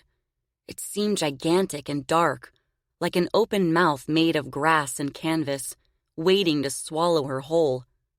She pulled her eyes away from it and counted the stars on the wall. 1, 2, 3, 4, 5, 6, 7, 8, 9. The canvas behind her flipped open and she jumped. It was Glory. Glory smiled and pointed at a rod wrapped in white ribbons and silver beads, leaning against the sidewall. I almost forgot. Your scepter, my queen. Lilly picked up the pole with shaking hands and nodded her thanks. At least she had something to hold on to if she felt dizzy. A whistle screeched outside and someone shouted, "Doors!" "Here we go," Glory said and disappeared. Outside the tent, thousands of footsteps walked and ran and stampeded into the midway. Children laughed and squealed and shouted. Grown-ups scolded and told them to slow down. A man on a stage outside the freak show tent started his pitch to the incoming crowd. Glory said he was called the Professor, and his job was to lure the townies into the sideshow by giving them a taste of what they would find inside. "Ladies and gentlemen," the professor shouted, "step right up and get a look at the wonders we've got waiting for you inside. The big show starts in 60 minutes. In 60 minutes, so you've got plenty of time to see our show and get your place in line for the big top. There's plenty of time to see the oddities and spectacles behind these walls. Come one, come all. This is the show you've been waiting for. The one you'll be talking about next week. We've got the sights of a lifetime here, folks. We've got the half-girl who giggles and talks and walks. Your mind will fail to believe what your eyes will see. She's not all there, but she's in here, and she's alive. See Zuri the Turtle Boy, with the head of a human and the body of a turtle. Have you seen Stubbs, the world's smallest man? What about Belinda, the woman with 2 bodies and 1 head? They're all here, and they're all alive and inside. They all perform, they all entertain. One act after the other until you've seen them all. Have you seen Dolly, the world's most beautiful fat woman? You won't believe the size of her thighs. This is the biggest show on earth for so little money. Come in now. There are no charges on the inside. Remember, you stay as long as you like and leave when you so desire. Oh, wait, there's more. I almost forgot. We have a new act, folks, a new act. This is the only show in the world with this act. You won't see it anywhere else. We've got Lilly, the ice princess from another planet. Our very own Sid Barlow captured her from the farthest corners of the earth, and she's here, inside and alive. Don't miss it. You'll be talking about her for the rest of your lives, folks." Lilly could hear the townies getting closer and closer. The excited voices, the laughing and talking and shouting. The shadows on the tent walls grew bigger and wider and darker. The shapes of bonnets and hats and heads and shoulders and balloons and children crowding one another for space. Sweat slicked Lily's hands, and her knees felt wobbly. She wanted to get off the stage, flee out of the back of the tent, and keep running until she couldn't go any farther. She gripped the scepter in one hand and counted the seams in the canvas behind the viewing area. 1, 2, 3, 4. If she could escape out of the tent, where would she go? And what would she do when she got there? Maybe she'd end up dead like Leon's daughter. Or maybe Merrick would send Victor after her. 5, 6, 7. Outside, the professor kept shouting, "That's it, folks. Step right up. My good friend here will take your money and give change if you need it. That's right, line up right here. There's no hurry now. These freaks aren't going anywhere. They'll stay inside this tent until you've seen them all." Then the canvas entrance flapped open, and a slice of sunlight burst into the viewing area. Lilly couldn't see the door, but it seemed as if she could feel the townies coming into the tent. The air grew thinner and hotter, and she could feel the presence of other humans, other beings, other bodies. 1,000 smells filled the air all at once. Cologne, popcorn, sweat, cigarette smoke, roasted peanuts, hot dogs, soap, leather, perfume, lace. It felt almost as if the townies were pushing in on her, trying to smother her, even though they were nowhere near her stage. Her breath grew shallow and tight in her chest. 1, 2, 3, 4. At first, the townies made their way into the tent talking and laughing. Then, little by little, they grew quiet as they looked at the first freaks.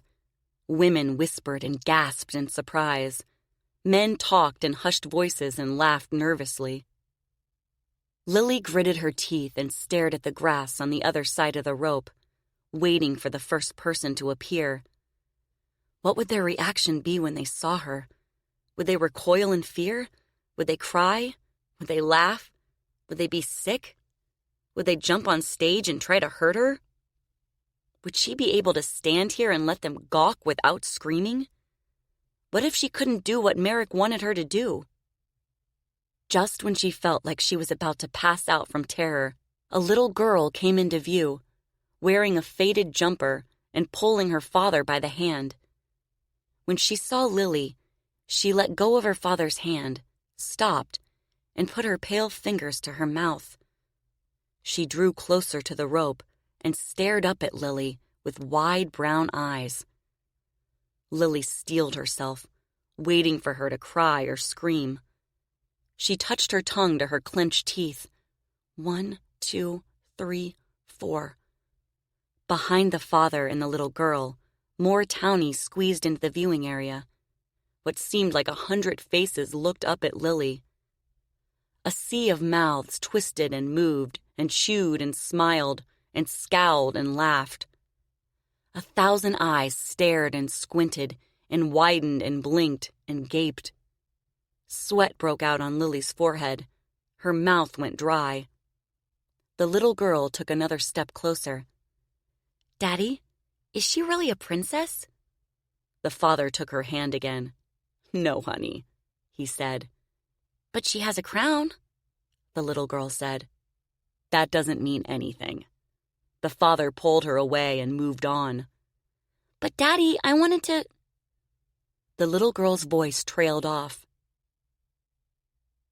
Little by little, the first group of townies left, while more streamed into the viewing area. Some walked slowly, and others hurried past. as if they had changed their minds about coming into the freak show. Most people stopped to study Lilly for a few minutes before moving on. A frowning mother covered the eyes of the young child on her hip and refused to look at Lilly, while the man she was with pointed and whispered in an older child's ear. "They don't need to be seeing things like this," the mother hissed. "Stop your frettin'," the man said. "It's all in good fun." "Yeah, well, it ain't gonna be fun when they wake up with nightmares later." The man rolled his eyes and moved on. A freckled-faced boy stood in front of her stage for what seemed like forever, staring at her with droopy eyes and chewing his gum with his mouth open. Lilly had no idea what to do, or what he was waiting for. She tried not to look at him, but he was hard to ignore. 3 groups of townies came and went before he finally left. When he did, she breathed a sigh of relief. Then, during a quick break in the flow of gawkers, a little old lady in a flowery hat stopped to let her tiny black dog relieve itself near the back wall of the viewing area, and a horrible smell filled the tent. After a while, Lily's feet started to go numb in her shoes, and her calves began to ache. Her head felt like it was about to explode from clenching her jaw. When the crowd finally started to thin, her chest began to loosen and her heartbeat slowed. The grass in the viewing area was flat and muddied, trampled by thousands of feet. She took a deep breath and let it out slowly, her shoulders dropping. At last, her first show was almost over, and no one had screamed or cried or gotten sick or tried to slit her throat. Then suddenly, there was a shriek and a crash in the direction of the entrance, and the sound of a body hitting a stage. "Get the hell out of here," someone yelled. And then, "Are you all right, Dina?" A boy laughed, and others joined in. A girl giggled and said, "Come on, you guys, leave her alone." Lily's heartbeat picked up speed again. What was going on? What had happened to Dina, the living half-girl? Did someone try to hurt her? A few seconds later, a group of teenagers hurried into the viewing area. The boys laughed and playfully punched one another in the arms, and the girls tittered. The girls wore puffy sleeve dresses, and one had on a red beret over her long blonde curls. The boys were in cuffed trousers and crisp shirts. Their eyes were glassy and bloodshot, the same way Daddy's eyes used to look when he drank too much whiskey. Somewhere a woman was crying. Was it Dina? What had the teenagers done to her?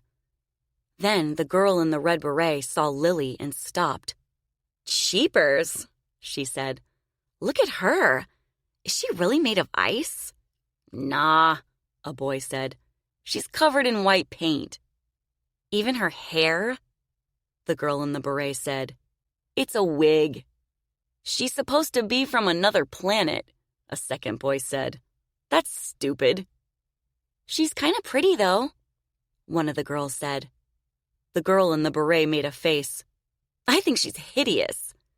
Another girl wrinkled up her nose. "She stinks, too."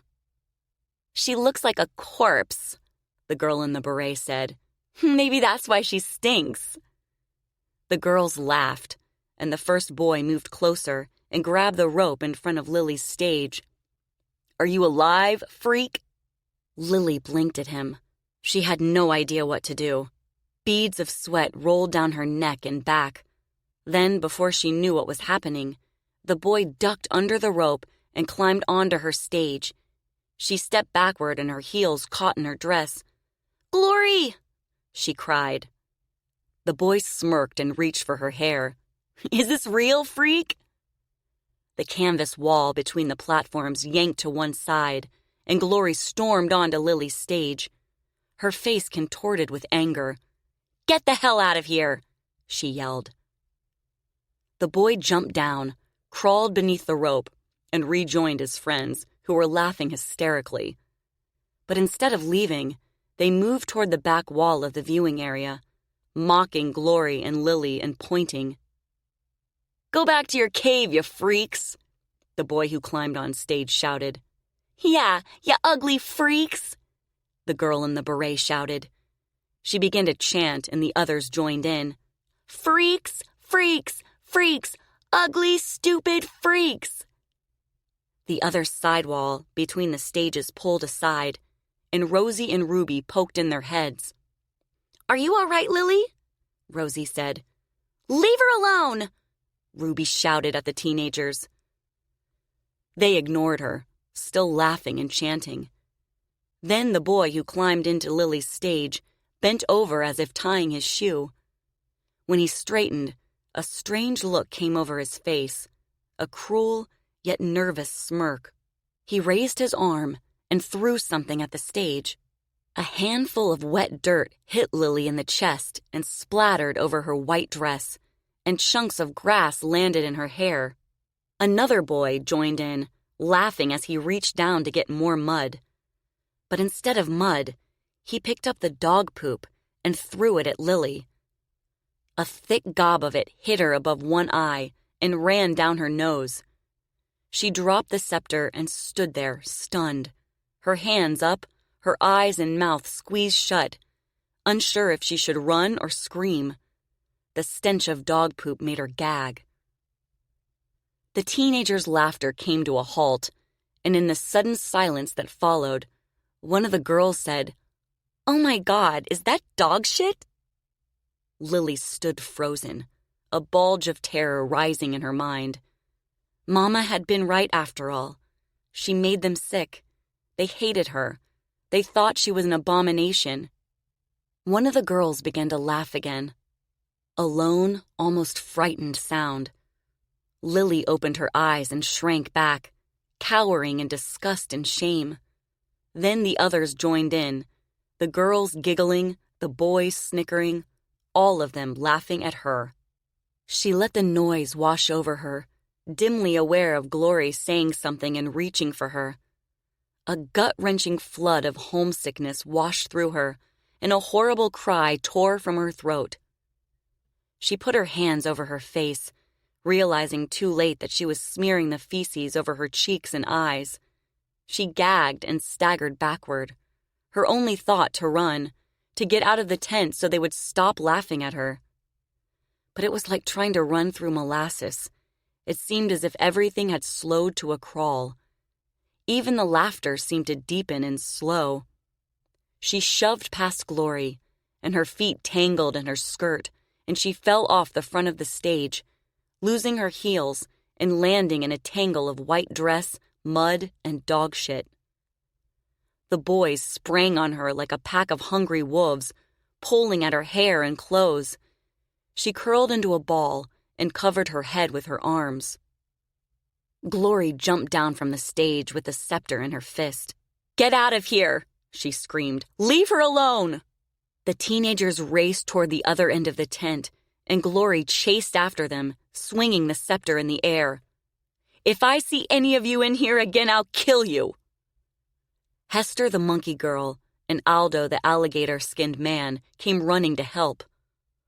"Are you okay?" Hester said, reaching down to help Lily up. Lily knew only one thing. She had to get out of there. She scrambled to her feet and bolted barefoot toward the end of the tent where she and Glory had come in. When she couldn't find a way backstage, she ran out the front entrance through the middle of the crowd, sending the shocked townies left and right, spreading them like Moses spread the Red Sea.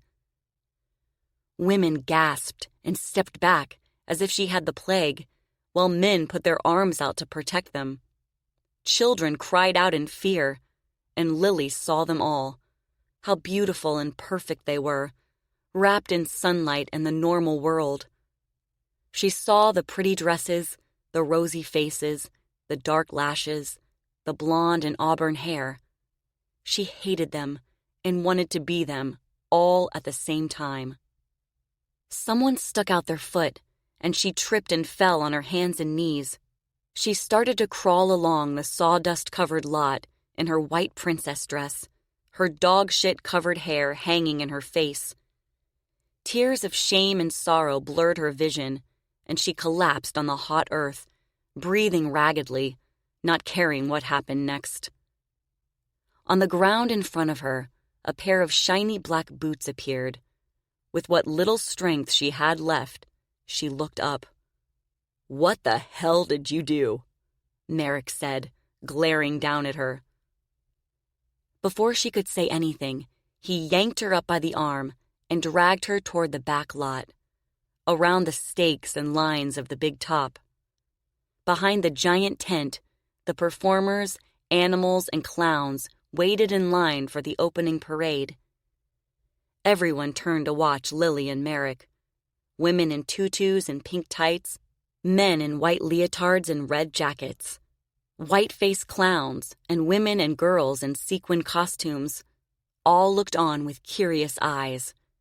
At the end of the waiting procession, the boy in a tuxedo stood next to a man in work clothes, holding a line tied to the baby elephant. Then Lilly tripped and fell again, her head and right shoulder hitting the ground with a bone-jarring thud. For a brief second, as she lay on her side, a cloud of dust nearly obscuring her vision, she saw the boy in the tuxedo drop the rope and start toward her, his face filled with surprise and concern. But the man in work clothes put a hand on his shoulder to stop him and led him back to the baby elephant.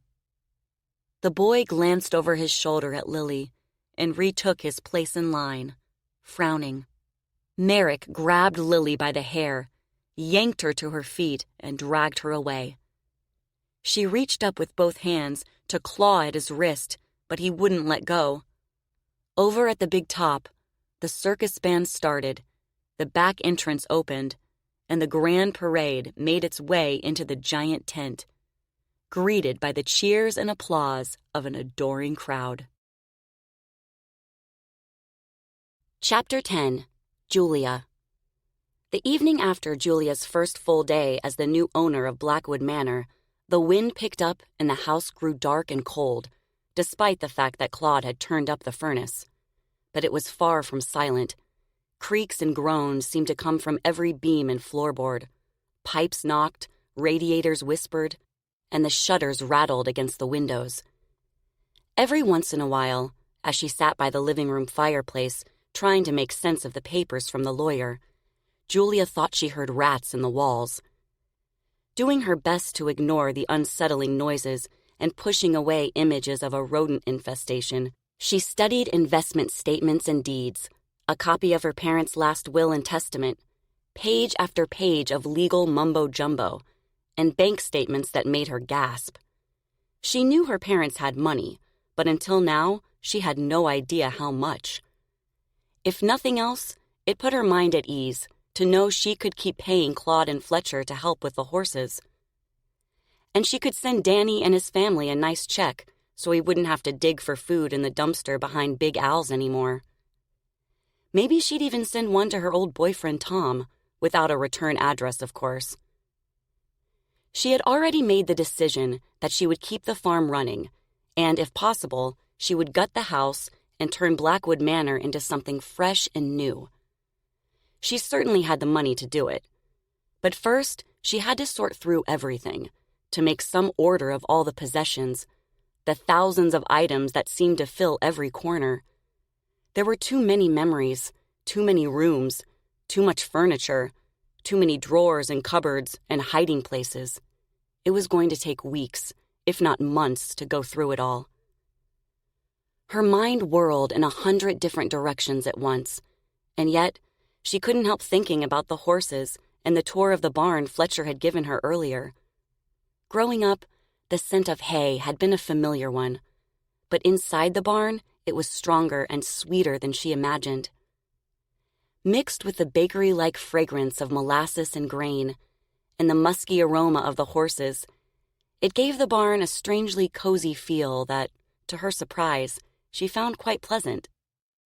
While showing her around, Fletcher had explained that Blackwood Manor raised thoroughbred and quarter horses for showing and racing. Horses displayed great foundations and descended from famous bloodlines. At its peak, he said, Blackwood Manor held 80 head of the best stock produced in the state, including their most famous stud, Blue Venture. Julia didn't understand everything he was talking about, but she appreciated his willingness to educate her. The only thing she knew for sure was that every horse was more beautiful than the last, and she couldn't believe they belonged to her. When they reached the end of the center aisle, Fletcher entered the last stall. The horse inside nickered and turned toward him, nostrils quivering. It was black as night, with a glossy mane and a tail that touched the floor. Julia watched over the door as the horse sniffed Fletcher's shirt and hair, then nuzzled his neck like an overgrown puppy. Fletcher laughed and scratched the horse's cheeks and neck with both hands. Clearly, they were fond of each other. "This is Bonnie Blue," Fletcher said. "Blue for short. She's your top producer and most valuable mare." The horse nickered again. "Why don't you come in and say hi?" "Who?" Julia said. "Me?" Fletcher grinned and glanced over her shoulder, as if looking for someone. "I don't see anyone else out there." "Don't worry, she's gentle as a lamb."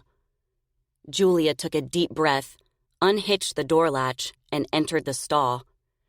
She wanted to pet Bonnie Blue more than anything, but it had been a long time since she'd been near a horse, and she knew they could sense fear. "Put your hand out, palm up like this," Fletcher said, demonstrating.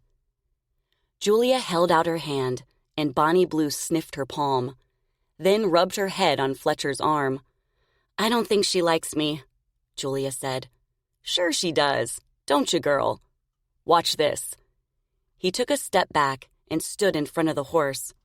"Shake, Blue." Bonnie Blue lifted her front leg, extending it toward Fletcher. He grabbed her hoof with one hand and shook it like a dog's paw. Julia gasped. "Wow, how did you teach her that?" He let go of Blue's hoof and scratched her between the eyes. "It was easy. She's smart. They all are. But Claude wouldn't be happy if he knew I was teaching her tricks, so let's keep it our little secret." "Okay. But why would he be upset about that?" "Because it can be dangerous if you don't know what you're doing. Why don't you give her a scratch and get to know each other? After all, she's yours now." Julia touched the side of Blue's neck and smiled, inhaling the mare's wonderful musky smell. Her coat was as slick and soft as it looked.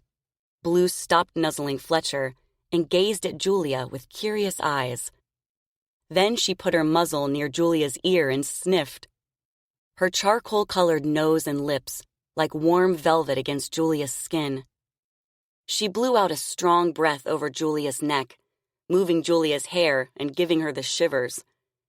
Then she bumped her massive head against Julia's shoulder, nearly knocking her over. Fletcher laughed. "There!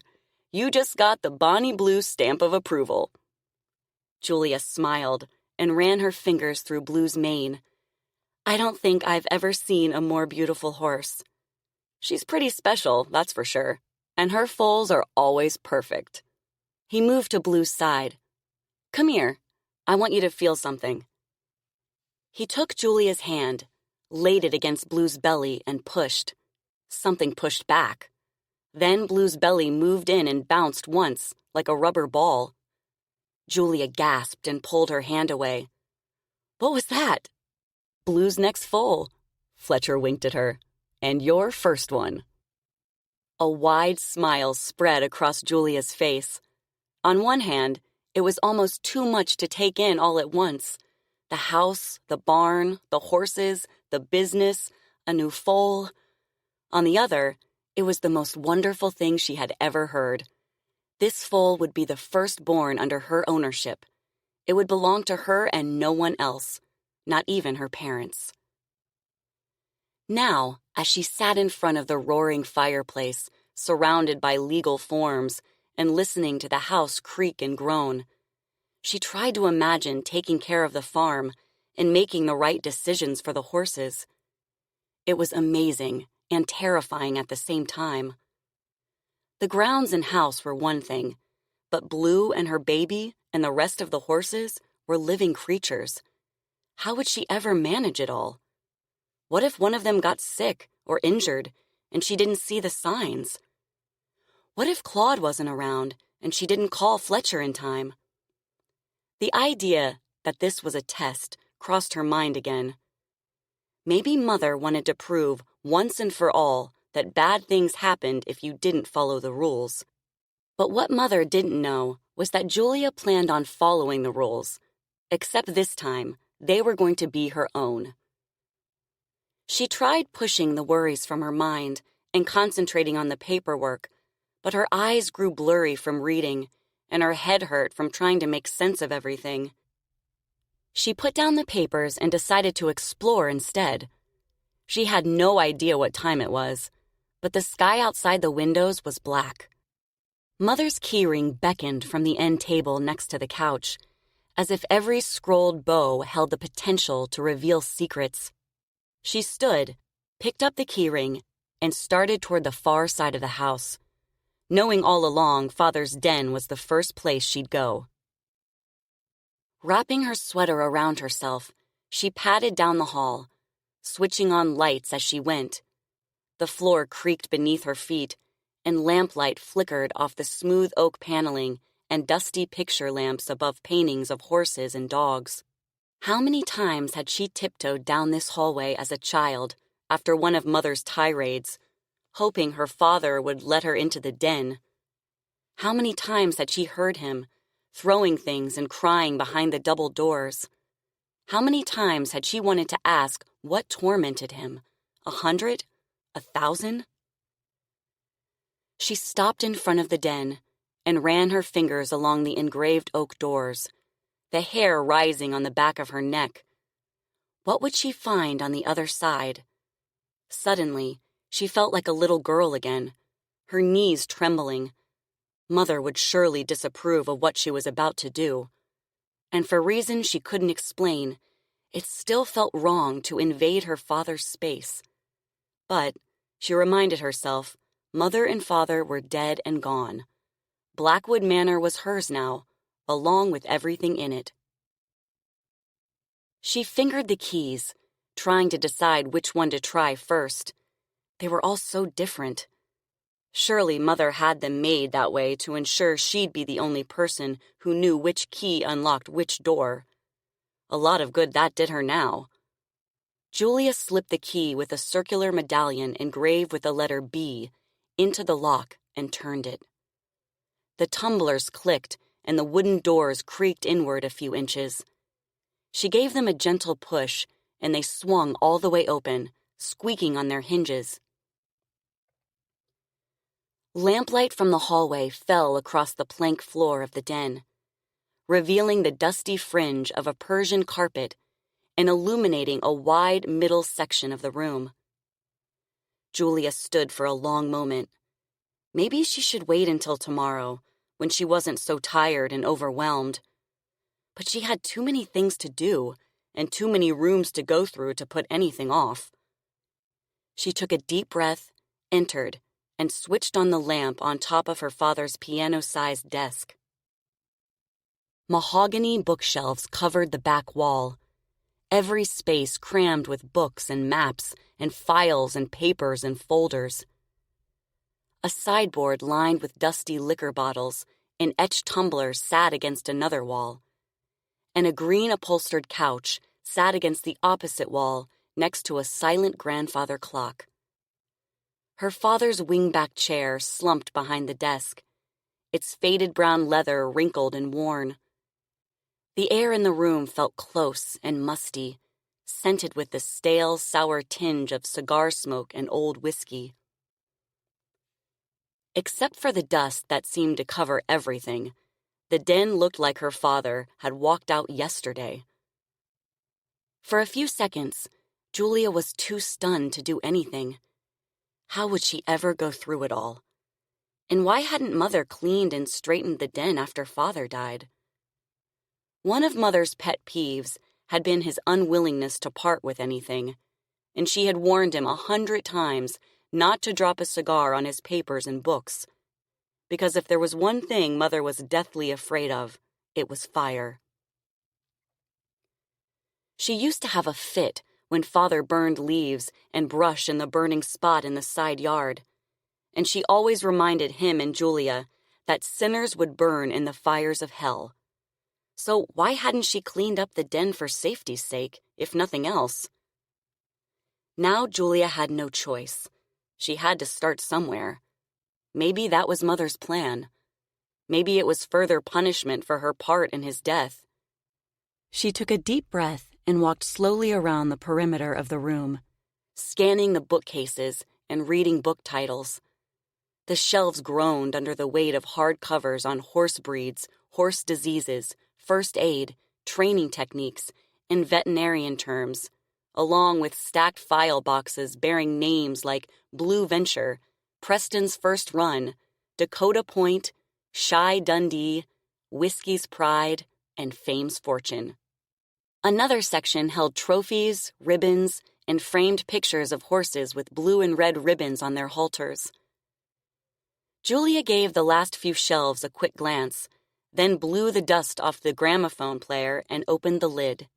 A record sat on the turnstile, the needle halfway across the track, as if someone had turned it off in the middle of the song. She squinted at the name of the record, Little White Lies. Of course, she thought, and closed the lid. She moved to the desk and stood staring at it.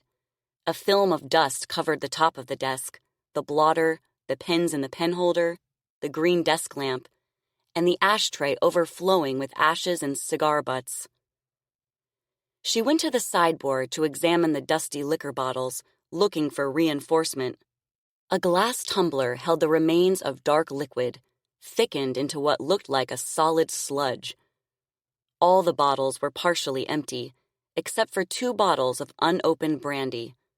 She picked one up, wiped the dust off with the edge of her sweater, opened it, and took a good swig. It burned her throat and warmed her stomach, and was just what she needed. She took the bottle to her father's desk and sat down in the leather chair, ignoring the dust wafting out of the seat. And then she saw the picture. It was her sophomore photo in a silver frame edged with gold filigree, taken for the yearbook 10 months before her father died. High school seemed like 1,000 years ago. She picked up the picture, blew away the dust, and bit her lip, trying to hold back a sudden flood of tears. Unlike other people's homes, where pictures of every milestone adorned the walls, kindergarten and birthdays, weddings and graduations, Blackwood Manor displayed none of those things. Mother said photographs were meaningless and vain. She never bought Julia's school pictures to hang in the house, and they didn't even own a camera.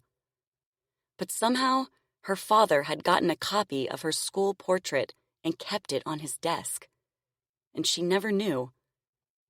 She brushed the rest of the dust off with shaking fingers and used her sweater sleeve to clean the smeared glass. In the picture, her skin was flawless. Her white blonde hair was pulled back into a ponytail, and her expression was somber. Anyone else might have thought it was a snapshot of a typical teenager having a bad day. After all, there were no telltale signs of the difficult time she had at home, or the taunts she endured because Mother didn't allow her to wear the latest styles. But Julia could see the sadness in her eyes. She set the picture down, blinked back her tears, and opened the middle drawer of the desk. Inside, there were the usual things: pens and pencils, paper clips, rubber bands, stamps. She tried a side drawer and found a stack of unused envelopes, stationery with the Blackwood Farm letterhead, and a box of dried-out cigars. The drawer below that was locked. She tried Mother's keys, but none of them fit. The rest of the drawers were filled with papers, heaped willy-nilly, invitations to various events, statements, bills, and legal documents. She searched the other drawers for the key to the locked one, but found nothing. Frustrated, she stood and looked around the room. Where was that key? Just then, something bumped and skittered across the ceiling above her head. She looked up. Another, louder thump made her jump. Then there was a grinding noise, like an animal chewing wires inside the second-floor walls. I've got to get rid of those rats, she thought. She glanced around the room one more time, then decided to call it a night. She was exhausted, and the weight of all she had to do, and everything she had to figure out, settled on her like chains. Chapter 11. Lilly. After Lilly bolted from the freak show tent, Merrick dragged her back to the train and locked her in the bathroom to punish her for letting the townies see her for free. Shaking all over, her hands and face and hair smeared with dog shit, she threw up in the toilet, then sat on the lid and sobbed. The stench was overwhelming, and she couldn't stop gagging. After what seemed like forever, footsteps hurried into the car, and someone unlocked the door. It was Glory. "Oh my God," she said. "Are you all right?" Lilly shrugged and got up from the toilet, her eyes burning and swollen. "Did Merrick hurt you?" Lilly shook her head. "Come on," Glory said. "Let's get you cleaned up. I've got buckets of water outside." She grabbed a bathrobe, a washcloth, towels, and a bar of soap, then led Lilly outside and around to the other side of the car, where no one could see them. She helped her out of the filthy princess dress and gave her the washcloth and soap, then watched with sad eyes while Lilly scrubbed her face and hands. "I'm so sorry that happened to you," Glory said. "I swear, I've never seen Rubes act like that. It was so vicious." A burning lump formed in Lily's throat, but she had run out of tears. "It's me," she said. "Mama was right. I'm a monster." "No," Glory said in a firm voice. "It wasn't you. They tipped Dina over and threw half-eaten hot dogs at Belinda. They're just a bunch of horrible, stupid kids who don't know any better. I promise, being in the sideshow is not always like that. If it was, I wouldn't have anything to do with it." Lilly didn't know what to say. It didn't matter if the sideshow was like that or not. She never wanted to do it again. And the fact that she had no choice made her body feel heavy and slow, as if her arms and limbs and heart had turned to stone. She washed her hair and dried it with a towel, too exhausted to think beyond the next few minutes. Glory helped her into the robe, then knelt down to help her roll up the sleeves. She gazed at Lilly with tears in her eyes. "I'm sorry I didn't protect you. I said I would, and I failed. I hope you know I really care about you, and I'll try to do better from now on." Lilly bit her lip and said nothing. Between the shock of what happened in the freak show tent and the way Glory was looking at her, she felt like she might disappear into thin air or collapse in a heap in the grass. All at once, she was overcome. "I want to go home," she cried, a sob bursting from her throat. Glory's face crumpled in on itself, and she held out her arms. At first, Lilly hesitated. Then she collapsed into Glory's embrace, her shoulders convulsing. Glory held her tight, rocking her gently back and forth. "It's going to be okay, sweetheart," she said. "Everything's going to be all right. I promise." 1,000 different feelings overwhelmed Lilly, including surprise and relief at the calming effect of Glory's arms wrapped around her. It reminded her of snuggling her beloved cat Abby, except the warmth and comfort she felt seemed twice as powerful. Little by little, she stopped shaking. And even though she was too exhausted to cry, tears sprang from her eyes. So this is what it felt like to be hugged by another person. And maybe, just maybe, this was what it felt like to be loved. The following night, Merrick insisted Lilly stand next to him on the platform outside his car as the circus train traveled to the next spot.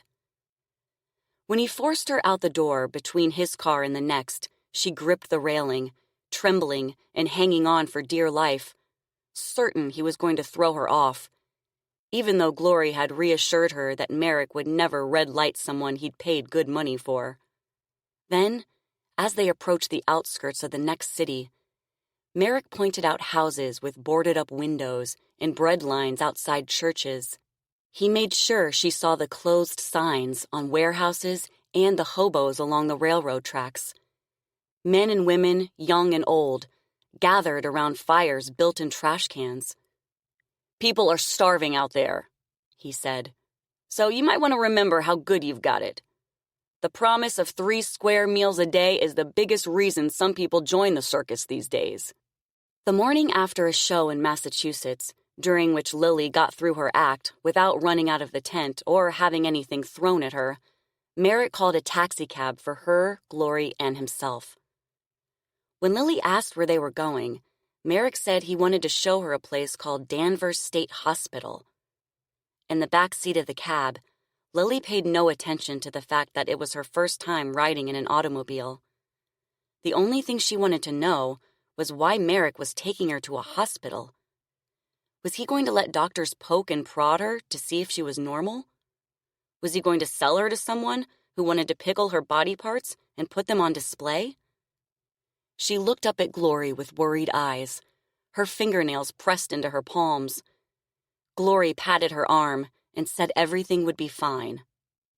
20 minutes later, they arrived at a castle-sized stone building with what seemed like 1,000 windows and steep roofs. They entered through a set of giant doors into a foyer and followed a nurse into a long hallway. The hallway was empty and quiet, except for the clack-clack of the nurse's white shoes. The farther into the massive building they went, the more Lilly worried Merrick was going to leave her there. To calm herself, she made her feet go in step with the nurses. 1, 2, 3, 4, 5. As they neared the end of the first long hallway, she heard a low murmur, like 100 voices talking in the distance. Then it grew louder and louder.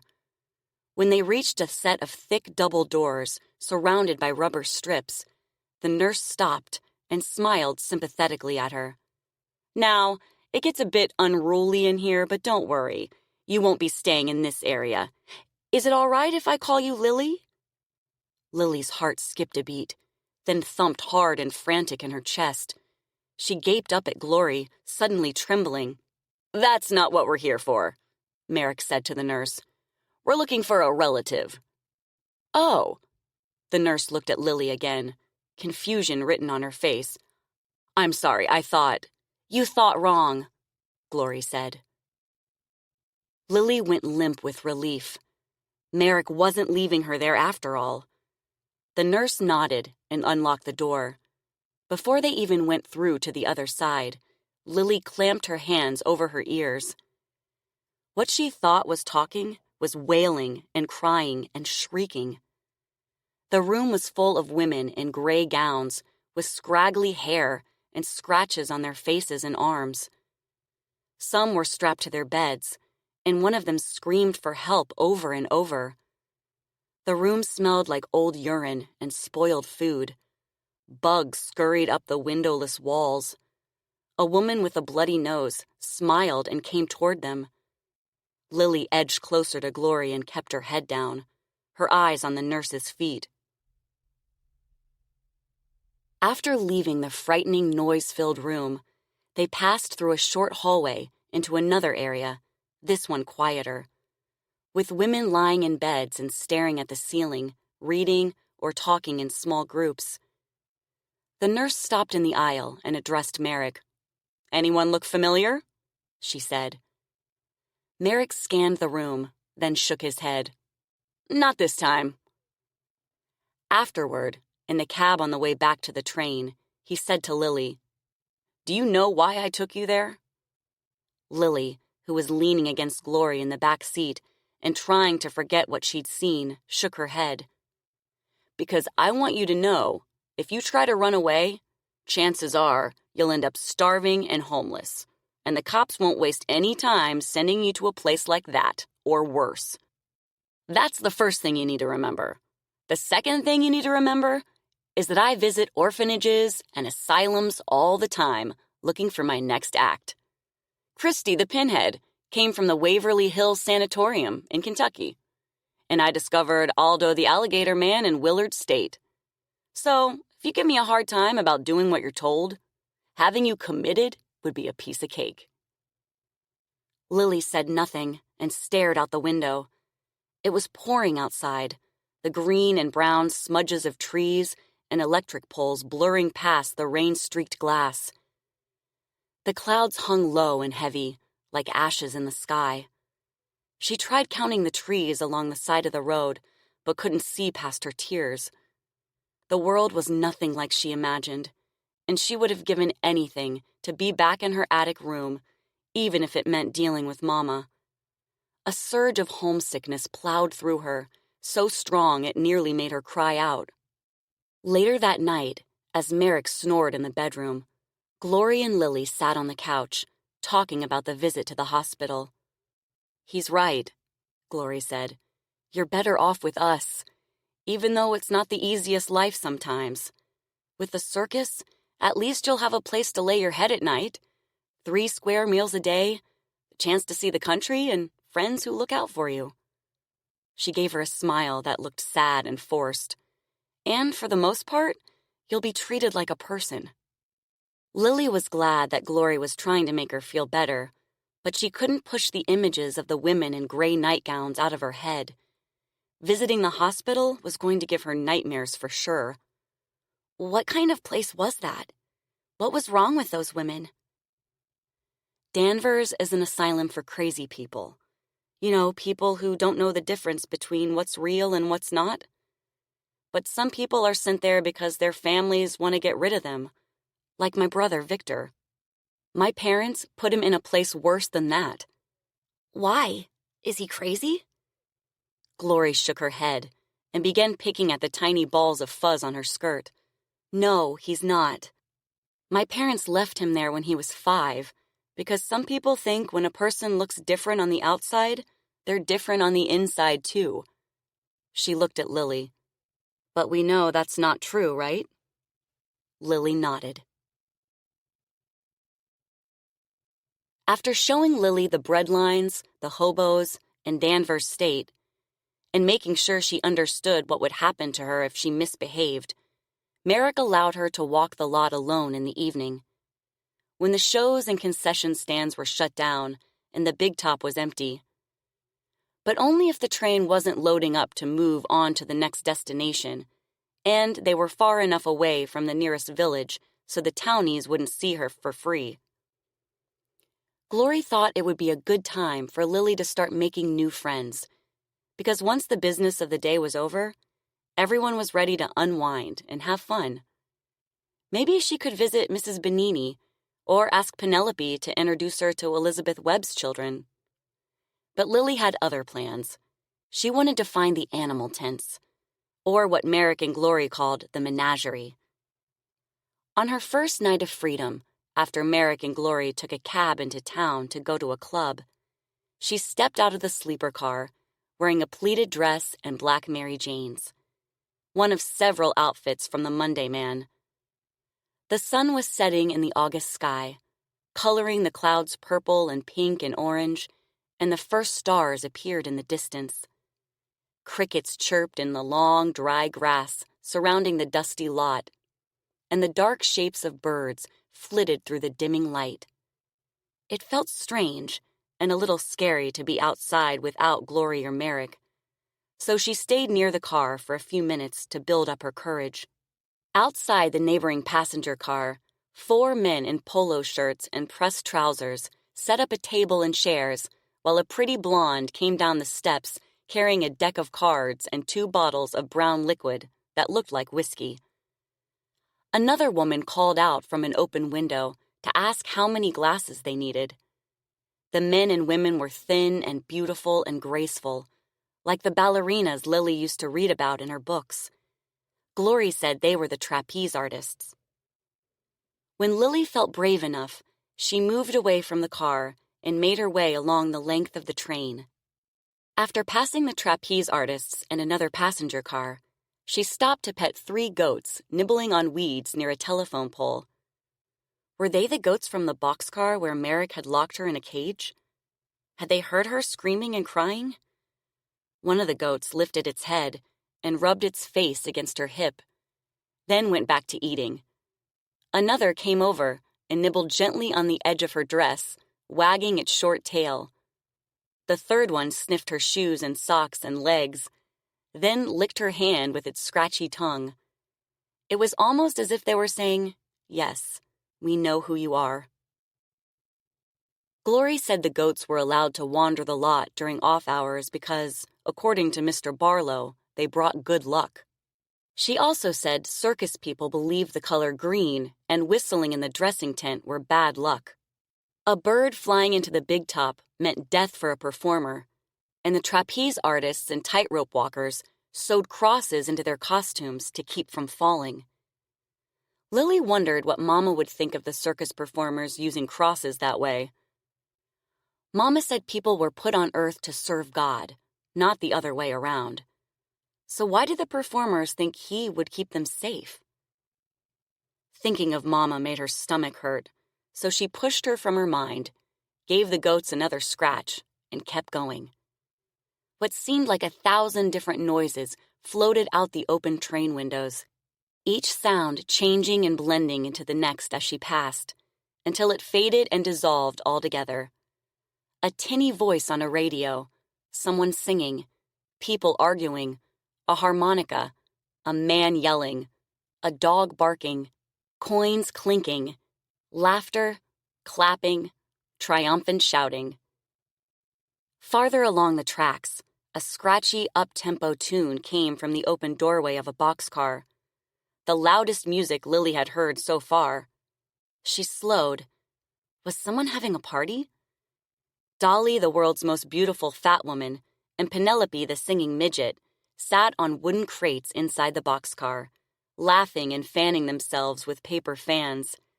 Wearing a feathered headband and a sequined blouse, Dina, the living half-girl, smoked a cigarette on top of an overturned wine barrel while talking to Spear, the living skeleton. Ruby and Rosie laughed and danced with Aldo the alligator man, and two midgets, all four drinking from brown bottles.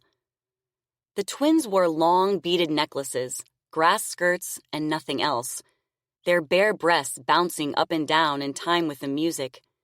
Lilly dropped her eyes and walked faster, hoping no one noticed her. A gathering of men in dirty clothes huddled some distance from the train, smoking and passing around bottles. Inside another open boxcar, a dwarf sang and played a miniature guitar, while Hester the monkey girl laughed and watched Magnus the world's ugliest man trying to teach his dog to play dead. Stubbs, the smallest man in the world, sat on the lap of Belinda the woman with two bodies and one head, a hardcover book in his tiny hands. Hester caught sight of Lilly and called out, asking her to join them. Lilly smiled, shook her head, and kept going.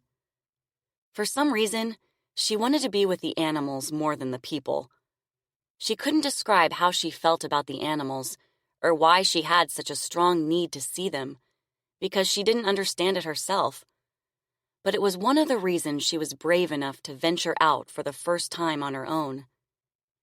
Maybe she was drawn to them because they understood what it was like to be locked up, with no control over what happened next. Maybe it was because her cat was the only one who had never let her down.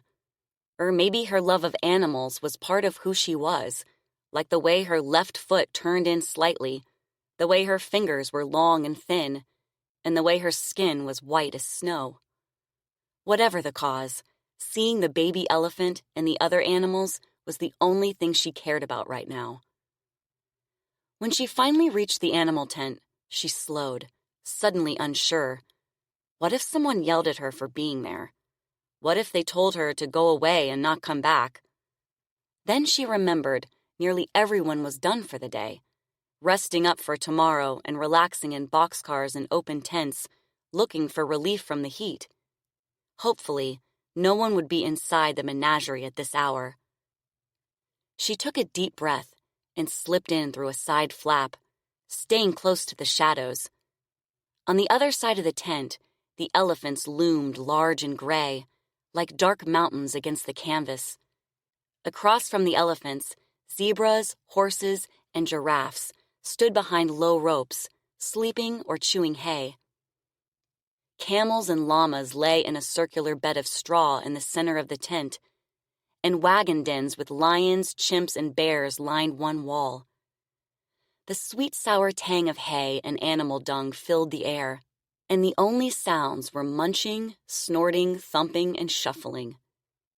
With every sense on high alert, Lilly slowly moved through the aisle and approached the elephants, stepping as lightly and quietly as she could until she reached the first one. She tilted her head back to stare up at the massive creature. It gazed down at her with amber eyes, a low, rumbling noise vibrating deep in its throat, like the loud purr of a colossal cat. The elephant was mottled and gray, wrinkled and cracked and furrowed from the top of its head to its enormous legs and platter-sized feet. Its toenails were as big as potatoes. Dark swaths of green ran across its ears and knees, like the mold on the bars outside Lily's old bedroom window. Black hairs and deep ridges lined its trunk, and the tops of its ears looked thick and rubbery, then grew thinner and thinner until the bottoms resembled a tattered old leaf. The only thing between Lilly and the elephant was a rope, hanging across the front of the two-sided stall. A heavy chain wrapped around the elephant's back ankle, then attached to a thick stake in the ground. Looking up at the powerful beast, the walled-in feeling of being locked in her room returned, and the heavy, horrible ache of missing home. The sensations were so strong, they nearly brought her to her knees. It was almost as if she could feel the elephant's misery, like she had with the lion, except this time there was something else too, something that felt like tenderness. Was it possible that this powerful animal cared about people, even after everything they had done to it, even after they had caged it, tied it in ropes and chains, and forced it to perform? Lily's eyes grew moist. More than anything, she wanted to go into the stall and comfort the elephant, to stroke its head and explain she understood what it felt like to be held prisoner, and to still love someone who hurt you. But she didn't dare. She moved along the front of the stalls to the second elephant, which seemed even bigger than the first. This one looked half asleep, its long lashes drooping, its eyes almost closed. She kept going and stopped in front of the third elephant, lying on its side in the straw. Next to it, the baby elephant stood picking at a pile of hay with the end of its little trunk. Lilly gasped quietly and put a hand over her mouth. The baby was even more beautiful up close.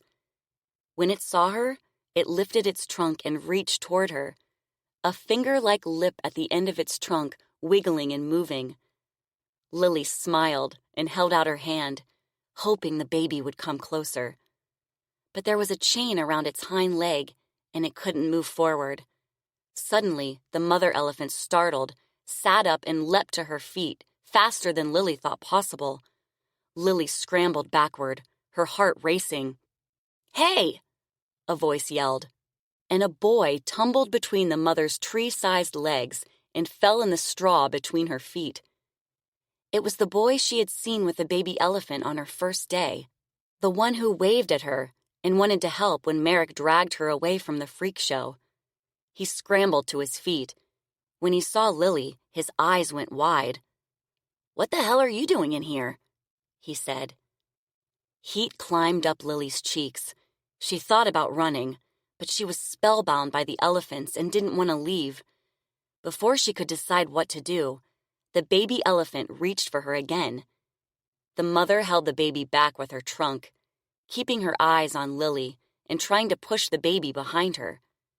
She looked like the same elephant Lilly had seen tied to ropes in the half-open barn, the one the men were trying to teach new tricks. The boy came out from beneath the mother elephant and put a hand on her giant wrinkled leg. "It's okay, Pepper," he said to the mother elephant. "Back! Get back, girl." Pepper stepped backward and grumbled, a deep vibrating sound in her throat. Then she lowered her head and checked to make sure her baby was okay, examining its ears and legs and belly with her trunk. "That's it," the boy said. Steady, girl. Steady. He patted Pepper's leg, then moved toward Lilly, frowning and brushing straw from his clothes. "What are you doing in here?" he said again, this time with less irritation. She swallowed, searching for the right words. Would he get her in trouble, or would he be nice? Maybe he was wishing he'd never waved at her, now that he'd seen her up close. I just wanted to see the elephants," she said. He put his hands on his hips. "You know these are wild animals, right? They can be dangerous. You can't just come in here whenever you want." "I'm sorry," she said, and turned to leave. "Wait," he said. She faced him again. To her surprise, he was grinning. "I thought you came in here to see the elephants." She gave him a weak smile, relief washing through her. "You want to meet them up close?" he said. She nodded. "Well, come on then," he said. "Crawl under the rope." Quivering with excitement and nerves, Lilly did as she was told. When she was on the other side, she stayed close to the rope. The boy patted the mother elephant's leg. "This is Pepper. She's 5 tons of pure talent." He gestured for Lilly to move closer, and she edged forward. "Pepper, someone is here to meet you." Pepper gazed down at Lilly, the baby huddled between her legs, her giant ears fanning back and forth. "Steady, girl," the boy said. Then to Lilly, "Put out your hand." Lilly extended her hand, and Pepper reached out with her trunk, the rubbery, finger-like lip tracing the inside of Lily's palm. Lilly could hardly believe what was happening. Her heart raced with excitement. Pepper sniffed Lily's fingers, as if checking to see if she could be trusted, then lifted her trunk, whooshed it past Lily's face, and snuffled her cheek. Lilly grinned and shivered, trying not to move. Then Pepper grasped Lily's thumb with her trunk and shook it, and Lilly laughed. "She likes you," the boy said. Speechless, Lilly couldn't stop smiling. "Guess how old she is," the boy said. Lilly shrugged. 10? "Nope, she's 34. Pepper let go of Lily's thumb and opened her mouth in what looked like a smile. The baby came out from between her legs, and Pepper started to sway, keeping time with the movement of her trunk. The boy urged the baby forward and told Lilly to come closer. Lilly hesitated and looked up at Pepper, unsure. "Don't worry," the boy said. "They trust me. My father is the boss elephant man, the supervisor of the pachyderms. He can shoe horses, drive a 10-horse team, lay out a canvas, and clown if he has to. But mostly, he takes care of the bulls. He feeds them, waters them, and checks for injuries and sickness. He helps the trainer and the veterinarian, too." Lilly raised her brows. "Pachyderms?" "A pachyderm is an elephant." "Your father takes care of bulls, too? I didn't know there were cows in the circus." He laughed. "No, we call the elephants bulls. Doesn't matter if they're girls or boys." "Oh," Lilly said. She had to think about that. She edged toward the baby and placed a gentle hand on its wide gray head. Short black hairs bristled from the top of its forehead like a stiff brush. Lily's heart filled with wonder and delight and something that felt like joy. Her cheeks hurt from smiling so much. She never thought she'd have the chance to touch a real live elephant, let alone a baby elephant. "This is Jojo," the boy said. The baby curled his trunk around Lily's arm and pulled her closer. She laughed again. "Wow," the boy said. "He really likes you." Lilly ran her free hand over the edge of Jojo's ear, amazed at the warmth and softness of his thick skin. The boy rubbed Jojo's temples and forehead. "They like to be petted here," he said, "and on their trunk." Lilly rubbed Jojo's trunk, which was still wrapped around her arm, then ran her hand up and down between his eyes. "All right, Jojo," the boy said. "That's enough, let her go." The baby unfurled its trunk and moved beneath his mother, rubbing its little ears on her legs. Lilly couldn't take her eyes off him. "Come on," the boy said. "I'll introduce you to the others." He slipped beneath the rope and made his way to the next elephant. Lilly followed. "This is Petunia. She's 24, the boy said. "And the one on the end is Flossie, Jojo's aunt. She's the oldest of the group at 63 and the biggest. Mr. Barlow claims she's 3 inches bigger than Jumbo." He grinned at Lilly. "And I'm Cole." She glanced down at her shoes. "I'm Lilly." "Nice to meet you, Lilly."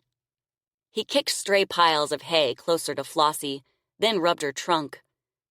What is he thinking? She wondered.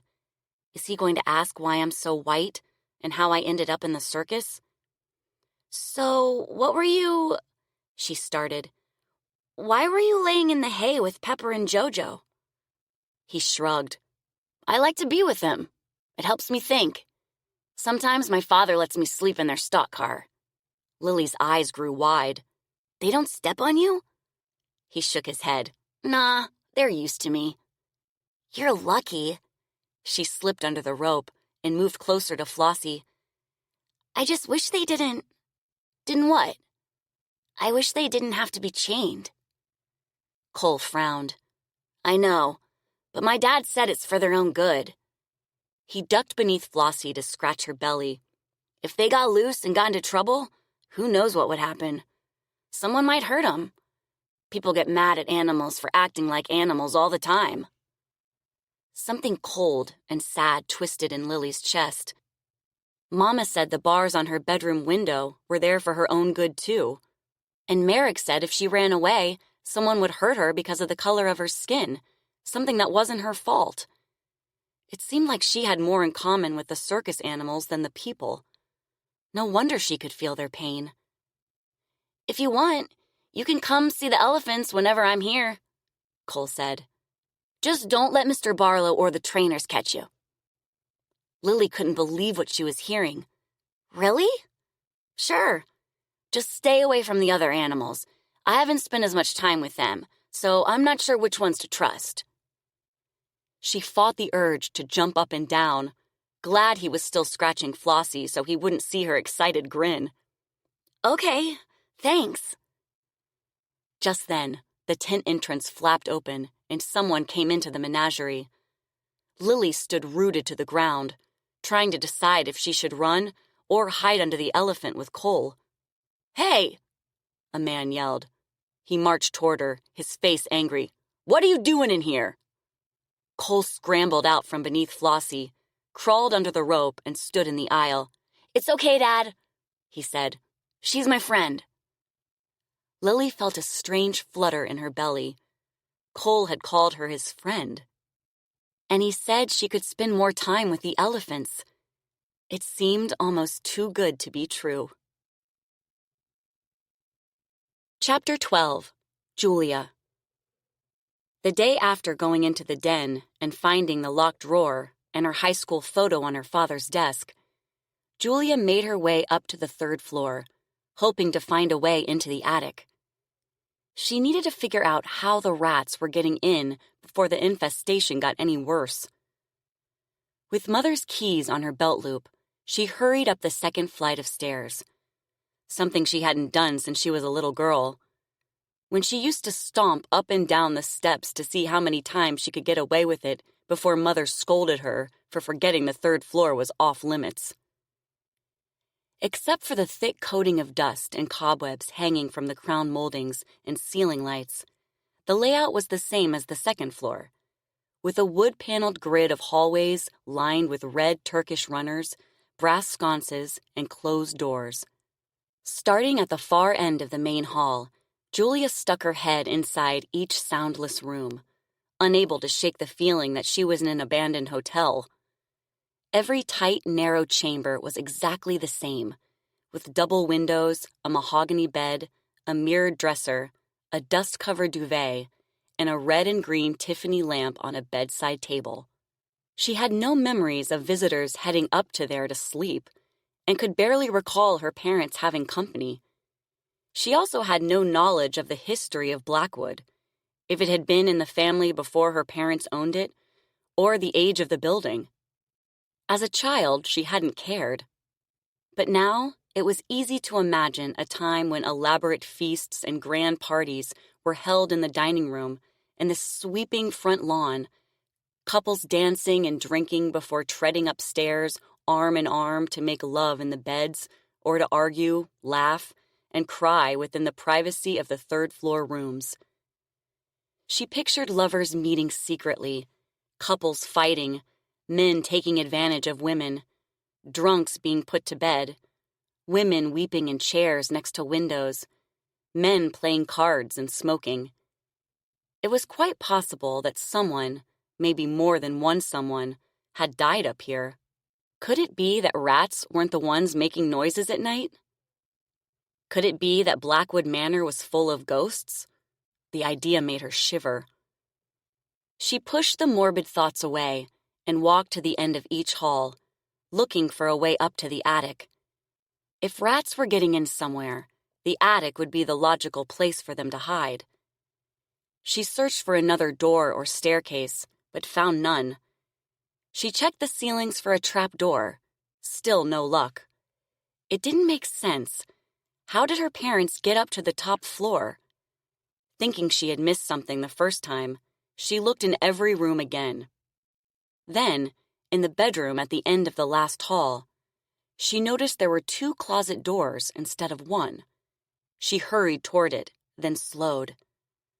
What if she found a nest full of rats in the attic? Or a loft full of bats? With a strange mixture of excitement and fear, she opened the first door. It was a closet, empty except for a dusty pair of men's dress shoes with crumbling laces. When she slowly opened the second door and peered inside, the light from the bedroom revealed a narrow space the size of a large bathroom or small dressing room, decorated with wainscoting and fleur-de-lis wallpaper. Haphazard piles of hat boxes and shoe boxes lined one wall. She opened the door all the way and let out a screech. A nude, headless woman stood in the back corner, partially obscured by the shadows. Then Julia realized her mistake and laughed, her fingers over her mouth. It was a dressmaker's dummy. She stepped through the door, pulled a string on a bare bulb, and the room flooded with gray light. Unlike the 8-foot ceilings in the rest of the house, the ceiling in the small room was less than 6 feet tall, and if she stretched out her arms, she could touch 2 walls at the same time. At the far end of the space, next to the dummy, a hand-carved table with lion legs atop ball and claw feet sat beneath a cloth tapestry, embroidered with a stone cottage surrounded by iris and lilies. Why anyone would hang a tapestry in such a small room was beyond her. She put her hands on her hips and glanced around. What had this room been used for? It felt chillier than the rest of the house, and she couldn't imagine why. Maybe it had been someone's private sitting area or changing room.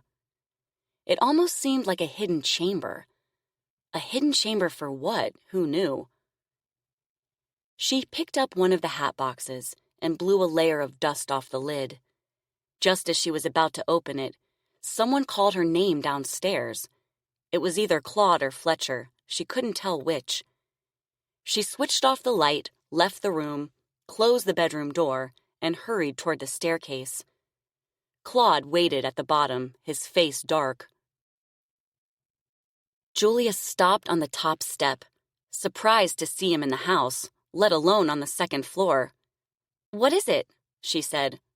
"Sorry for barging in unannounced," he said, sounding winded. "I knocked, but no one answered." "I was in one of the bedrooms. What's going on?" "We need to call Fletcher. One of the mares is falling." She started down the steps. "The phone is in the kitchen." Claude hurried down the stairs and Julia followed. He ran into the kitchen and went straight to the phone on the counter next to the pantry door. She couldn't help noticing he knew where to find it. He dialed the number and waited, his hat twisted in his fist, his wind-reddened brow furrowed.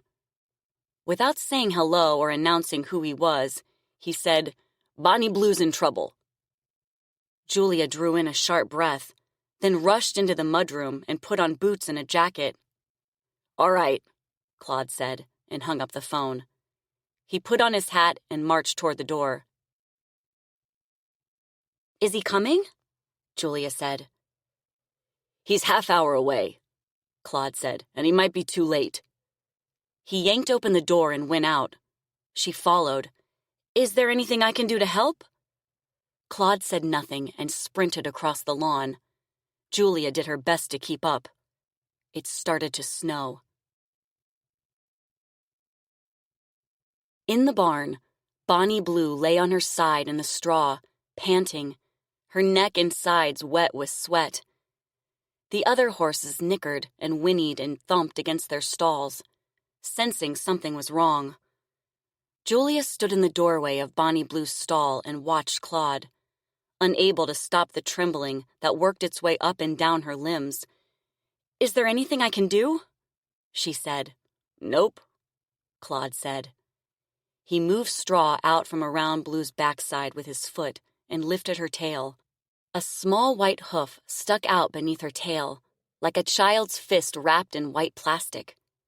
"What's wrong with her?" "Her labor's taken too long," Claude said. "That foal should be out by now, and Blue's getting weak. I checked to see if the fall was turned wrong, but I can't tell. It's too big." Julia could hardly breathe. If that beautiful horse and her foal died, she wasn't sure she could take it. Not just because Blue and her foal were her responsibility now, and she already felt a special connection to them, but because horses had always seemed so strong and majestic to her, like they were supposed to live forever. Seeing a horse die, a pregnant one at that, would be a tragedy from which she wasn't sure she'd recover. And if this was going to be her initiation into the ownership of Blackwood Manor Horse Farm, maybe she should give up now. "Is it okay if I come in?" she said. "It's your barn," Claude said. She entered the stall and, stepping carefully around Blue, knelt beside her head. "Shh," she said. "Everything's going to be all right." With gentle fingers, she pushed Blue's forelock away from her eyes and rubbed her forehead slowly, hoping to distract her from pain. Blue moved her head ever so slightly in Julia's direction and nickered softly. Julia's eyes filled, and a burning lump formed in her throat. It seemed like Blue recognized her. Waiting for Fletcher, Claude paced the stall, his hands in fists, and every few minutes checked under Blue's tail. Julia blinked back tears and kept stroking Blue's forehead and ears, talking to her in a soothing voice. Every now and then, Blue closed her eyes, her breathing slowed, and Julia's heart nearly stopped. After what seemed like an eternity, the barn door opened and slammed shut, and Fletcher ran up the aisle. "What's going on?" he said, out of breath. "I think the foal's too big," Claude said. "Either that or something else is wrong." Fletcher came into the stall, rolled up his sleeves, and felt Blue's stomach. Then he went around to her rear end, knelt, and pushed her tail aside. "One of the foal's front legs is back too far." He pulled on the little hoof and let it go back in, sliding his fingers in beside it. "It's okay, Blue," he said in a calming voice. "You'll be all right. Just hold on a little longer." Slowly, he put his hand inside the mare, waited a second, then gently pushed his arm in almost up to his elbow. Blue stiffened and groaned. "Hold her hind legs," he said to Claude. Claude got into position, and Fletcher looked at Julia with serious eyes. "Do you think you can hold her head down?" Julia nodded. "Get between her crest and withers and firmly put your hands on the side of her neck beneath her mane," Fletcher said. "This is going to be painful, so she might try to stand and we need to keep her down. Don't worry, you won't hurt her." Julia went around the top of Blue's head and knelt beside her neck. "Ready?" Fletcher said. "Yup," Claude said. Julia nodded again, sweat breaking out on her forehead. Fletcher pushed his arm in farther, and Blue's body contracted in pain. She grunted and panted and moaned. "It's okay," Julia whispered to Blue, holding her neck down with both hands. "You're going to be all right. We're trying to help." Fletcher grimaced and reached in farther. He felt around for what seemed like forever, then finally said, "Got it," and started slowly pulling. Blue stiffened and snorted loudly, nostrils flaring. Little by little, Fletcher's arm came out all the way, the foal's second hoof in his fist. Suddenly, Blue went limp, exhausted. "Let her go," Fletcher ordered Julia and Claude. Julia lifted her hands, and Claude released Blue's back legs. Still gripping the second hoof, Fletcher grabbed the first hoof with his other hand and pulled. "Come on, Blue, push," he yelled. Blue's belly contracted, and she lifted her head and pushed while Fletcher pulled. The foal's hooves and front legs came out up to its knees, and Claude broke the white bag around them and yanked it away so Fletcher could get a better grip. Then the foal's head came out, and Blue went limp again. Fletcher kept pulling while Claude drew away more of the white sack from around the foal's eyes and mouth. "Come on, Blue," Julia whispered. "You can do it." Blue moved her head, her stomach contracted again, and finally, Fletcher pulled the foal out all the way. He let go and stood while Claude drew away the rest of the sack. The wet foal lay in the straw, its sides fluttering up and down, its head down, its neck limp. It was oil black like Blue, with perfect white socks halfway up to its tiny knees, but its ribs stuck out. It looked half-starved, and it wasn't moving. Julia swallowed and knelt in the straw, certain the foal was dying. Bonnie Blue and her foal lay tail to tail in the stall, both motionless except for quick, shallow gulps of air. Julia's heartbeat thudded in her brain, like her veins were about to burst. She felt like she couldn't breathe or speak or move. How could this be happening? How could these beautiful horses, a mother and her newborn baby, be dying? To her horror and shock, Fletcher and Claude seemed unfazed. If this was what it was like to own Blackwood Farm, she didn't want any part of it. Fletcher checked between the foal's hind legs. "It's a filly." Julia looked at him and waited for the bad news, amazed he could be so detached. He was a veterinarian, trained to save sick and injured animals. Why was he just standing there?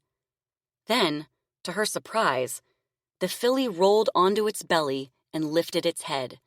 Its long limbs stretched out like saplings. But even if it survived, she thought, how would it ever stand on such bone-thin legs? It seemed impossible. The filly's head doddered like an old man's, as if taking one first and final look at the world. Julia couldn't take it. She looked at Blue, who still lay on her side, her eyes closed. "Oh God, not you too."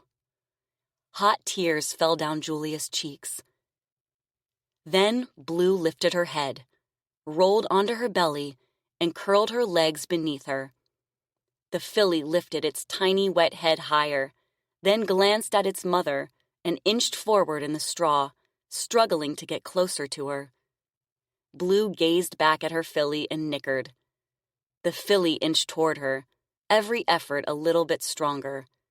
And then Julie recognized the look in their eyes, the look she had studied so many times between mothers and daughters, the look that lit up their faces with affection and recognition of their unconditional love.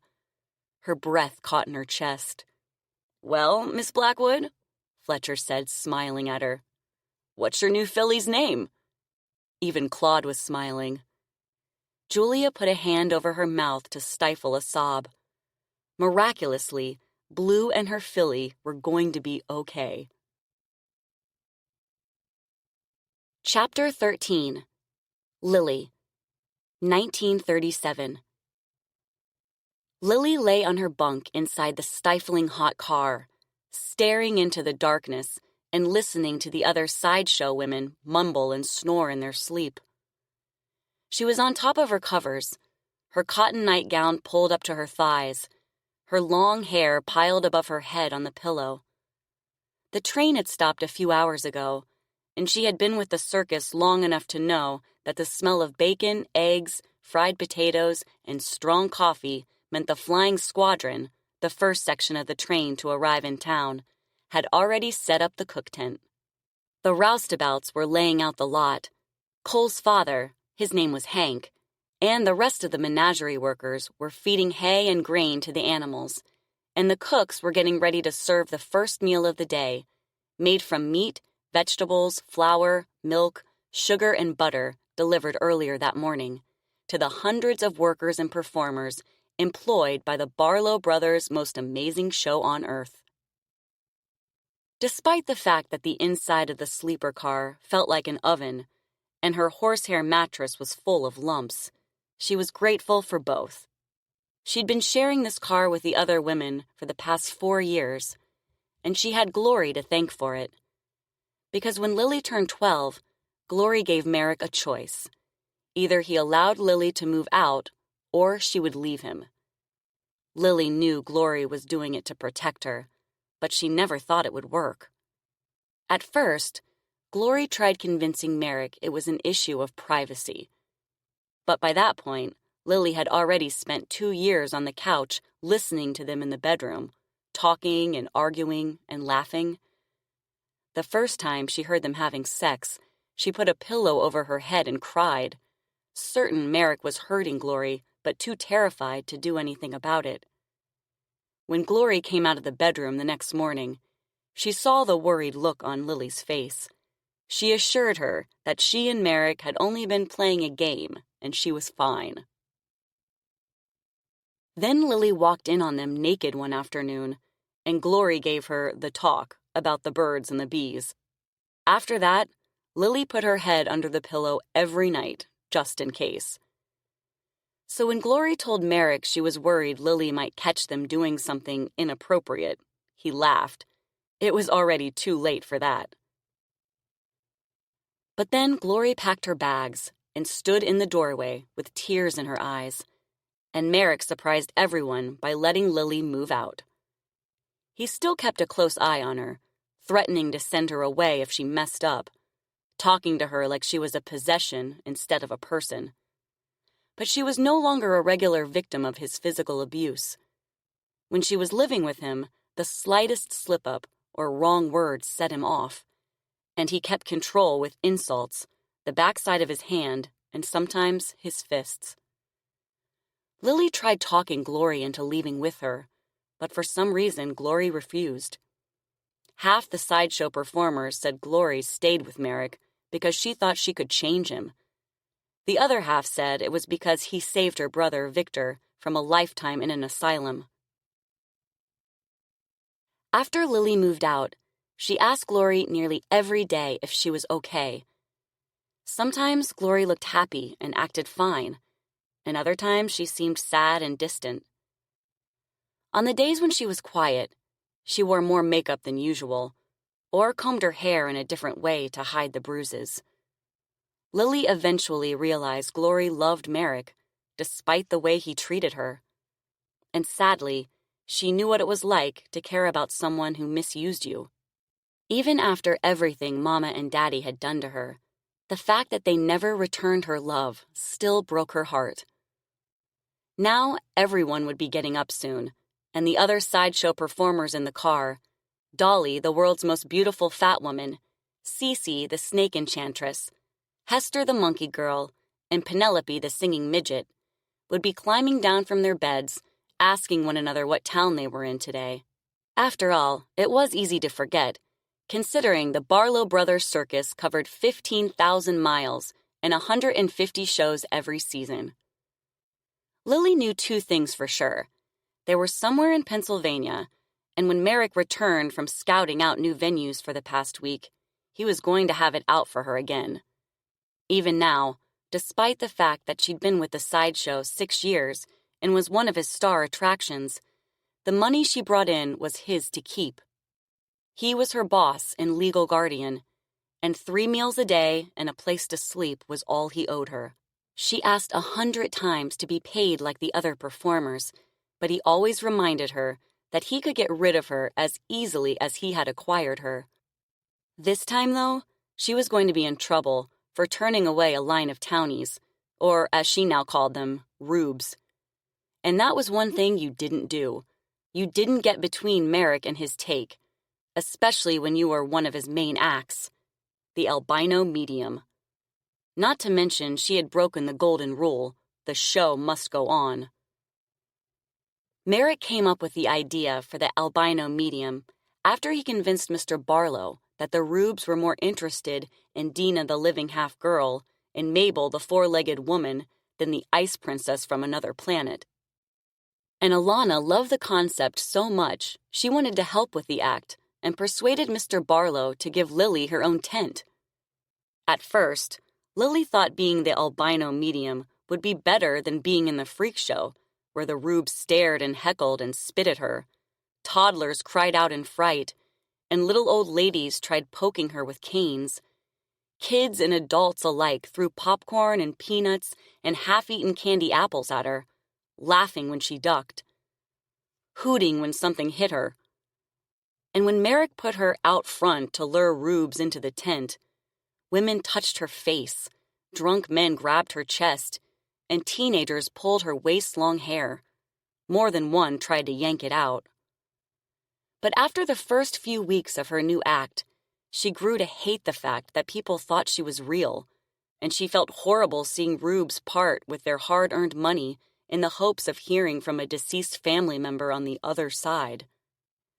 Some people were so desperate they paid with jewelry, or what looked like their last dollar. Sure, there were a lot of fake acts in the sideshow, the devil baby, the Fiji mermaid, the woman with two heads, but that didn't make her feel any better.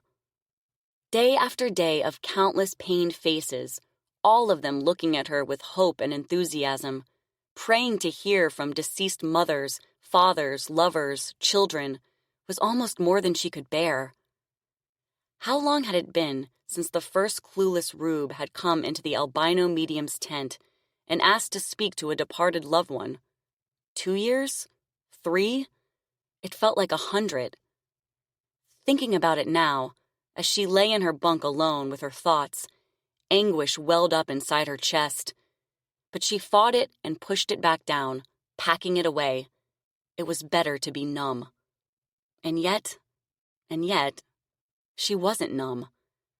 She felt like one of the lions or elephants, a caged animal being forced to perform.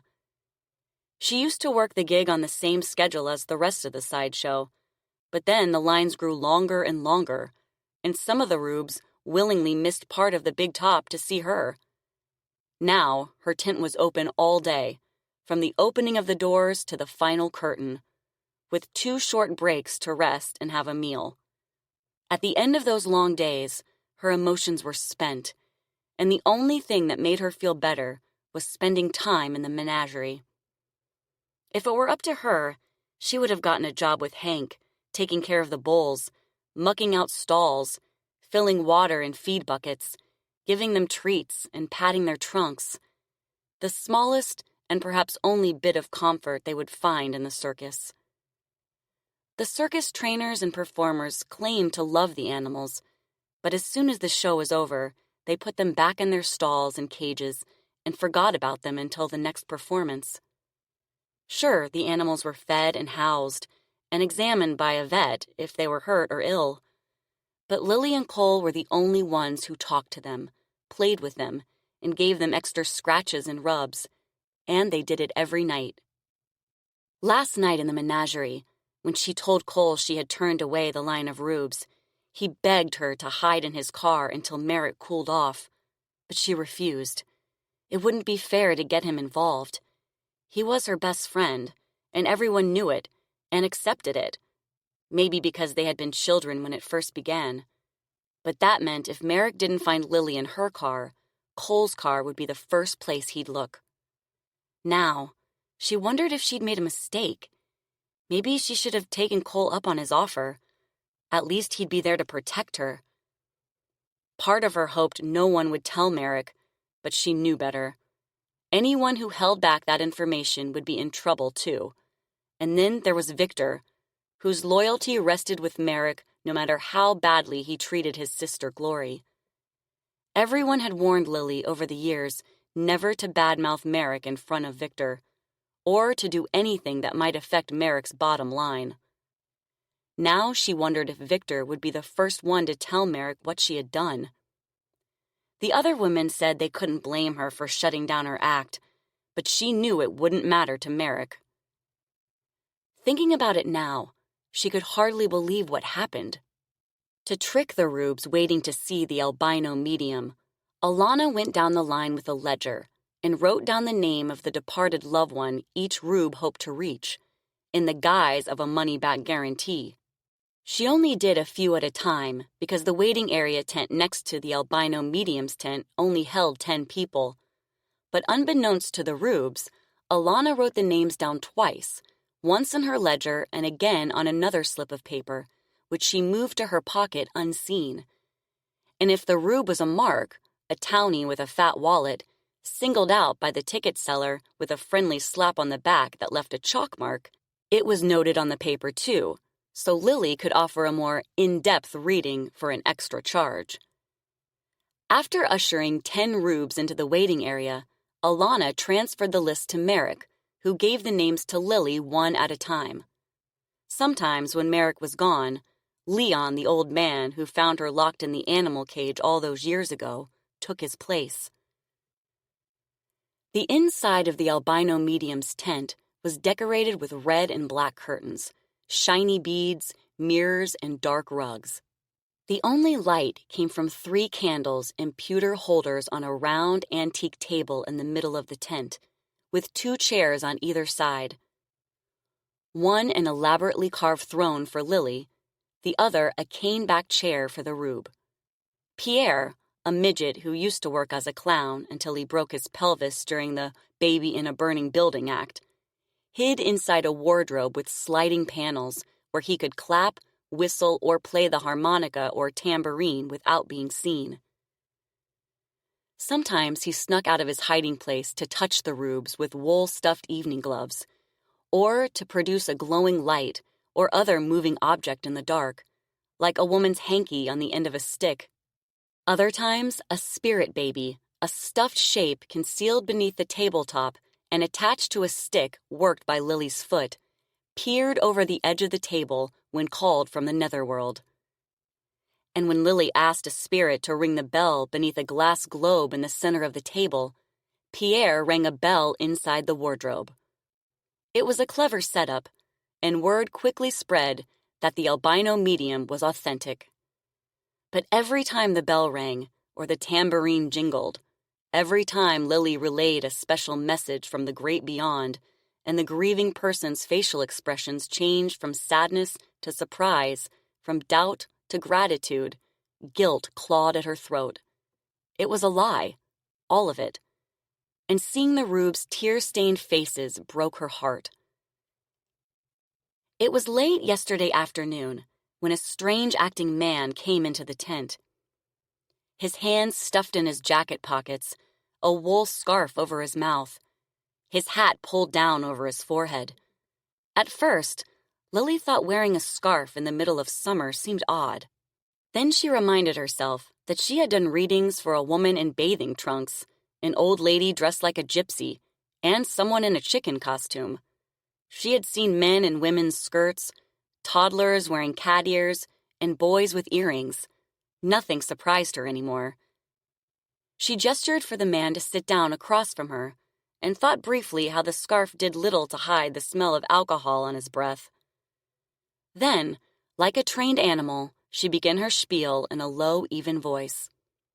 "Hello, and welcome. Before we begin, let me tell you a little bit about what I do. I've been communicating with the dead since the age of 4, and eventually came to realize I needed to share my gift. Messages from the beyond can come in the form of music, voices, and other sounds. What I'd like you to do is close your eyes and think about the person you're hoping to hear from. While you're doing that, I'll try to connect with the spirit world.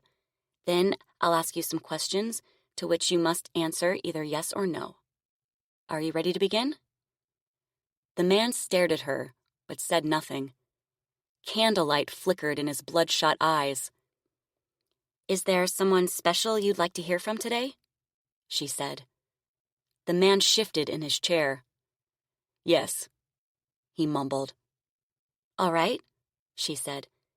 "Please think about your loved one while I concentrate on—" "I'm looking for my daughter." Alarms went off in Lily's head.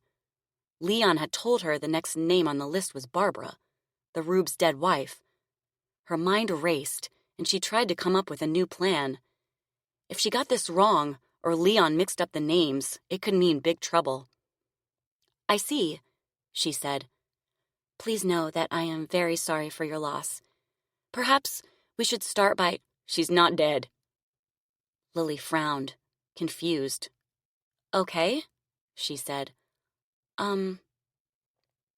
You do understand I'm here to help people connect with their departed loved ones, right?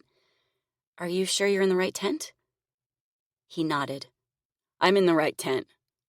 My daughter's name is Lily." Lily's breath caught in her chest. What in the world was going on? She studied the man's eyes, trying to remain calm. He held her gaze. She opened her mouth to ask who he was and what he wanted, then reminded herself there were thousands of girls named Lily. "I see," she said again. "Is Lily lost? Did she run away?" The man shook his head. "I came here to tell her I'm sorry.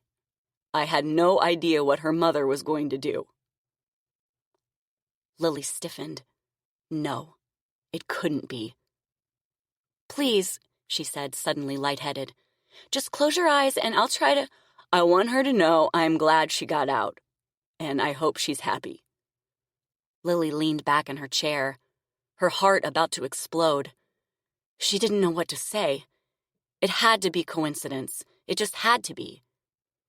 Then the man pulled down his scarf, and she jumped to her feet. "What are you doing here?"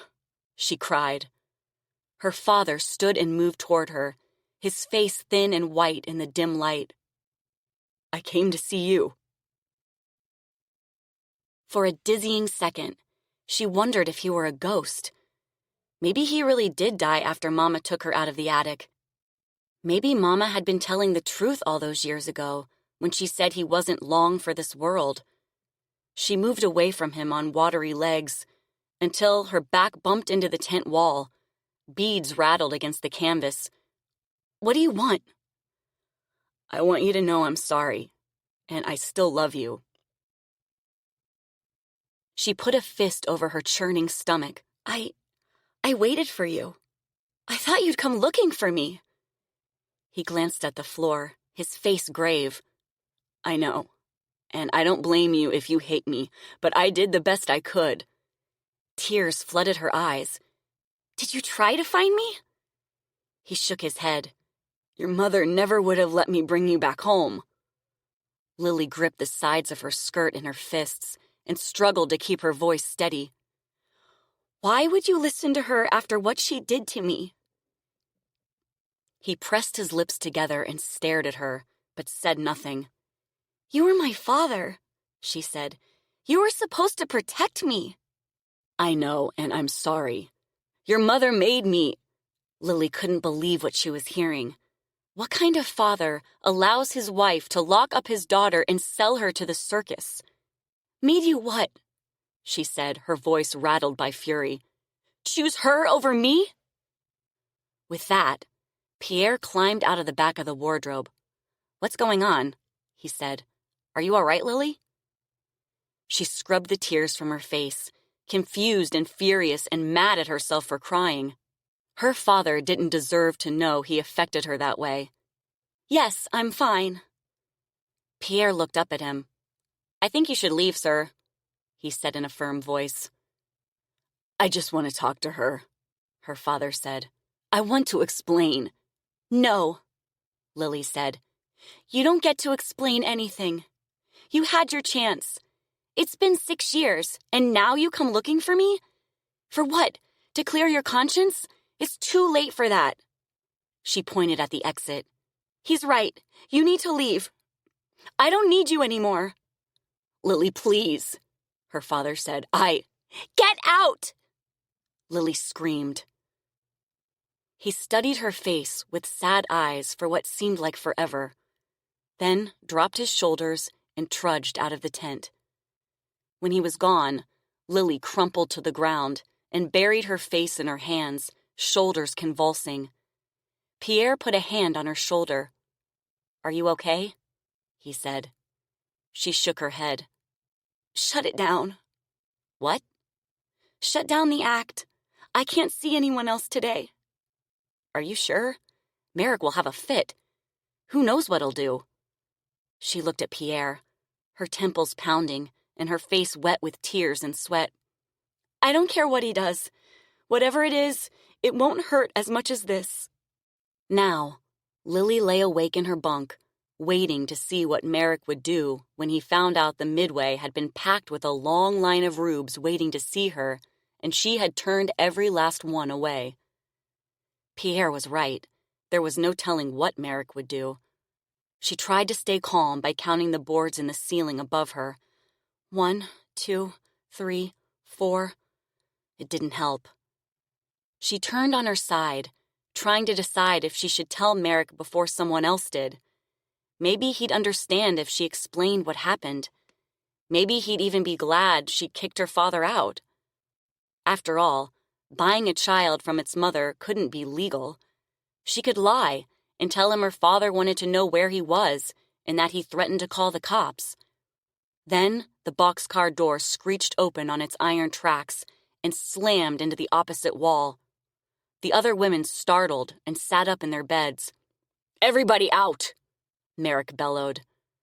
The women swung their legs over the sides of their bunks, wrapped their robes over thin nightgowns, and slipped their feet into worn slippers. With her hair in curlers, Dolly, the world's most beautiful fat woman, rocked back and forth on her cot, trying to get enough momentum to push herself up. Hester went over and put a hand under her arm to help. Lilly got down from her bunk, put on her bathrobe, helped Hester with Dolly, then followed the women toward the exit. "Not you," Merrick said, pointing a riding crop at Lilly. Lilly stopped, her stomach turning over. "I'm sorry," she said. "My father showed up and I couldn't pull myself together afterward." The other women got out of the car and stood in the open doorway, their faces lined with fear and worry. Merrick glared at her. "Your father is dead." Lilly shook her head. "No, he's not. My mother was lying. He came here looking for me. He wanted to know where you were and said he was going to call the cops." "I don't believe you. If he came looking for you, where is he? Why are you still here?" Lily's chin trembled. "I told him I wanted to stay, and he left." "Of course he did. He doesn't want you either." He yanked the door closed behind him and moved toward her, his face snarling and red. "But I don't give a shit if the Pope came into your tent. You don't turn paying customers away." "I'm sorry. It won't happen again, I promise." He stopped, and for a second, she thought he just wanted to scare her. And then he lunged forward and whipped the riding crop across her bare forearm. It felt like a hot poker, burning through her flesh and muscle.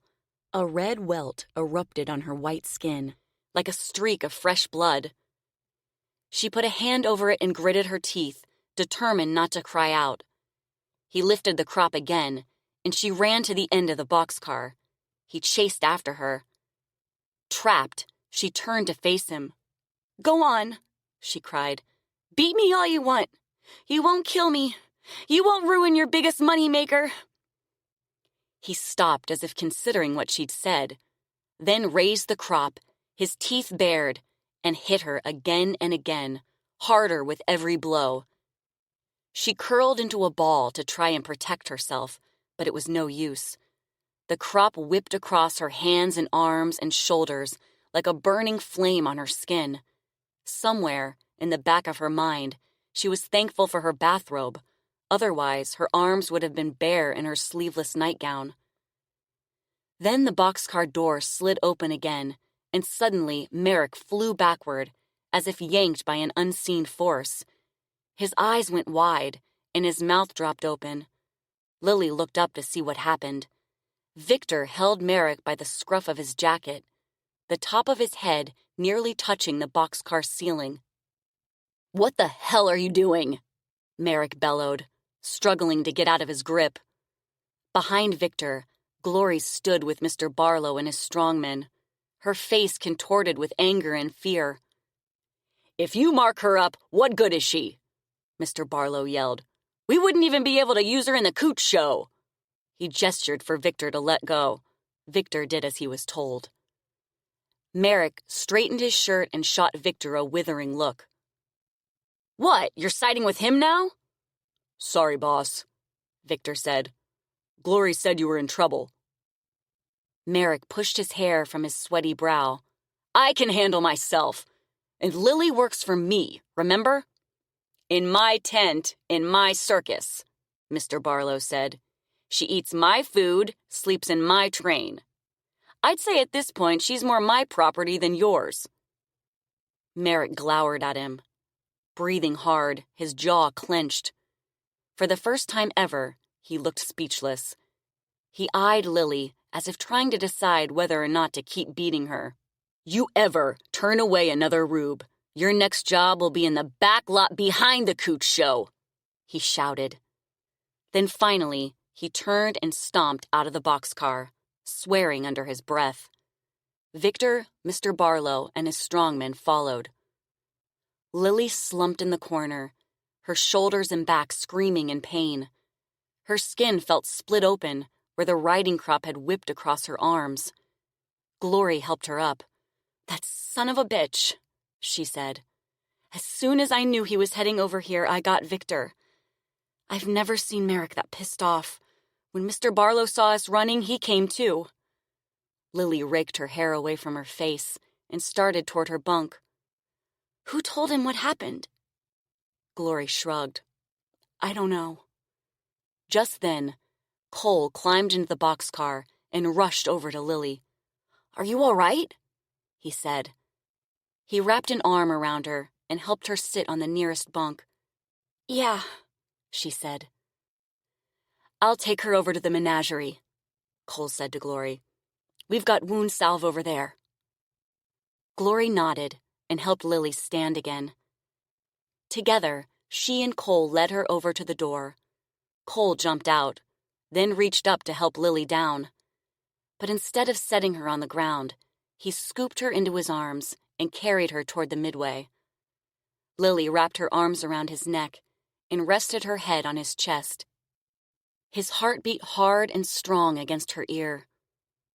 As they made their way across the lot toward the menagerie, past Petunia and Flossie pushing tent poles into place with their trunks and heads, past workers and roustabouts putting up canvas and concession stands, several of the men stopped to watch Cole and Lilly pass, probably wondering if she were drunk or dead.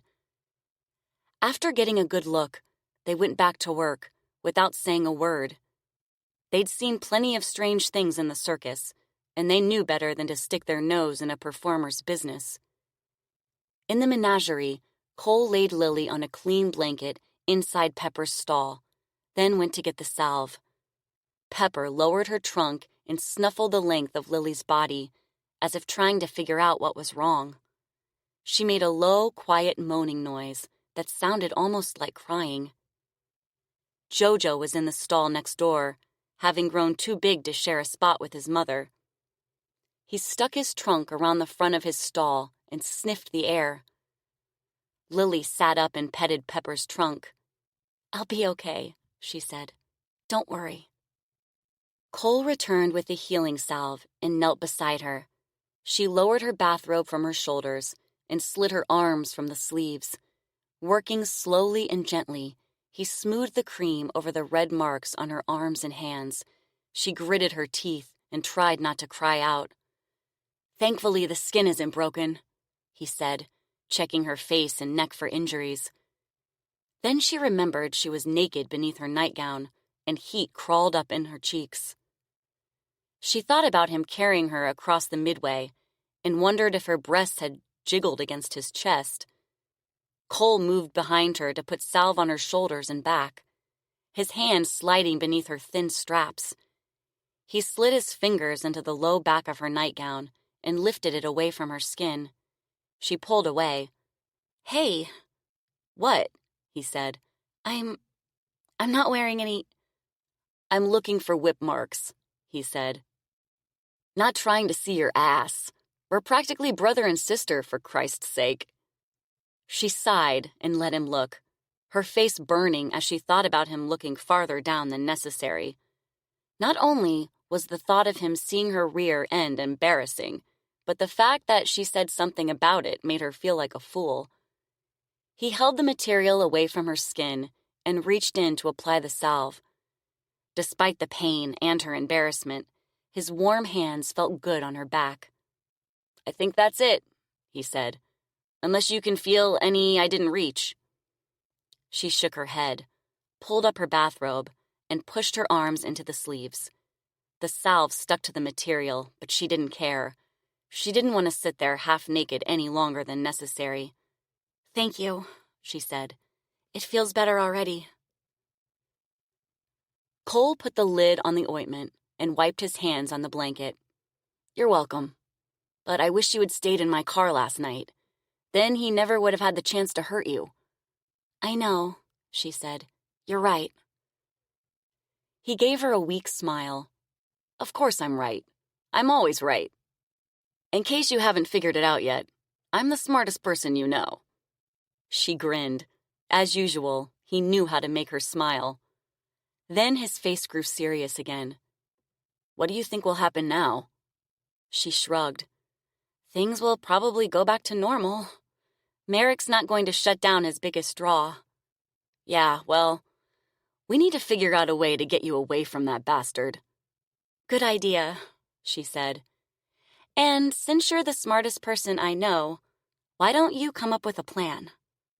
She was trying to make a joke, but Cole stared at her, somber and thinking.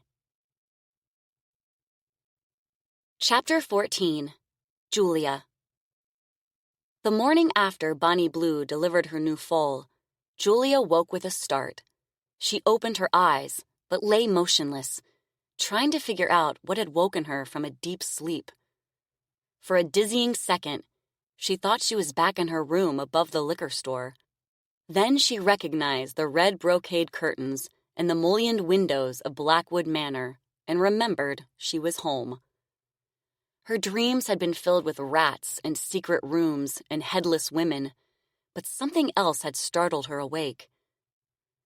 The world outside the window looked gray, and the air in the room felt cold on her face. She studied the early morning light and tried to read what was different about it. The tree branches outside looked hazy, and the house seemed quieter than normal. Too quiet. Then she realized the furnace wasn't humming. The tips of her fingers and toes felt chilled, and the end of her nose, too. She could see her breath. She sat up and immediately drew the covers around her neck. The room was freezing. She jumped out of bed, wrapped the goose-down comforter around her shoulders, and went over to the window. The floor was like frost against her feet, and a thick layer of ice covered the window glass. Outside, the world was a blur, the trees and buildings like dark smudges on a white blanket. Shivering, she threw the comforter back on the bed, got dressed as quickly as possible, and hurried into the dark hallway. The house felt like an icebox. She flicked a switch. Nothing happened. "Shit," she said. The power was out, which meant the furnace had quit working. Squinting in the semi-darkness, she made her way down to the living room and built a fire in the fireplace. In the kitchen, she lit the burners on the gas stove, then opened the back door to look out toward the barn. A thick layer of ice encrusted everything. The snow-covered lawn, the trees, the fences, the telephone poles and wires, the barn and outbuildings. Broken limbs and splintered branches littered the ice-covered yard, and electric wires swayed toward the earth as if pulled by a magnetic current, In the woods across the fields, tree branches snapped and crashed to the ground, as if 1,000 hunters were randomly shooting off guns. Julia had never seen or heard anything like it. She leaned out farther to look around, and the grapevine arbor above the doorway suddenly snapped and cracked, then fell at her feet with an ice-shattering crash. She gasped and shut the door, then went to the kitchen and tried the phone. The line was dead.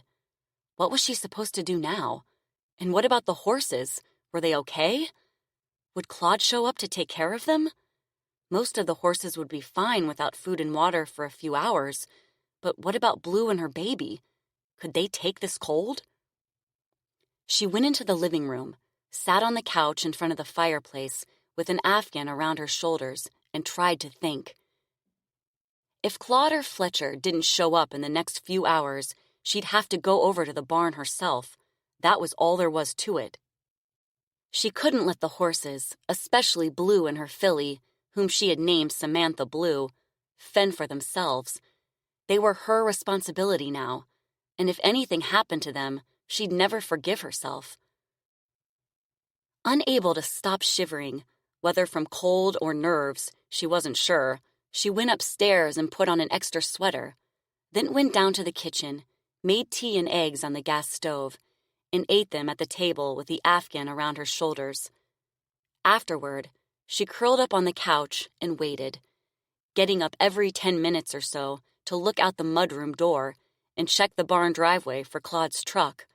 It was never there. By noon, the crash of branches outside had lessened, but neither Claude nor Fletcher had shown up to check on the horses.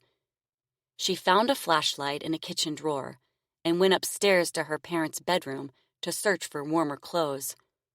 Hopefully, she'd find a pair of her father's flannel-lined trousers and his heavy barn coat, unless Mother had gotten rid of them.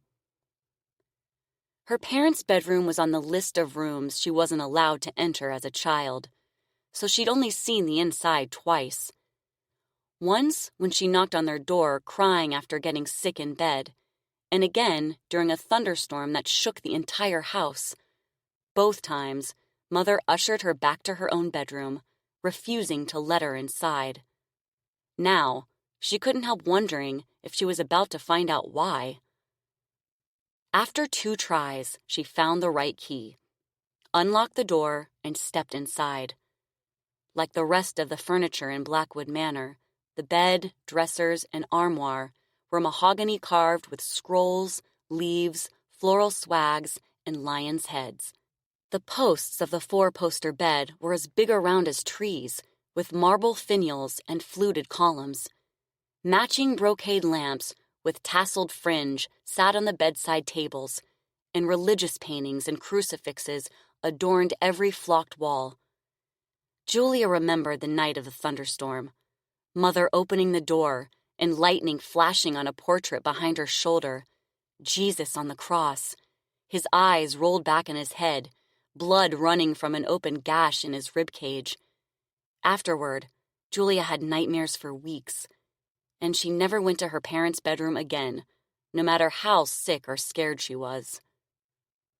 Oddly, the rest of the rooms in the house, the ones Julia used to be allowed to enter anyway, were free of religious images and crosses. Even stranger, Mother agreed with Father that the common areas, where they occasionally entertained clients, were no place for them. Father said he didn't want the house filled with spiritual things because he didn't want to push religion on others. But Julia always sensed his impatience, bordering on resentment, with Mother's beliefs, especially when she insisted on turning every serious conversation into a Bible lesson and praying on the rare occasion they went out to dinner. He'd go along with it for a while, then he'd roll his eyes and change the subject. For reasons Julia never understood, it was the only time he stood up to Mother, and the only time Mother conceded. Now, Julia couldn't decide if the bedroom looked like it belonged to a religious fanatic or someone who made her living in a brothel. Everything was red except the furniture. The flocked wallpaper, the curtains, the rugs, the shams, the bedskirt, and duvet. Maybe it was decorated that way to match the blood of Jesus. Maybe red was Mother's favorite color, if she had a favorite anything. Julia shook her head to clear it and made her way over to an armoire. Who cared why the bedroom was decorated in red? As soon as she could, she was getting rid of all of it. Besides, there was no time for reflection now. The horses needed her. Thankfully, the armoire was unlocked. She shined the flashlight inside. Dresses and minks and trousers and jackets hung in a neat row, as if their owners had put them there yesterday. Surprised to find more of her father's things, she pushed the clothes along the hanging pole until she found his heavy barn jacket. She took it out, threw it on the bed, and opened the drawers of the gentleman's dresser to search for the trousers and heavy sweater.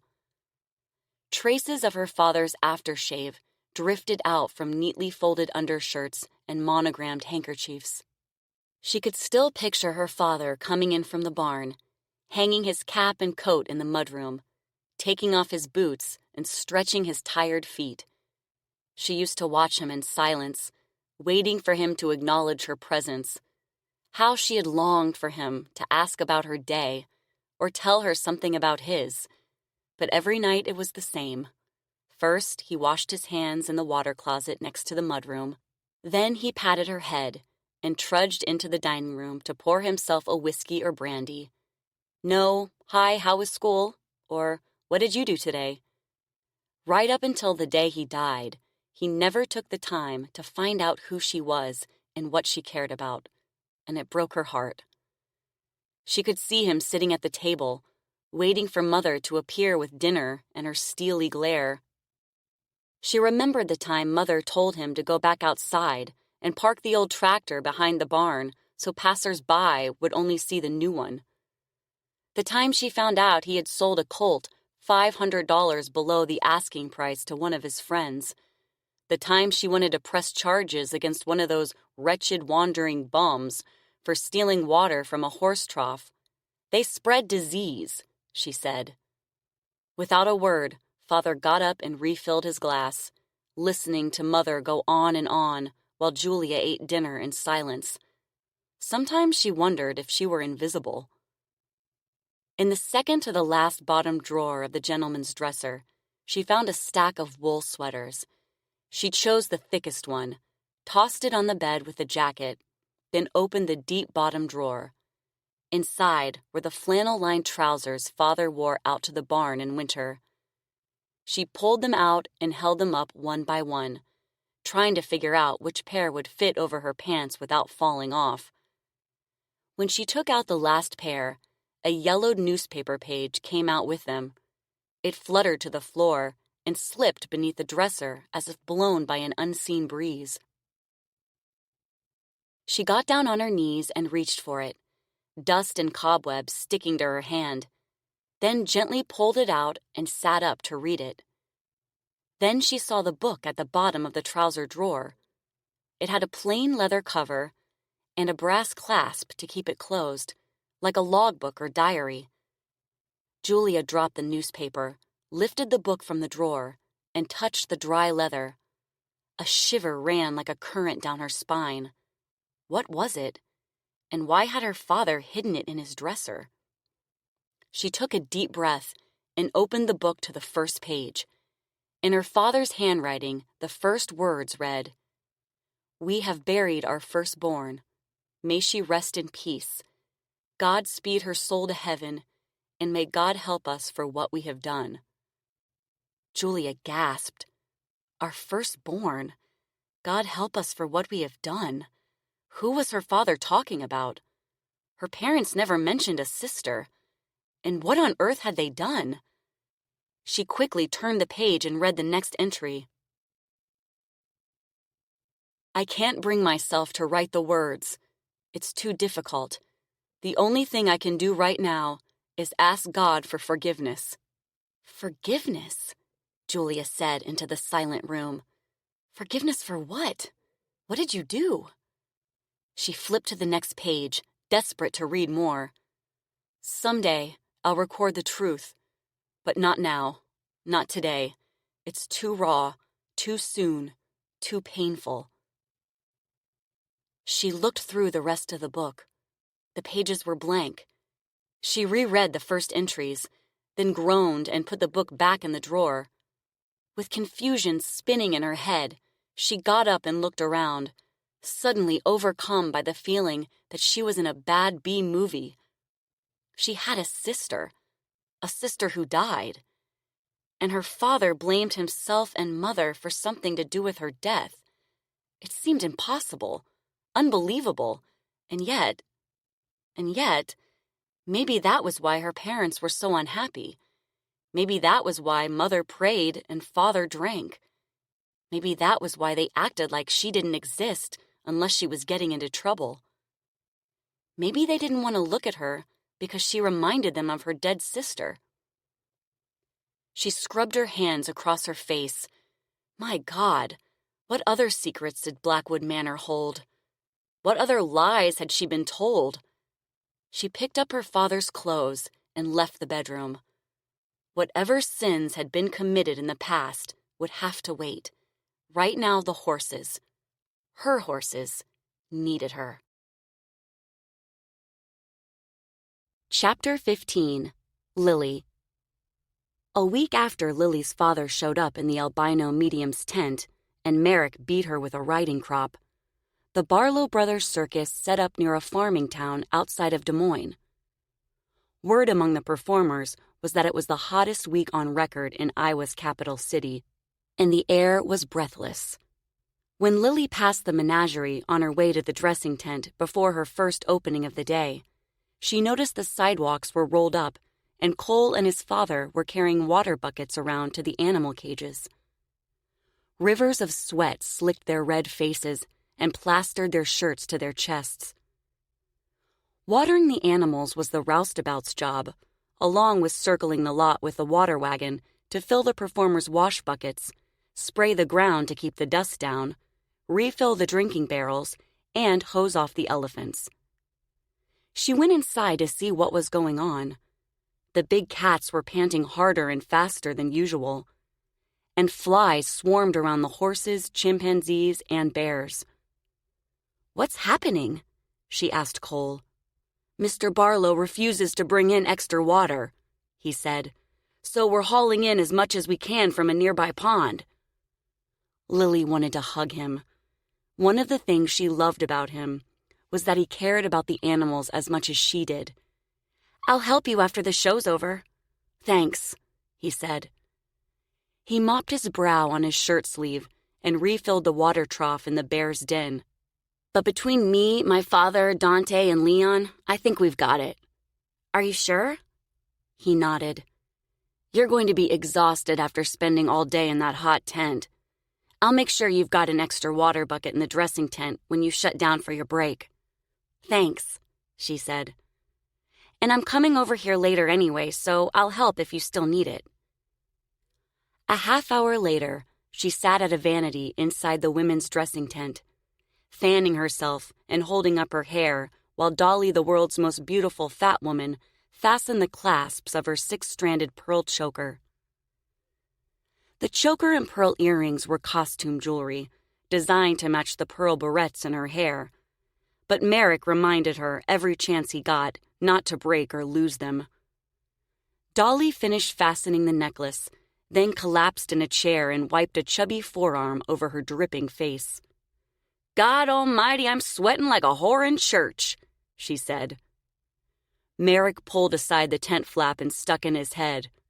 "Move it, Lilly. The rubes are getting restless. We've got to open the doors." Lilly sighed. "I'll be right there." She looked in the mirror to check her hair and jewelry.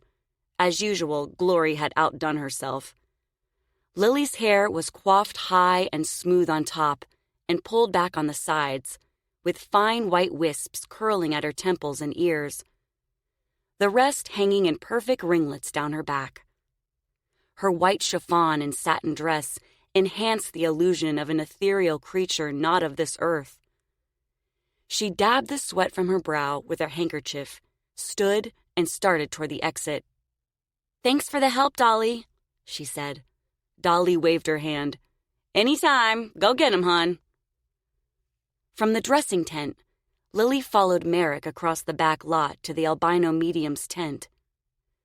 When they passed the end of the midway near the freak show marquee, she caught sight of a figure dressed in black, sitting on the platform out front with a sack over its head. "Is that a new draw?" she asked Merrick. "Yeah. Mr. Barlow thinks it'll pique curiosity if the professor says we're going to unveil a freak in the 10-in-1 that's not advertised on the front of the show. For an extra charge, of course." "What is it?" "A half and half. The biggest drawing gaff ever to work a midway." She gaped at him. "You mean a half man, half woman?" "Yup. But like you, it's as phony as a $3 bill." Lilly wondered briefly if pretending to be a half and half would be easier than lying to people about their late loved ones. But being a half and half meant showing your private parts to the rubes, and she wouldn't want to do that either. She entered her tent and took her place in the chair. Merrick made sure Pierre had everything he needed inside the wardrobe, checked to make sure the spirit baby attached to the underside of the table was working, then went out to wait for the first list of names from Alana. A short time later, the entrance opened, the curtain pulled to the side, and the first rube came into the tent. Over the next few hours, Lilly pretended to speak to the dead, while Pierre rang the bell or played the harmonica and tambourine inside the wardrobe. By noon, the inside of the tent felt like an oven, and rivers of sweat dripped down her back.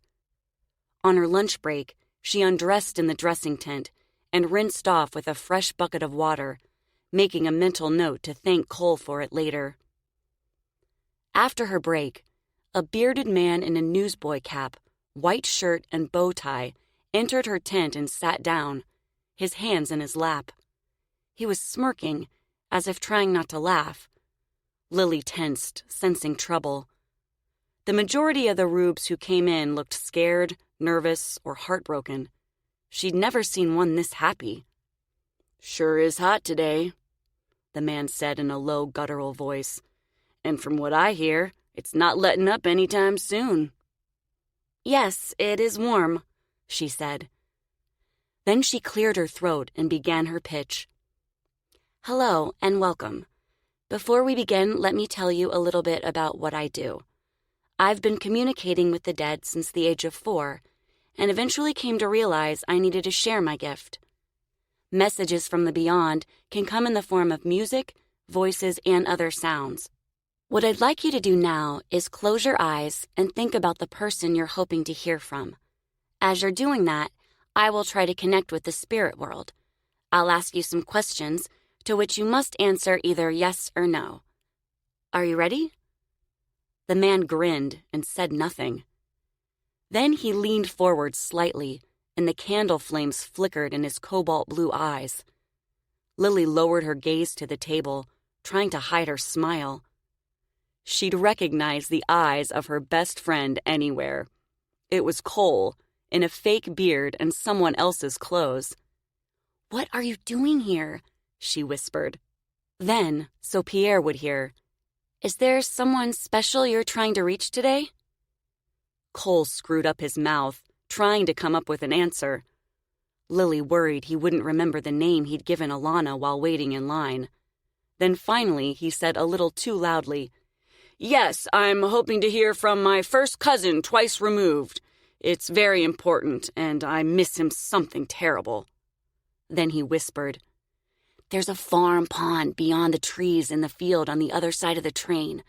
I'm taking the bulls over there tonight to cool off. You in?"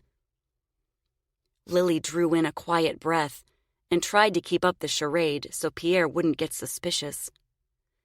"Please close your eyes and let's begin." She paused for a moment and, trying not to laugh, said in a serious voice, "There is a visitor here. This visitor has a message for you. I don't know. I can't be sure, but he seems to be a relative of yours. Not a close one. The two of you were good friends. Do you understand this?" "Yes," Cole said. "I can feel his presence. Lilly said. "It's very strong." Then louder, "We invite whoever is here to join us. We're not here to harm you. We're here with the utmost respect for you and any spirits who might be with you. Please try to give us some sort of sign that you're near. Can you make a noise to let us know you hear us?" Pierre knocked 3 times on the wardrobe door. "What was that?" Cole said. Lilly pressed her lips together to keep from laughing. "It's a sign from someone on the other side," she said. "Oh, hold on just a moment. I'm getting a name. Is it Frank? Fred? No, it's Ferdinand. Do you recognize this name?" "Yes," Cole said. "That's my cousin." He winked at her. Lilly smiled. "Ferdinand wants you to know he acknowledges your summons. But you need to be careful. Does that make sense to you?" "Yes," Cole said. "Yes, it does. What else does he want to tell me?" "Shh," Lilly said. She closed her eyes. "Give me a moment." "All right." "He's saying something about your usual place," she said. "Something about meeting at midnight." She opened her eyes. "Do you understand that?"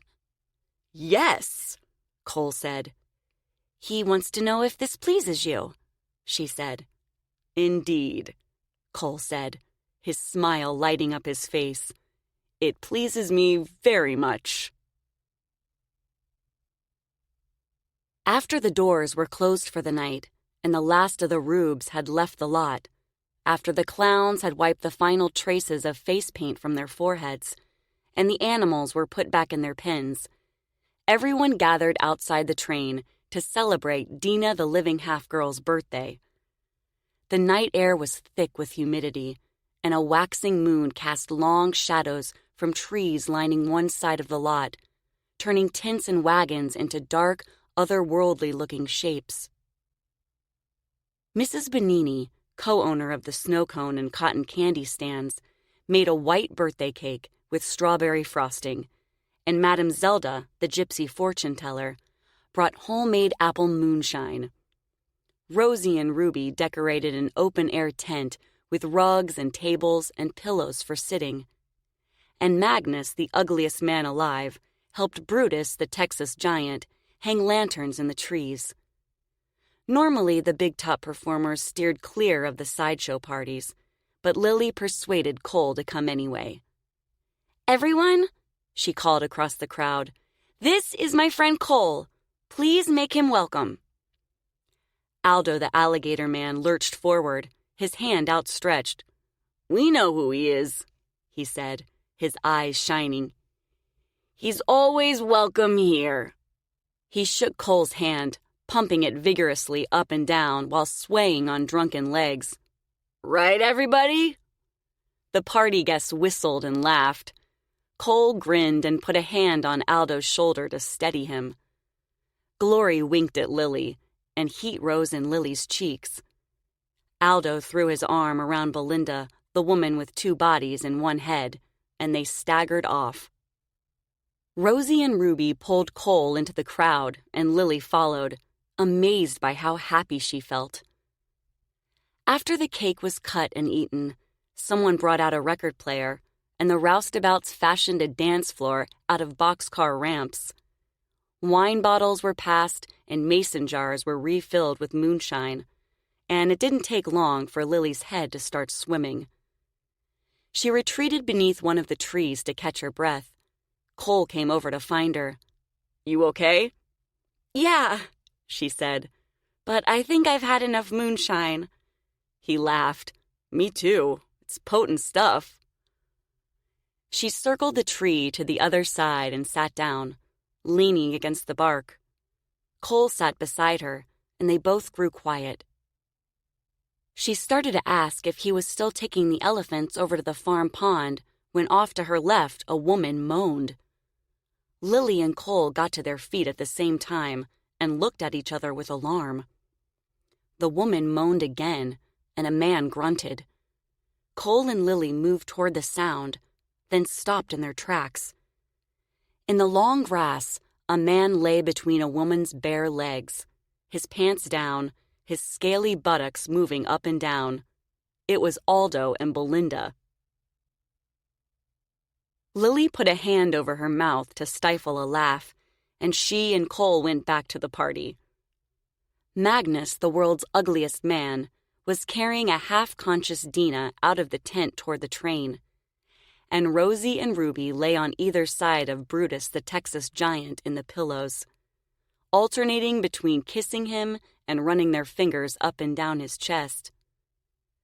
The Way You Look Tonight, by Fred Astaire, was playing on the record player, but the makeshift dance floor was empty except for Penelope the singing midget and Stubbs, the smallest man in the world, slow dancing with their heads on each other's shoulders. "Looks like the party's dying down," Cole said. Just then, running hooves pounded off to their right, and a man yelled, "Look out!" Two zebras headed straight for Cole and Lilly, followed by three men with whips and lead lines. Cole stepped into the zebra's path and waved his arms to slow them down. The first zebra veered off to one side and slid to a stop between the train and the party tent. The second zebra followed, and they reared up on their hind legs, squealing and kicking each other, hooves and tails flying. The first zebra bit the second zebra in the neck, and the second zebra spun around and kicked him in the head with his back hooves. The first zebra retreated, frantic and galloping toward Lilly and Cole. The men caught up with the second zebra and threw a rope around its neck. It tried to get away, but they held on and wrestled a halter onto its head. Lilly hurried toward the zebra racing toward her and Cole. "What are you doing?" Cole shouted. Lilly ignored him. She cut the zebra off before it turned toward the lot and held out her arms. "Slow down now," she said. "Easy, easy." The zebra slowed to a trot, then a walk, then stopped in front of Lilly, head held high, ears twitching.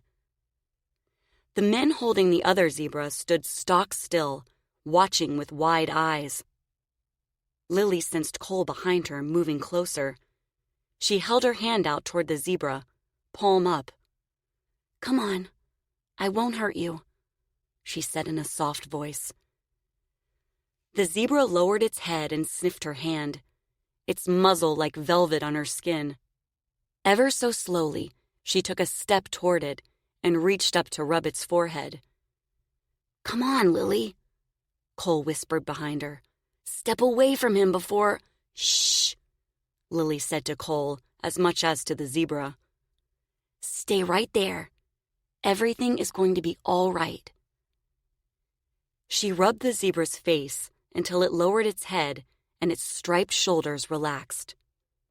When it blinked as if falling asleep, Lilly moved closer to scratch the length of its neck up and down, back and forth, her nails raking through its black and white hair. After another minute, during which the zebra looked like it was in a trance, she stopped and started walking toward the menagerie. The zebra lifted its head and followed, his nose near her shoulder. The men with the other zebra waited until she passed, then trailed them at a safe distance. Cole followed too. When they reached the menagerie, she led the zebra inside and back into its stall. After giving it another good long scratch, she moved out of the stall and latched the door. Cole stood watching, his mouth hanging open. "You know that's a stallion, right?" he said. She shrugged. "No, the only thing I know is he was hurt and afraid." "Jesus, Lilly, you could have been injured." "I'm fine." The men secured the other zebra a few stalls away and came over to Lilly and Cole. "How the hell did you do that?" one of them said. He was slightly taller than Cole, with wavy hair and broad shoulders. Lilly recognized him and the others as acrobats, a troupe called the Flying Zappe Brothers. Normally, they wouldn't have given Lilly or any of the other freaks the time of day. "I've never seen anything like it," one of the other brothers said. Cole glowered at them. "How the hell did the zebras get out?" "Mr. Barlow wants us to incorporate horses or zebras into our act," the wavy-haired brother said. "We thought we'd see what we could come up with." "Without the equestrian director's help or permission?" Cole said. It wasn't a question. "We thought we could handle it," the third brother said. "Well, working without an animal handler was your first mistake. Your second and biggest mistake was trying to do anything with 2 stallions. Someone could have been killed." "We didn't know there were stallions," the third brother said. "Obviously," Cole said. "Next time, get permission from the equestrian director and he'll have a trainer help you. I don't want you or the zebras getting hurt." Lilly could tell he was angry, but in pure Cole fashion, he still tried to be nice. The wavy-haired brother jerked his chin at Lilly. "Maybe we should get her help." Lily's eyes went wide. "Me? Why?" "Because in my 20-plus years in the circus," he said, "I've never seen an animal react to anyone like that zebra reacted to you." Cole looked at her. "He's right," he said. "And a stallion, no less. Most people have no idea how dangerous they can be. My father made sure I respected stallions by telling me about a woman who had her throat ripped out by one. She died on the spot. And you walked up to that one like you were walking up to a puppy." Lilly shrugged. "Guess it was a good thing I didn't know any better then." "Who knows what might have happened if you hadn't distracted him," the wavy-haired acrobat said. "And Mr. Barlow would have murdered us if he got away." He held his hand out to Lilly. "Thanks for your help." Lilly smiled and shook it. "You're welcome," she said. Later that night, after everyone was asleep, Lilly pulled her hair into a messy bun on top of her head and put on a shirtwaist dress with short sleeves. She grabbed a pair of sandals, snuck out of the sleeper car, and looked up and down the train, stretched out a half-mile on each side of her car to make sure no one was watching. Some of the car windows were open, and on the lot, tent sidewalls were rolled up. Roustabouts and workers slept on the ground outside, trying to stay cool. Somewhere a waltz played, tinny and haunting. A warm breeze caressed her bare arms, and a fine sheen of sweat broke out on her forehead as she hurried over to the menagerie. She wasn't sure if it was from heat or excitement. When she entered the animal tent, the elephant stalls were empty, and Cole was nowhere to be found. She slipped beneath the back wall and looked around. Beyond a line of trees in the distance, a gabled barn sat high on a hill, moonlight glinting off its metal roof, giving the illusion that it was covered with snow. Cole said he was taking the bulls to a farm pond, so she walked toward the barn. When she got closer to the line of trees, a small light flickered amid a gathering of bulky shadows moving slowly near the edge of the field. The elephants. "Cole?" she called as loud as she dared. "Over here," he said. She hurried toward his voice, walking as fast as she could in the moonlit dark. When she tripped over a clump of grass, a memory flashed in her mind. Her very first time outside, following her mother across the field toward the circus. With no idea where she was going or that her life was about to change forever. This time, though, she knew exactly where she was going. She found her footing and shook her head to clear it. She didn't want to think about unhappy things right now. And besides, thinking about her past wouldn't change her future. There was nowhere she'd rather be than with Cole and the elephants. Using their trunks, Pepper and Petunia and Flossie pulled bark and branches and leaves from the trees and shoved them in their mouths, making low, contented noises in their throats and munching loudly. Jojo, despite the fact that he was bigger than his mother, ran clumsy circles around them, delighted by his first taste of freedom. Cole waited inside the trees. "I thought we were meeting at the tent," she said. "I wasn't sure if you were coming. Besides, I knew you'd find us. I told you I was coming." "You did? I didn't know if that was you or my cousin Ferdinand." She punched him playfully on the shoulder. "Ha ha, very funny. Okay, enough teasing. Where's the pond?" He laughed and led her along the tree line toward a wide gate leading into another field. The elephants followed. He picked the padlock, unwrapped the chain, and opened the gate.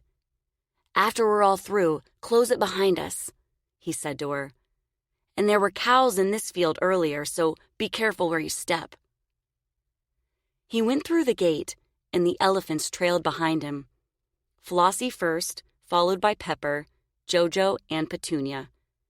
As their massive dark bodies lumbered past Lilly, just feet away from where she stood, their tree-trunk-sized legs moving slowly but surely, their long, tough tails swaying back and forth, their big, floppy ears fanning. Tears filled her eyes, and her heart cramped in her chest. After 6 years of spending time with them nearly every day, she was still amazed by their size and beauty. And tonight, there were no chains around their legs, no ropes or walls keeping them in. It seemed as though she were witnessing a parade of gods, reluctant to share their worldly secrets with her because she didn't deserve to know. When all the elephants were clear of the gate, she pushed it closed, then sprinted to catch up with Cole.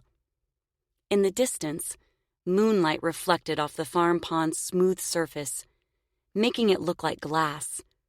The elephants snorted and grunted and rumbled as they walked, their giant legs swishing through the long grass, their platter-sized feet thumping the earth. "What do you suppose they're saying to each other?" she said. "I think they're enjoying this," he said. "They seem curious and happy, but maybe a little on edge, too." "But they trust you." "They trust you, too." "You think so?" "Yes. You have a way with them. I've always thought so. But I'm beginning to think you have a way with all animals, especially after what you did with that zebra." She smiled. The idea made her happy.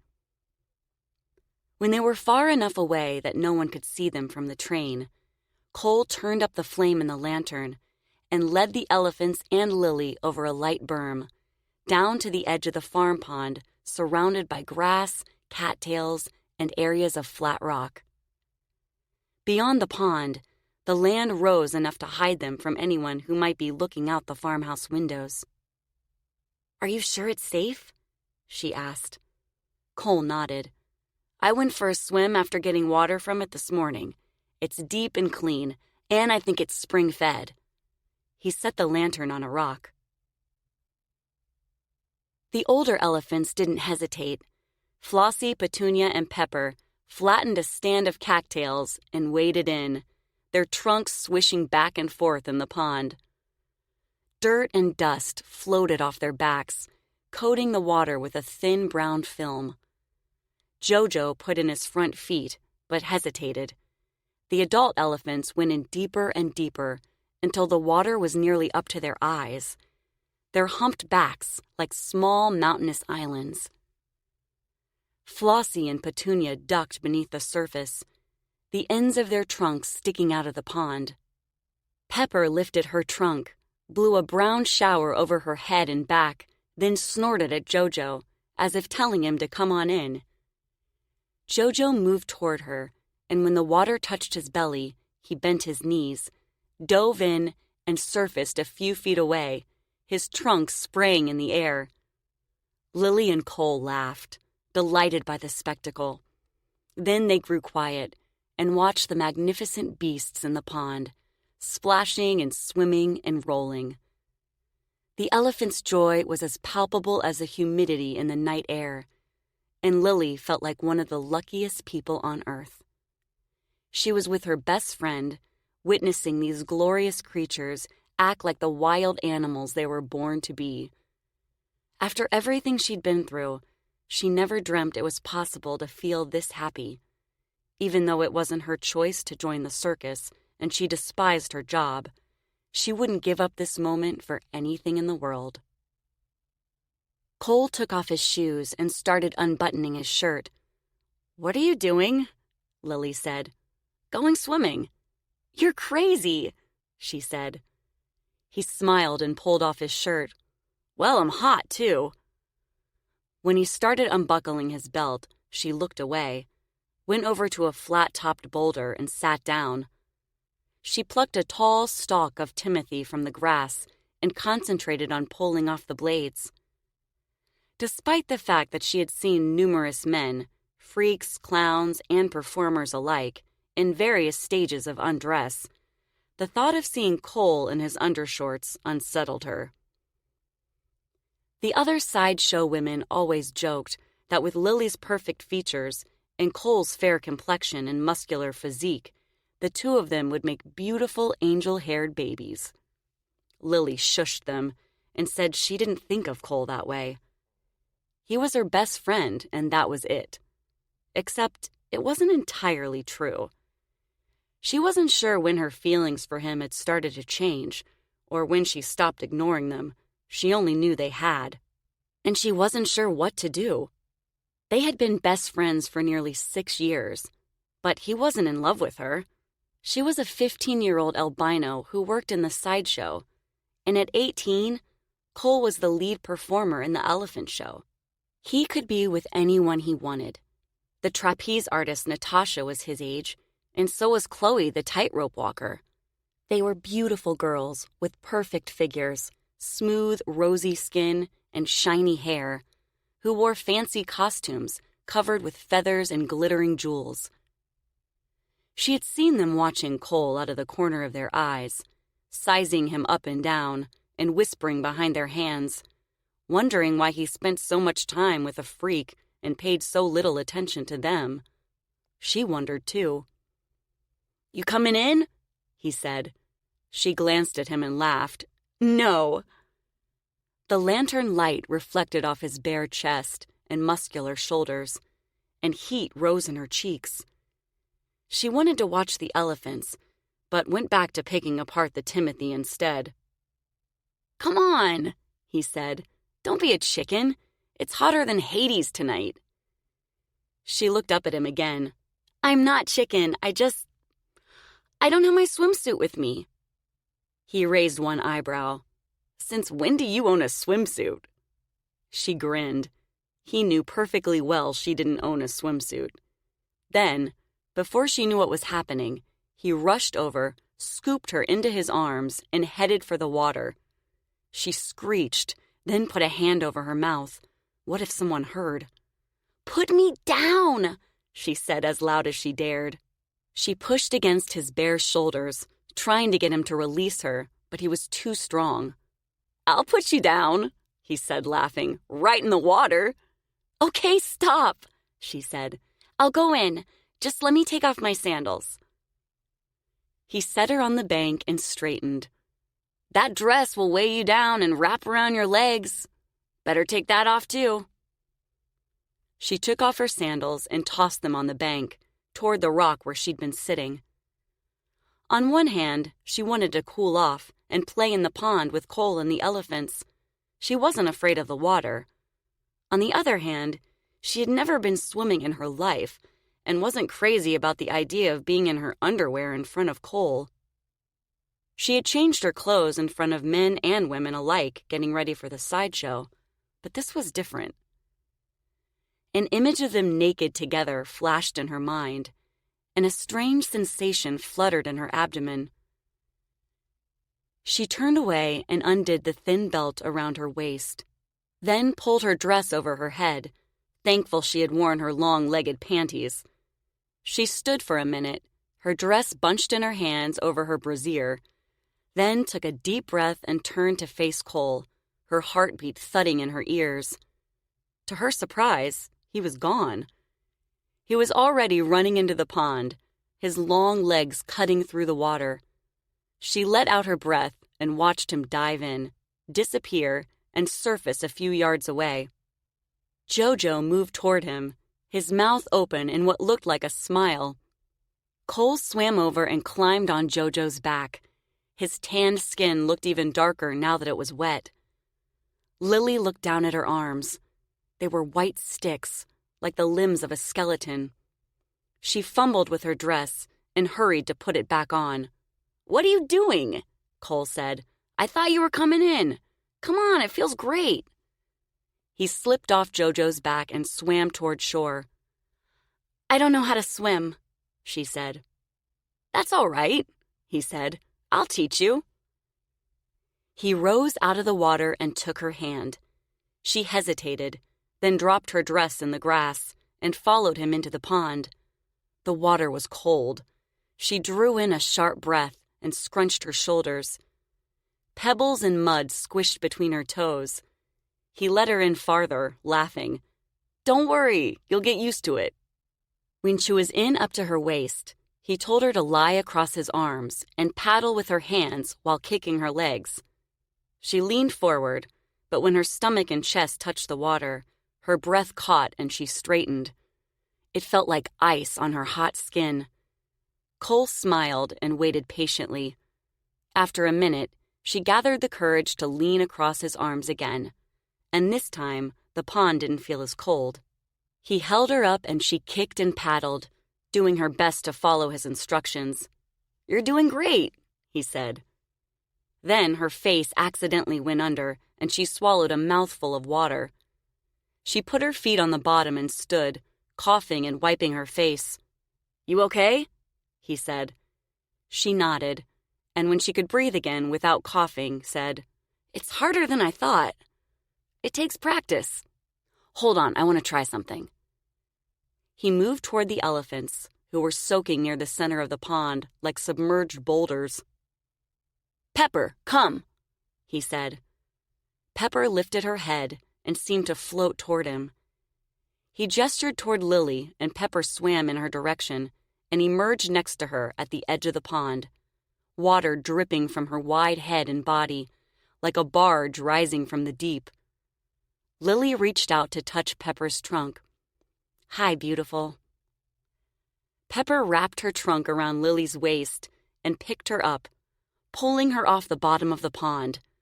Lilly gasped with delight and put a hand on Pepper's forehead for balance. Pepper lifted her over her head and placed her on the back of her neck. Cole's eyes went wide with surprise. "Did you give the lift command?" he said. "No," she said. "I thought about it, but she did it before I could say anything." "That's amazing. I've never seen her do anything without being told." Lilly smiled. "Maybe she likes me." "Of course she does." Cole swam over to Petunia, who was up to her shoulders in the water, and climbed on. He steered her toward the middle of the pond, and Pepper followed. Lilly hung on to Pepper's ears, lolling from side to side, as the water washed up and over her legs and waist. She felt perfectly safe because, somehow, she knew Pepper was aware of her limitations. Jojo and Flossie came too. Moonlight reflected off the rippling waves as the massive gray beasts moved gracefully across the pond, lined up one after the other in their own private parade. The only sounds were the elephants' grunts and snorts and water lapping against their bodies. Cole looked over his shoulder and smiled at Lilly, but neither said a word. She felt like she had died and gone to heaven. Her heart felt about to burst with happiness and awe. Never in a million years did she think she'd be riding an elephant across a pond. It felt like a dream. Cole turned Petunia back to the other shore, and when the water was shallow enough, he slid down from her back. Lilly did the same, and Cole was there to catch her. "Come here," he said. "I want to try something else." He took her hand, pulled her toward the shoreline, and looked back at the elephants. "Pepper, come." Pepper did as she was told and followed them out of the pond. Cole stopped on the grassy bank, and Pepper came to a halt beside him. "Steady," he said to her. "What are you doing?" Lilly said. She squeezed the water out of her hair and looked around for her dress. When she saw it, she picked it up and held it out, trying to figure out which end was up. "Never mind about that right now," Cole said. "I need you to come over here." Lilly dropped the dress and went to his side. "What?" "Stand in front of Pepper and give the command back." He positioned Lilly in front of the waiting animal. "Why?" Lilly said. "What do you—" "Just humor me, okay?" Lilly shrugged, looked at Pepper and said, "Back." Pepper moved back. "Now say, 'Go on,'" Cole said. "Go on," Lilly said. Pepper moved forward. Cole grinned. "Tell her to stand up." "Why?" Lilly said. "I don't understand the point of me telling her what to do. She's a trained circus elephant. She knows all the commands." "Standing on their hind legs is uncomfortable for elephants. Pepper's trainer and I have a hard time getting her to do it. Most of the time she refuses." Lilly regarded Pepper. She didn't want to tell her to do anything. Pepper wasn't supposed to be here, in this remote field in the middle of Iowa. She was supposed to be free, wandering through the rainforests and jungles, not shackled to a post, traveling all over the country inside a boxcar, or doing tricks for a tent full of oblivious rubes.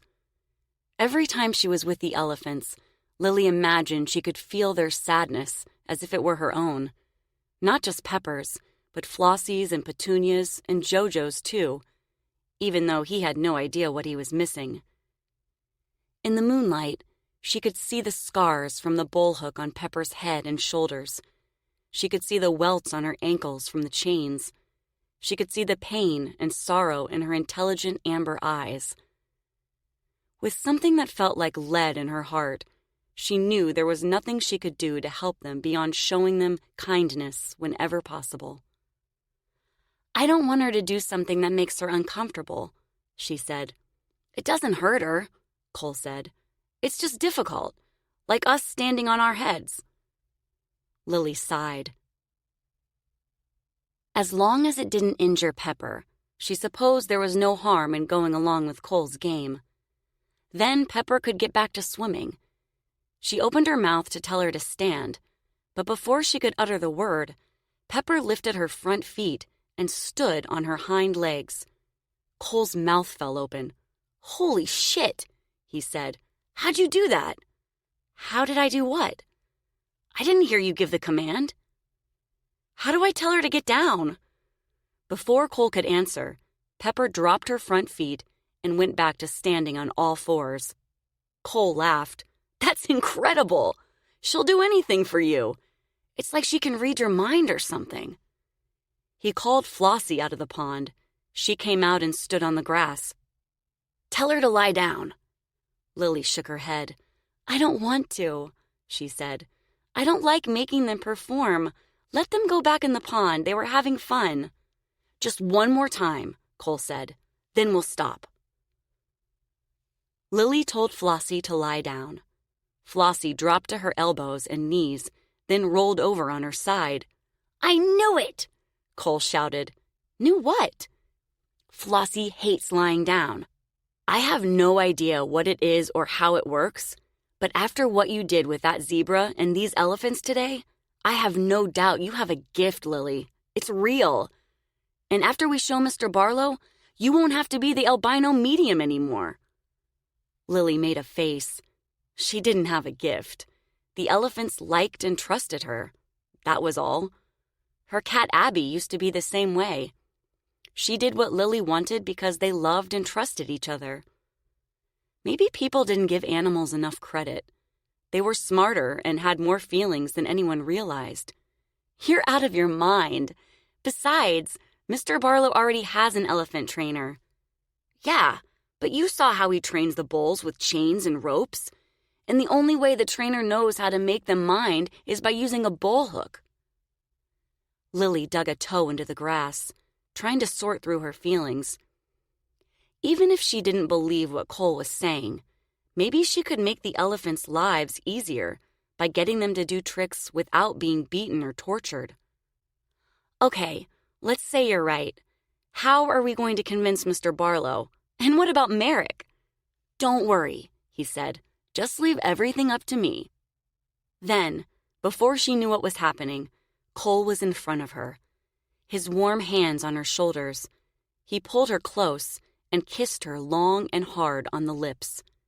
At first, she resisted, unsure if he was kissing her out of excitement or something else. Then he wrapped his arms around her and pressed his bare chest against her.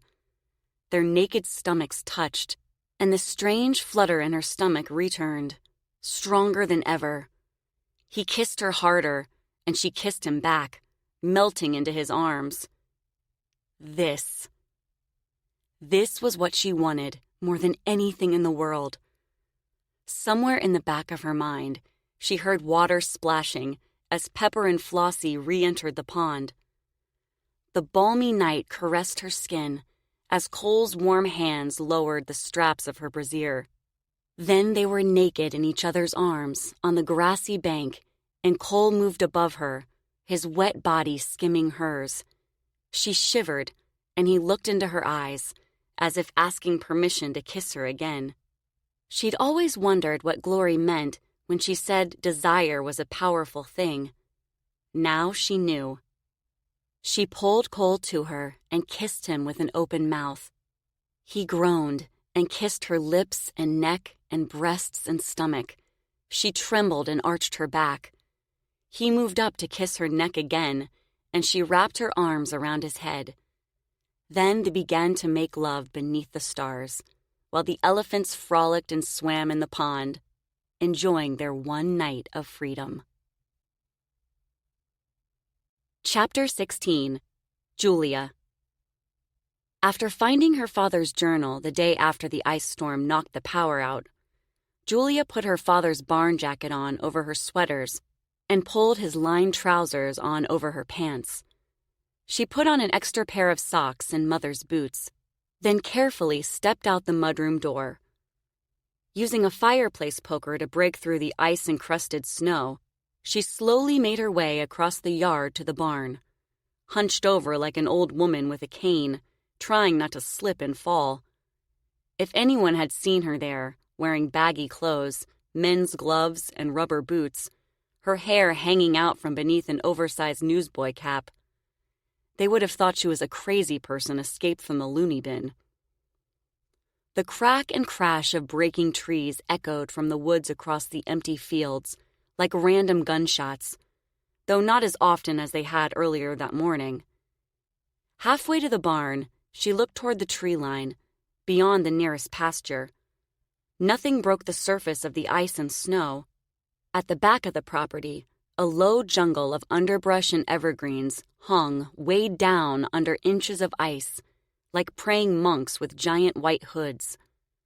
Suddenly, the stillness was interrupted by a loud whooshing sound, like the roar of rushing water. A huge crash filled the air behind her, like 1,000 exploding windows. She jumped and spun around to look at the house, her pulse pounding in her ears. At first, she saw nothing. Then she realized what made the noise. A massive sheet of ice had slid from the roof above the mudroom door and crashed to the ground, shattering on the planters and steps. If she had been on the steps, the ice would have hit her for sure. She looked up at the steep roof of the house and barn.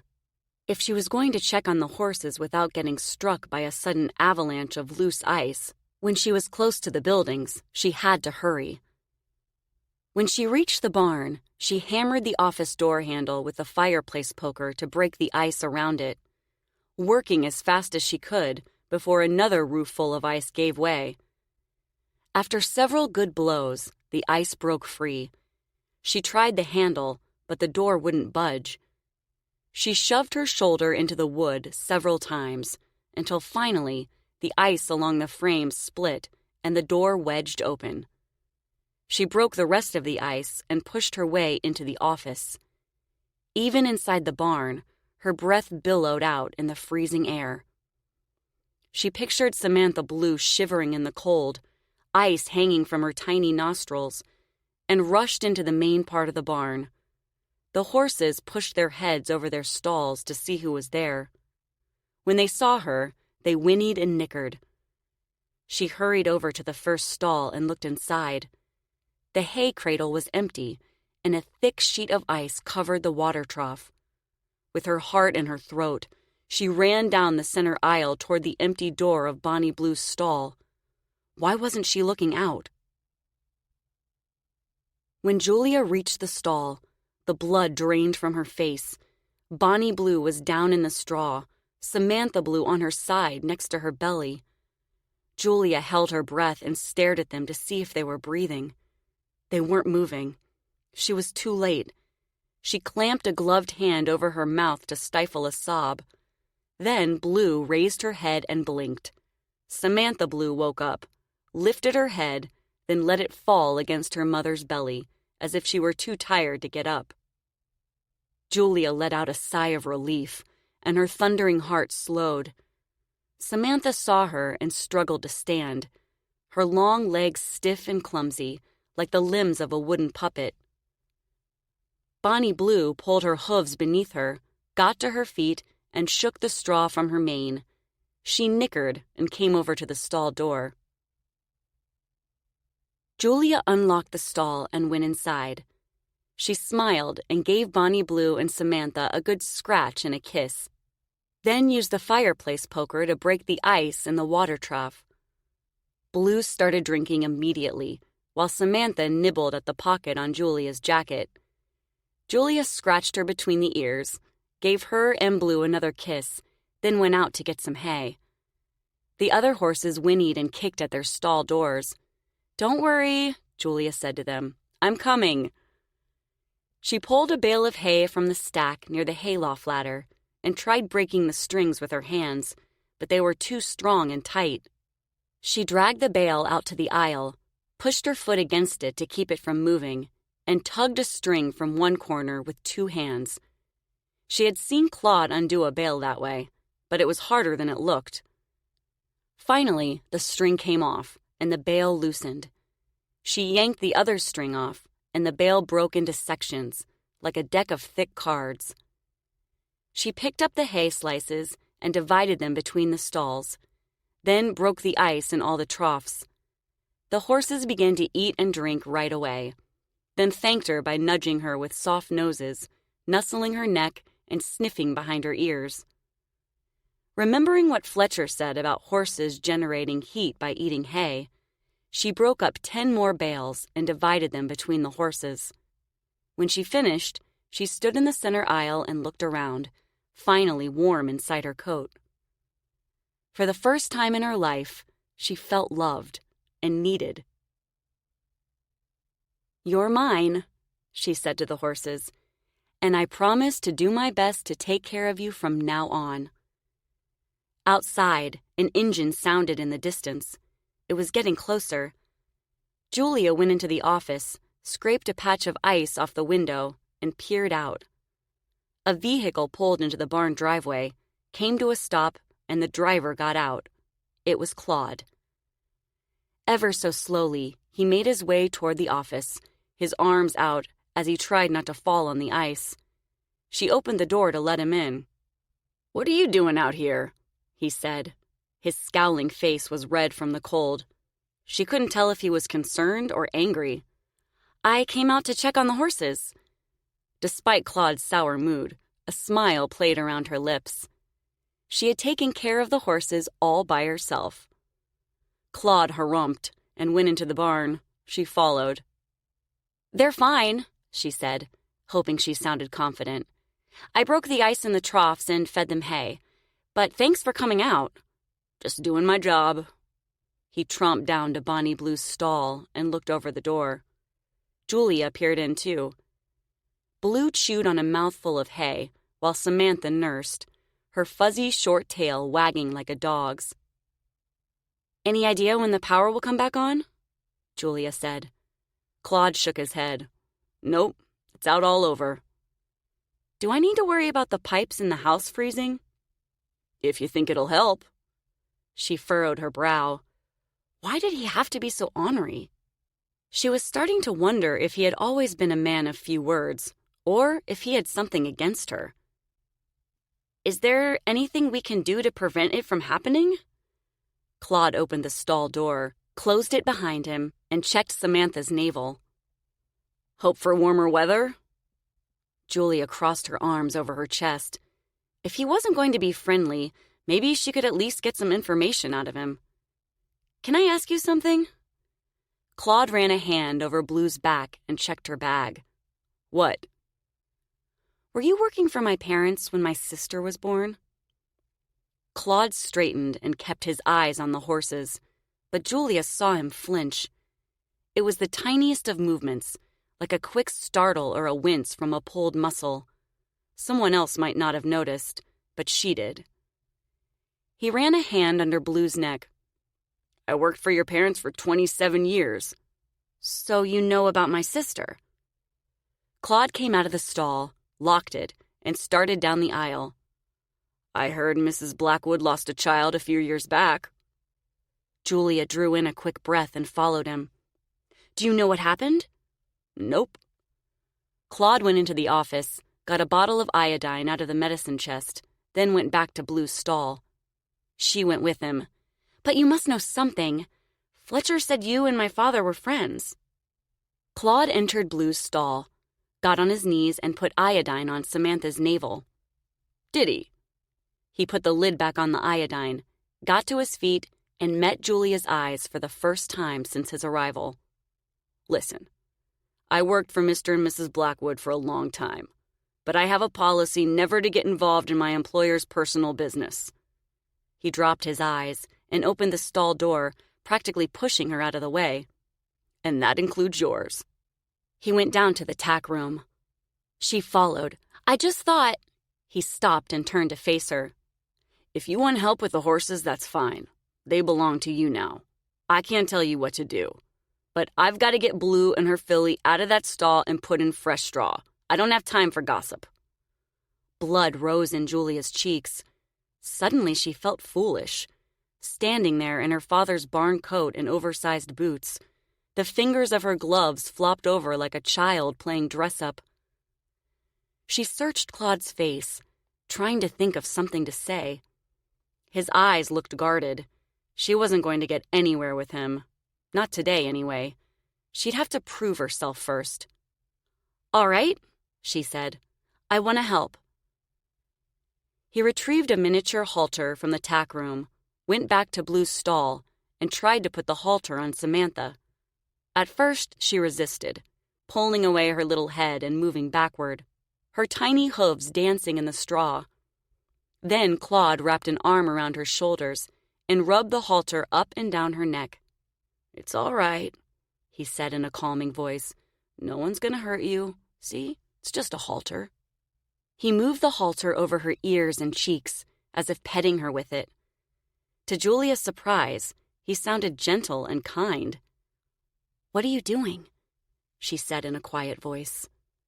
Showing her she doesn't need to be afraid of the halter by getting her used to the feel of it. He continued rubbing the halter gently over Samantha's face, while Blue stood watching and eating hay, unconcerned. After a few minutes, Samantha let him slip the halter over her head and buckle it. Once it was on, Claude let go. Samantha shook her head and pranced around the stall a few times, then pushed her nose beneath her mother's belly to nurse. Claude clipped a lead line onto Bonnie Blue's halter, asked Julia to open the door, and led the mare out of the stall. Samantha followed, her tiny hooves clip-clopping on the cement aisle. After Claude deposited Blue and her filly into another stall, he got a wheelbarrow from the far end of the barn and handed Julia a pitchfork. Might as well learn how things work from the ground up, he said. Julia took the pitchfork and went to work mucking out Blue's stall. If this was the only way she'd prove herself and get information out of Claude, it was going to be the cleanest stall he'd ever seen. Chapter 17. Lilly. 2 days after Cole and Lilly took the bulls swimming in the farm pond, Lilly stood in front of Pepper in the center ring of the big top, while Cole watched from a few yards away in the hippodrome, or outer track. Mr. Barlow waited beside him, chewing the end of a fat cigar, his face twisted in irritation. Next to Mr. Barlow, Cole's father, Hank, held a bullhook in his hands, just in case. "This better not be a waste of my time," Mr. Barlow said. "It won't be," Cole said. "We only need a few minutes, that's all." He nodded once at Lilly. "Go ahead." Lilly took a deep breath and gazed into Pepper's eyes, trying to concentrate and silently begging her to do what was asked. If this went as planned, she could quit being the albino medium. She'd be working with Cole and the elephants, and hopefully there'd be less need for training ropes and bullhooks. Pepper looked bored and a little confused. Lilly opened her mouth to give a command, then went over and gave Pepper's trunk a good rub instead. "Please don't let me down, beautiful," she whispered. "This is for both of us." Pepper made a deep rumbling noise in her throat, snuffled Lily's neck and hair, and gave her a big mushy kiss with the end of her trunk. Then she started to sway. "Okay, I've seen enough," Mr. Barlow said. "The elephant likes her, so what?" He started to walk away. "No, wait," Cole said. "Just watch." Lilly moved back into position and said, "Up." Pepper stopped swaying, lifted her feet, and stood on her hind legs. "On your head," Lilly said. In one fluid motion, Pepper rolled forward and balanced on her head and front feet, her giant back legs in the air. Lilly glanced at Mr. Barlow to see his reaction, but his face gave nothing away. Cole and Hank, on the other hand, were grinning like fools. "Down," Lilly said. Pepper put her back legs down, got on her knees, and rolled over on her side. Lilly took a step toward her, told her to get up, and said, "Lift." Pepper got up on all 4 feet, curled her trunk under Lilly like a swing, and lifted her gracefully over her head onto her neck.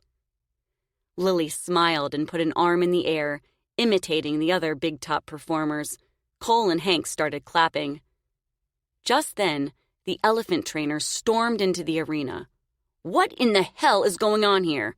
What are you doing with my bowl?" "I believe this is my bowl," Mr. Barlow said. "But I've been asking myself the same question." He addressed Cole. "What exactly is going on here?" Cole gaped at Mr. Barlow as if he were the dumbest man on earth. "Didn't you see what just happened?" he said, throwing his arm out toward the center ring. "Lilly is a natural. 9 times out of 10, Pepper refuses to stand on her head, but she does it for Lilly every time. The elephants respond to her like no one I've ever seen before. If you put Lilly under the big top with Pepper, they'd be your star attraction for sure." Mr. Barlow took the cigar from his mouth and scowled. "Lilly is already a star attraction, and so are the elephants. So why would I combine them and lose one? That's not good business sense, my boy. But I suppose that's why I'm the owner of this circus and you're not." He waved a dismissive hand in the air. "Now get her down off that bowl. Take it back to the menagerie and forget about this nonsense. We've got a show in 2 hours. Lilly slid down Pepper's side to the ground and stood beside her, surprised by the depth of her disappointment. Somewhere in the back of her mind, she knew Mr. Barlow would never allow her to perform with the bulls. But Cole had been so sure about the plan, she'd begun to believe in it too. Now she had to settle back into the fact that she'd be the albino medium forever. Anger and frustration lined Cole's forehead. "If Lilly is one of your star attractions," he said, "maybe Merrick should start paying her." With that, Mr. Barlow's face went dark. "As long as Merrick pays me my share of her take, I don't give a damn what he does with his." He gave Hank a disgusted look. "I'm surprised you were a part of this." "He wasn't," Cole said. "He brought Pepper over here, that's it. I didn't tell him why." "Enough out of you," Mr. Barlow snarled at Cole. "This circus has been running for over 20 years now, without any help from young smart-ass whippersnappers like you. Now get back to work before I fire the lot of you." He stuffed the cigar back in his mouth and marched out of the big top. Lilly looked at Cole and shrugged, blinking back tears. Chapter 18. Julia. The evening following the ice storm, after Julia and Claude were finished with the horses and Claude had left for home, Julia took an oil lantern into her father's den to search for more information about her late sister. The electricity was still out, and ice-encased branches trembled outside the windows, rattling against one another like bones. But despite the fact that she could see her breath in the freezing room, and she was exhausted after cleaning stalls half the day, she couldn't ignore the burning need to find the truth. She set the lantern on the desk, opened the middle drawer, and searched inside for the key to the locked drawer. It had to be in there somewhere. She reached into the back corners, felt along the lining for the shape of a key, and came up empty-handed. She tried picking the lock with a bobby pin, but had no idea what she was doing. She shoved a letter opener between the desk frame and the top of the locked drawer to pry it open. The letter opener broke in two, and she jammed her fist against the wood. "Shit!" she hissed. She dropped the letter opener and examined her knuckles. Divots of ripped skin flopped open on each one, exposing raw flesh underneath. Now, along with blisters on her palms from shoveling horse manure, she had scrapes on her knuckles too. Swearing again, she covered her knuckles with her hand until they stopped throbbing, then carefully searched through the papers in the rest of the drawers. She took them out one by one and held them close to the lantern, squinting to read the fine print. They were business letters, indecipherable doctor's prescriptions, pay stubs, old bills, and receipts. Nothing of any significance. Frustrated, she stood and looked around the room as if the answer was hidden there. Lantern light flickered off the walls and bookshelves, reflecting in the trophies and picture frames like tiny flames. She made her way along the shelves and scanned the titles. Then, starting at the bottom of the first bookcase, she riffed through the pages of each book before returning it to the shelf and moving on to the next. The dusty pages made her sneeze. She worked fast, trying to keep warm, and anxious to find the key to the locked drawer, or hopefully more clues about her sister and what her parents might have done. Along with numerous volumes on horse breeds and veterinary medicine, there were novels, poem collections, reference books, and outdated encyclopedias. She climbed on a footstool to examine a set of 6 antique books with worn leather spines sitting between elephant-shaped bookends on the top shelf of the center bookcase. The dust was thicker on these books than the rest, and the pages were thin and yellowed. When she picked up the 4th book, she was surprised to discover it weighed almost nothing, despite the fact that it was the same size as the others. She got down from the footstool, opened the book, and gasped. The center of the book had been cut out to form a box inside the pages, and a small pile of yellowed newspaper clippings and other papers filled the space, stacked like pressed flowers in a haphazard pile. She took the book over to the desk and sat down, trembling with anticipation. Blowing into her hands to warm them first, she took out one of the clippings and opened it with gentle fingers, careful not to rip the paper. The headline of the article read, "Circus comes to Langhorne, Pennsylvania." Below the headline, grainy black and white pictures showed 2 men in tuxedos and 2 women in evening gowns holding the halters of 4 white horses. In the middle of the horses, a man in a top hat and long fur coat smiled at the camera. Julia scanned the article. Why had her father felt the need to hide an article about a circus? She picked up the next item. It was a ticket stub from the Barlow Brothers Circus. She looked at the article again. It was the same circus. The next clipping featured a photo of what looked like a pretty white-haired woman in a white dress and pearl choker. Her hair was swept back with pearl barrettes, and she looked off in the distance, her mouth in a thin line, as if she were trying not to cry. The caption below read, "The Albino Medium." Another article announced the circus was coming to Saratoga, New York, and pictured what looked like the same woman sitting on the curled trunk of an elephant.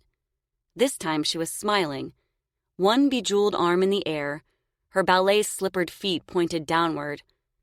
There were more articles and ticket stubs from different towns in New York, Pennsylvania, Vermont, and Connecticut, all to the Barlow Brothers Circus. Julia's mind raced. Her father never took her to the circus.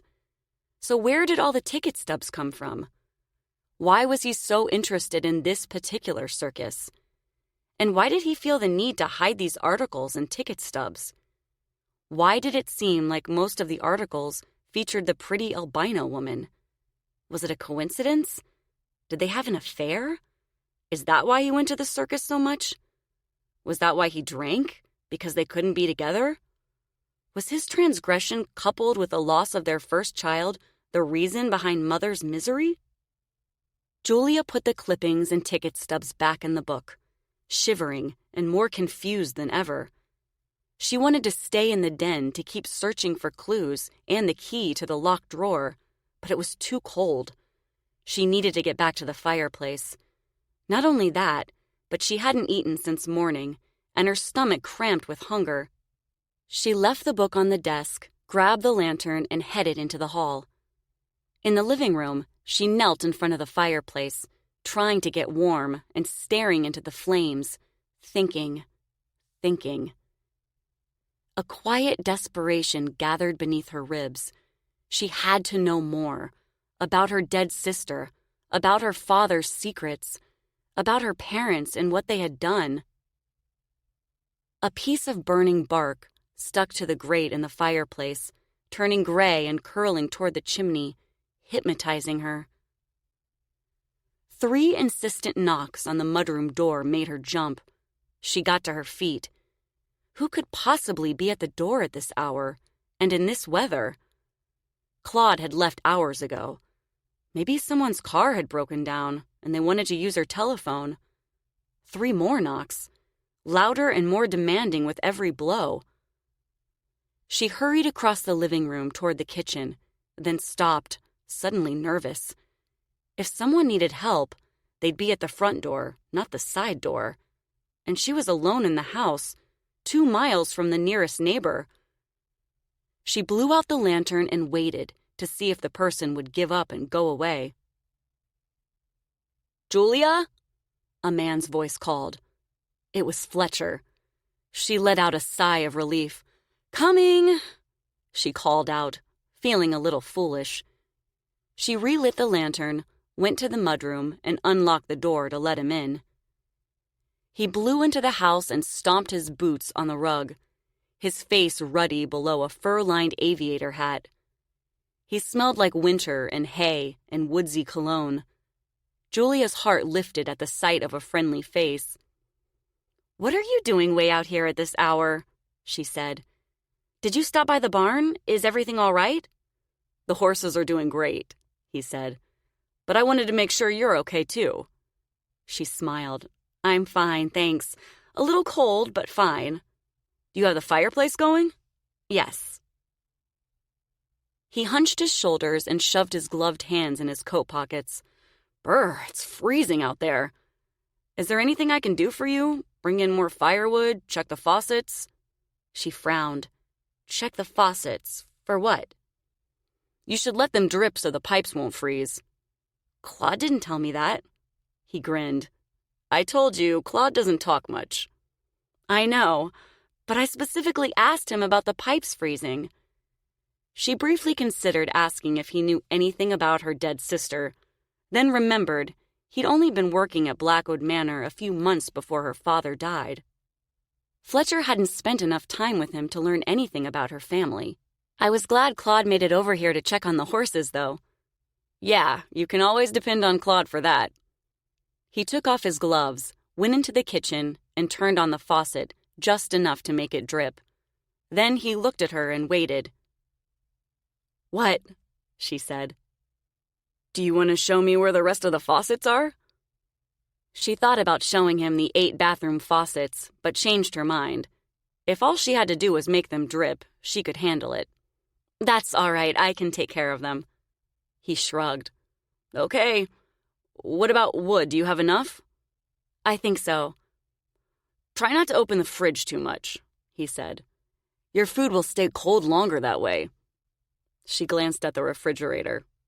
"Okay. Of course, you can always set it out on the steps. It's certainly cold enough out there." "The refrigerator? I don't think I can lift it." She smiled, and he laughed. "Ah, that was a good one," he said. "You got me." He put his gloves back on and went to the door. "Well, I guess I better get going. It's going to be a treacherous drive home."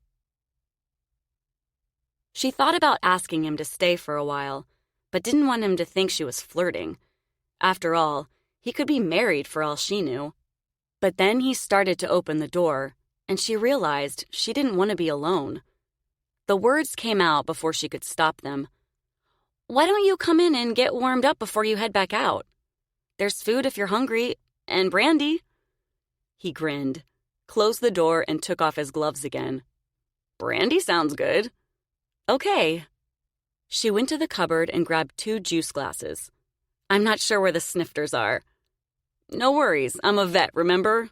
I've been known to drink out of cow troughs if I'm thirsty enough." She made a face. "Yuck." "Hey, don't knock it until you've tried it.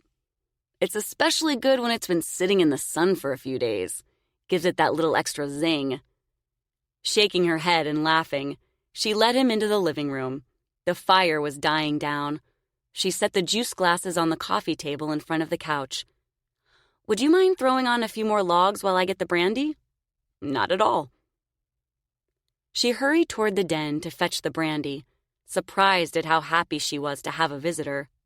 After the ice storm, worrying about the horses, finding out she had a sister, and the mysterious discoveries in her father's den, maybe having company would get her mind off things for a little while. When she came back into the living room, Fletcher was leaning back on the couch like he belonged there, relaxed and enjoying the fire, one ankle crossed over his knee. She held up the brandy bottle and smiled. "It's old, but it should be fine." "Well, I guess we'll find out, won't we?" he said. She filled the glasses halfway, handed him one, and sat on the couch beside him. He took a swig and grimaced a little. "Is it horrible?" "No, it's fine." "You didn't look like it was fine. You made a face." He grinned. "I have a confession to make. I'm not a brandy drinker. Beer is normally my spirit of choice." "Then why did you—" "Because a night like this calls for brandy." He drained his glass, set it on the coffee table, and swallowed, trying to keep a straight face. "And you look like you needed some company." Her cheeks grew warm, and she fixed her eyes on the fire. Why did he always assume he knew what she needed? "Would you like another?" "No, thanks." He sat forward, his elbows on his knees, and gazed into the fire. She sipped her drink and watched him out of the corner of her eye, wondering why he agreed to stay. If she didn't know better, she might have thought he took her up on the brandy just to spend time with her. But that was impossible. He was a veterinarian with a college degree, and she had never graduated high school. Someone as handsome and accomplished as he surely had a girlfriend, or a fiancé, or a wife. Maybe even a couple of kids and a dog. She shook her head and tried to think rationally. He had come here to check on the horses and only took her up on her invitation because he was kind. That was it. And truth be told, she was grateful to meet someone kind at Blackwood Manor. Maybe he was right. Maybe she did need company. Despite her earlier decision not to ask if he knew anything about her parents and sister, she changed her mind. Kind people like to help others, and she certainly needed help. Maybe he'd heard something while working here, if not from Claude, from someone else. After all, he knew the other horse farmers in the area, and people loved to talk. "Can I ask you something?" He grinned. Am I single? Yes. Her face grew hot again. That's not what I was going to say. How come I'm not married? He raised his palms as if confessing a crime. I guess I just haven't found the right person yet. After all, it takes a special woman to appreciate someone like me. I'm handsome, charming, well-educated, and who could resist a guy who wears shit-covered boots and sticks their hands up cows' asses all day? He leaned back, put his arm across the back of the couch, and cast her a wry smile. What about you? Are you single, or will I have to fight someone for your affections? She couldn't seem to answer him. She had forgotten how to breathe, as if taking in air no longer followed letting it out. Suddenly, she felt like they were too close. But he didn't move, and neither did she. He gave her a bemused look. Then gradually, his expression changed and grew more serious. She felt like she might dissolve under his scrutiny. She stood, picked up their glasses, and headed toward the kitchen. You should probably go, she said. It's late, and I need some sleep. Thanks for your help. He got up and followed her. No problem, he said, sounding puzzled. She went to the sink, and he went to the door. I'll come back tomorrow and check the pipes. All right, I'll see you then. Thanks again. Night. He smiled awkwardly and let himself out into the freezing night. After he was gone, she leaned against the counter and tried to clear her head. She had no idea if he was trying to be funny or sincere. And to her surprise, she felt like a schoolgirl with a new crush, with sweaty palms and quivering knees. But that was impossible. She had just met him. She didn't even know if she trusted him. Hell, after everything she'd been through, she didn't trust anyone. Chapter 19. Lilly. 3 weeks after Cole tried to convince Mr. Barlow to put Lilly in the Elephant Act, the Barlow Brothers Circus landed its biggest venue yet, in a town outside New York City on the 4th of July weekend. It was their first time performing at that spot, and Mr. Barlow and Merrick barked orders nonstop. Inside the dressing tent, Glory finished fixing Lily's hair and helped her with her pearl necklace. Are you nervous? She said. Mr. Barlow says everything has to go off without a hitch so we can come back next year. No, Lily said. But the bigger the venue, the more people I have to lie to. I know, Glory said. But even if what you're doing isn't real, at least it makes the Rubes happy to think they're talking to their lost loved ones. That's what I keep trying to tell myself, Lily said. But what happens when everyone finds out I'm nothing but a gaffe? You need to quit worrying ahead, Glory said. It won't change anything. Merrick stuck his head inside the tent. Let's go, Lily. She stood, gave Glory a hug, and left with Merrick. Over the next few hours, the Rubes coming inside the albino medium's tent ran the entire gamut. From men looking to connect with their long-departed mothers, to little old ladies desperate to hear from their dead cats. When Pierre meowed from inside the wardrobe, and the gray-haired lady with the sweet smile sitting across from Lily started to cry, it was all she could do not to get up and walk out. Until the chance to do something else had presented itself in the form of working with elephants, she hadn't fully realized how weary she was of this gig. And she knew in her heart of hearts the day would come when she would make a mistake and someone would peg her as fake. Then there would be hell to pay. After the gray-haired lady left, Merrick gave Lily 2 names instead of the usual one, because the next Rube insisted on trying to reach 2 dead family members. As soon as Merrick left, a big surly man in a worn jacket and dungarees limped into the tent. He looked to be about 40, his grimy face covered with 2 or 3 days' worth of beard, his hair sticking out in all directions, the smell of stale beer and cigarettes wafting from his clothes. Scowling, he fell into the seat across from Lily, then sat forward. his elbows on the table as if ready to arm wrestle a sworn enemy. Lilly swallowed, her mouth suddenly parched. "Hello and welcome," she said. "Before we begin, let me tell you a little bit about what I do.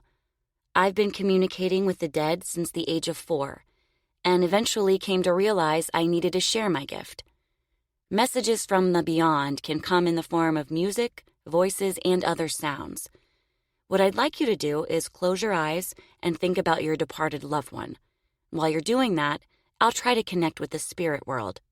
Then I'll ask you some questions, to which you must answer either yes or no.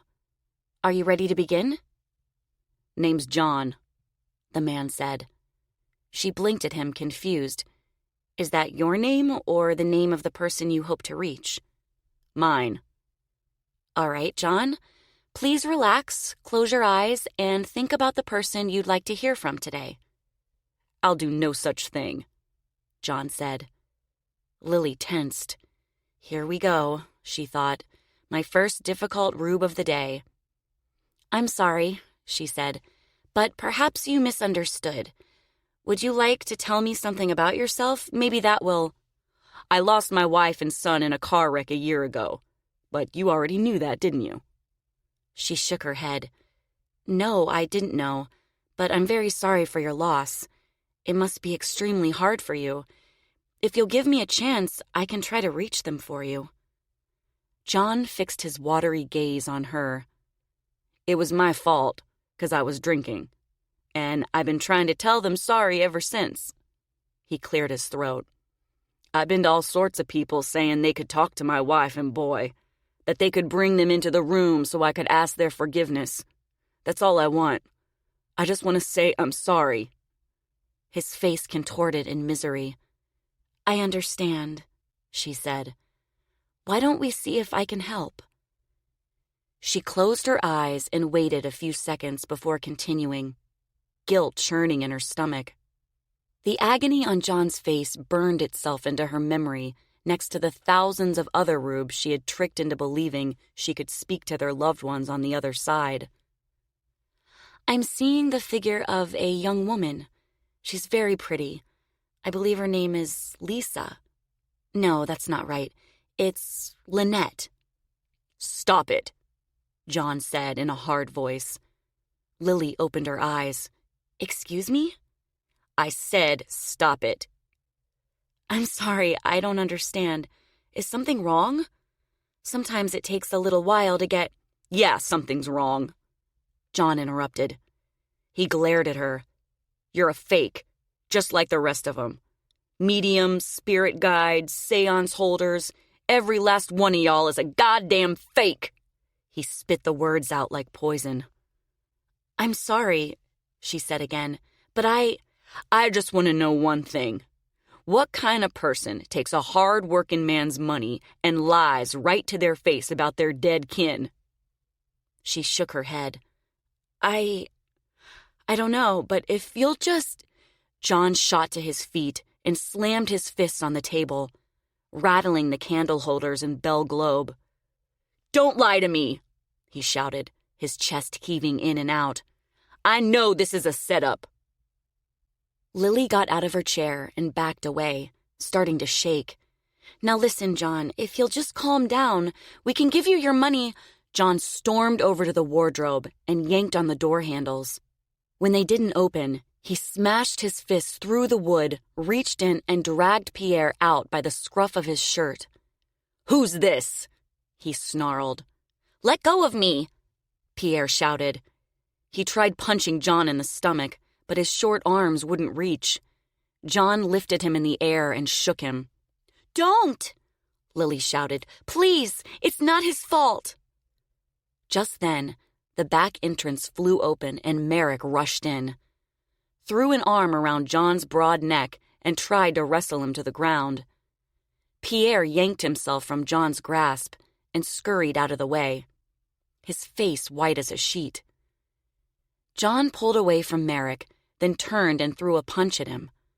Merrick ducked, and John fell forward, landing on his knees. Then he found his footing, stood, and upended the table with one swipe of his arm. The candles toppled over, and the glass bell globe shattered on the hard earth. The legless spirit baby flopped upside down from its wooden attachment beneath the table, its stuffed arms hanging limp next to its yarn-covered head. Pierre stomped on the candles to put them out, and Merrick threw his arms around John's shoulders. Nearly twice his size, John tore Merrick off his back, pushed him to the ground, and punched him in the face. Then he got up and tore down the curtains and stars and mirrors. Merrick groaned and rolled over on his side. "Stop!" Lilly said. "Please, John, stop!" John bellowed like a madman and ripped down one of the side walls, nearly bringing the entire roof down with it. Then he wrenched down the wall, facing the midway, revealing the interior of the tent to the line of waiting rubes. Women gasped and stepped back, and men moved forward to protect them. John gaped at the crowd, his eyes wild, pieces of canvas and ripped curtains in his hands. "They're stealing your money," he yelled. "It's all fake." Mouths dropped open in confusion and shock. Faces contorted in anger. Several men shook their fists and demanded a refund, while others grumbled amongst themselves. Merrick struggled to his feet and held up his hands. Now, he said, blood gushing from his nostrils. "Can't you see this man is intoxicated? And at a family gathering, no less. He doesn't know what he's saying." "Then why are you asking for names before we go in?" a young woman called out.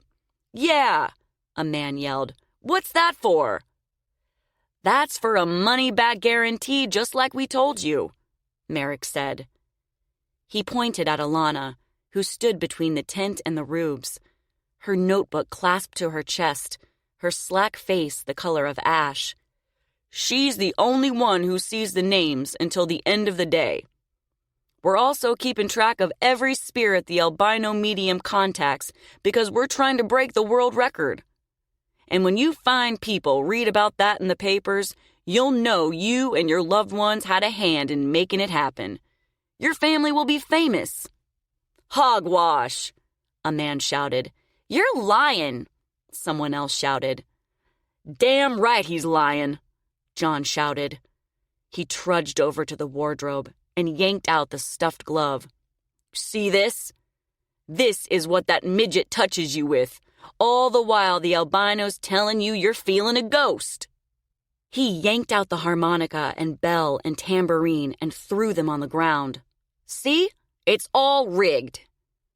With that, Merrick lunged at John like a battering ram and shoved him backward into the broken wardrobe. John collapsed in a heap of arms and legs and splintered wood. The rubes closed in to get a better view of the action, gawking and standing on their tiptoes to see over one another's shoulders and heads. Several men stepped forward, their chins raised, their hands in fists. Lilly moved away from them, her breath coming shallow and fast. She wanted to run, but there was nowhere to go. She, Merrick, Alana, and Pierre were surrounded. John shook his head, then clambered out of the smashed wardrobe and staggered to his feet. "You sons of bitches!" one of the rubes shouted. "I want my money back!" "Me too!" a woman yelled. This brought more angry shouts from the crowd. Finally, Mr. Barlow's patches pushed their way through the gathering and stormed toward the tent. Patches normally calmed unhappy customers by offering free tickets to the big show, or, if the problem rube was male, giving them a free pass to the special event in the back lot behind the baggage wagons, which was accessible only by word of mouth. But once in a while, they had to use force. This was one of those times. At first, John thought the Patches were angry rubes, coming forward to back him up. Then they charged him, and his eyes went wide, looking around frantically for an escape route. Before he had a chance to run, one of the Patches grabbed his wrist, twisted it behind his back, wrapped a muscular arm around his neck, and dragged him away from the now leaning tent. John sputtered and clawed at the Patch's arm, but couldn't get away. The other Patch stood between Lilly and the crowd with his arms crossed, daring the rubes to try something. Merrick raised his hands again and spoke to the irritated mob. "Okay, folks, okay, everything's fine. The heckler has been removed from the area. If you've already paid to see the albino medium, we'll give you a full refund. She won't be doing any more readings this afternoon. Everyone else, it's time to move along. There's nothing more to see here." The rubes, who already paid, grumbled and moved toward Alana, shoving and pushing to get in line for their refunds. The rest were reluctant to leave, afraid they might miss something. Merrick waved them away. "Go on now," he said. "Move along." Mr. Barlow pushed his way through the stragglers. "What the hell is going on over here?" he asked Merrick. Merrick turned his back to the rubes and kept his voice low. "Someone outed her. The rubes heard everything." "Jesus Christ," Mr. Barlow said. "What did she do now?" "I didn't do anything," Lilly said. "That rube had his mind made up before he came into my tent." "His mind made up about what?" Mr. Barlow said. "Me being a fraud," Lilly said. Several women in the refund line heard what Lilly said and gasped, then turned to spread the word, whispering behind their hands. "Shut up, you dumb bitch," Merrick hissed at Lilly. "I don't care," she said. "I don't want to lie to people anymore. I can't." "I don't give a damn what you want," Merrick said. "You do what I tell you to do. Without me, you'd still be locked in your parents' attic, half out of your mind. I saved your sorry ass, and I own you." He glared at her, daring her to speak. She said nothing. There was no point. He dismissed her with a wave of his hand. "Go back to the train and stay there. After we fix the tent, you're on again." Mr. Barlow scanned the collection of angry rubes, his brow creased. "It's too late for that," he said. "Word is out she's a gaff, and it'll spread like wildfire. Once the cops hear about it, we'll get heat for sure." He cursed under his breath and balled his hands into fists. "And at our biggest venue." He pointed a finger at Merrick, anger flickering in his eyes. "Come up with a new act for her. In the meantime, she can recoup your losses by working for Josephine in the Cooch Show." Chapter 20. Julia. 2 days after the ice storm and Fletcher's surprise visit, the weather warmed and everything began to thaw. Water dripped into the already soaked ground, and snow and ice fell off roofs and buildings in giant wet chunks. Tube-shaped pieces dropped from branches and wires, and dark patches of green grass and wet stone became visible beneath fields of translucent ice. The power came back on, and the furnace sprang to life in the basement of Blackwood Manor. The house ticked as it began to warm. Julia wrapped a sweater around herself and watched the wet scene from the kitchen window, sipping a cup of hot tea and honey. Over at the barn, a truck and horse trailer backed into the driveway. At first, she thought it was Fletcher's truck, but a man she'd never seen before got out and went into the office. Fletcher had stopped in the previous day to check the pipes like he said he would, but he only stayed a few minutes. A client was waiting at another farm and he couldn't be late. He was polite but businesslike, and Julia didn't know what to say other than thank you. She thought about apologizing, but for what, she wasn't sure. For their awkward exchange? For asking him to leave so quickly? For sending him out on the ice-covered roads after he'd been kind enough to check in on her? He was the one who made the decision to venture out to Blackwood Manor on such a treacherous night. She hadn't asked him to come, and it wasn't her job to keep him safe. Besides, even if she had wanted him to stay, for safety reasons or otherwise, the last thing she needed was for Claude to think something was going on between them. Still, she hated the thought of him being mad at her. Over at the barn, the man got back in his truck, backed the trailer up to the main door, got out, and went into the office again. Julia furrowed her brow. What was going on? Claude hadn't said anything about a new horse being delivered or any of them being sold. And he wouldn't make those decisions without asking her anyway. Would he? She stared out the window, paralyzed by indecision. She didn't know whether to go over there and ask or wait and see what happened. Then, before she could make up her mind, the man got in his truck and drove away, and Claude let some of the horses out in the main paddock. The horses ran and kicked and rolled in the snow, enjoying their freedom after being stuck in the barn during the storm. Bonnie Blue raced out of the barn and galloped around the perimeter of the fence, her head held high, her nostrils flaring. She looked desperate, whinnying and calling out, waiting for someone to answer. Julia's heart dropped. Where was Samantha? She set her cup down on the counter so hard it nearly cracked, then hurried into the mudroom, threw on boots and a jacket, and flew out the door. If something had happened to Samantha, she wasn't sure she could handle it. She rushed across the yard, sidestepping icy patches and puddles, until she reached the barn, then yanked open the office door. She ran through the office and burst into the center aisle, searching frantically for Claude. He was putting straw in one of the stalls. "Where's Samantha?" she said, her voice rattled by fear.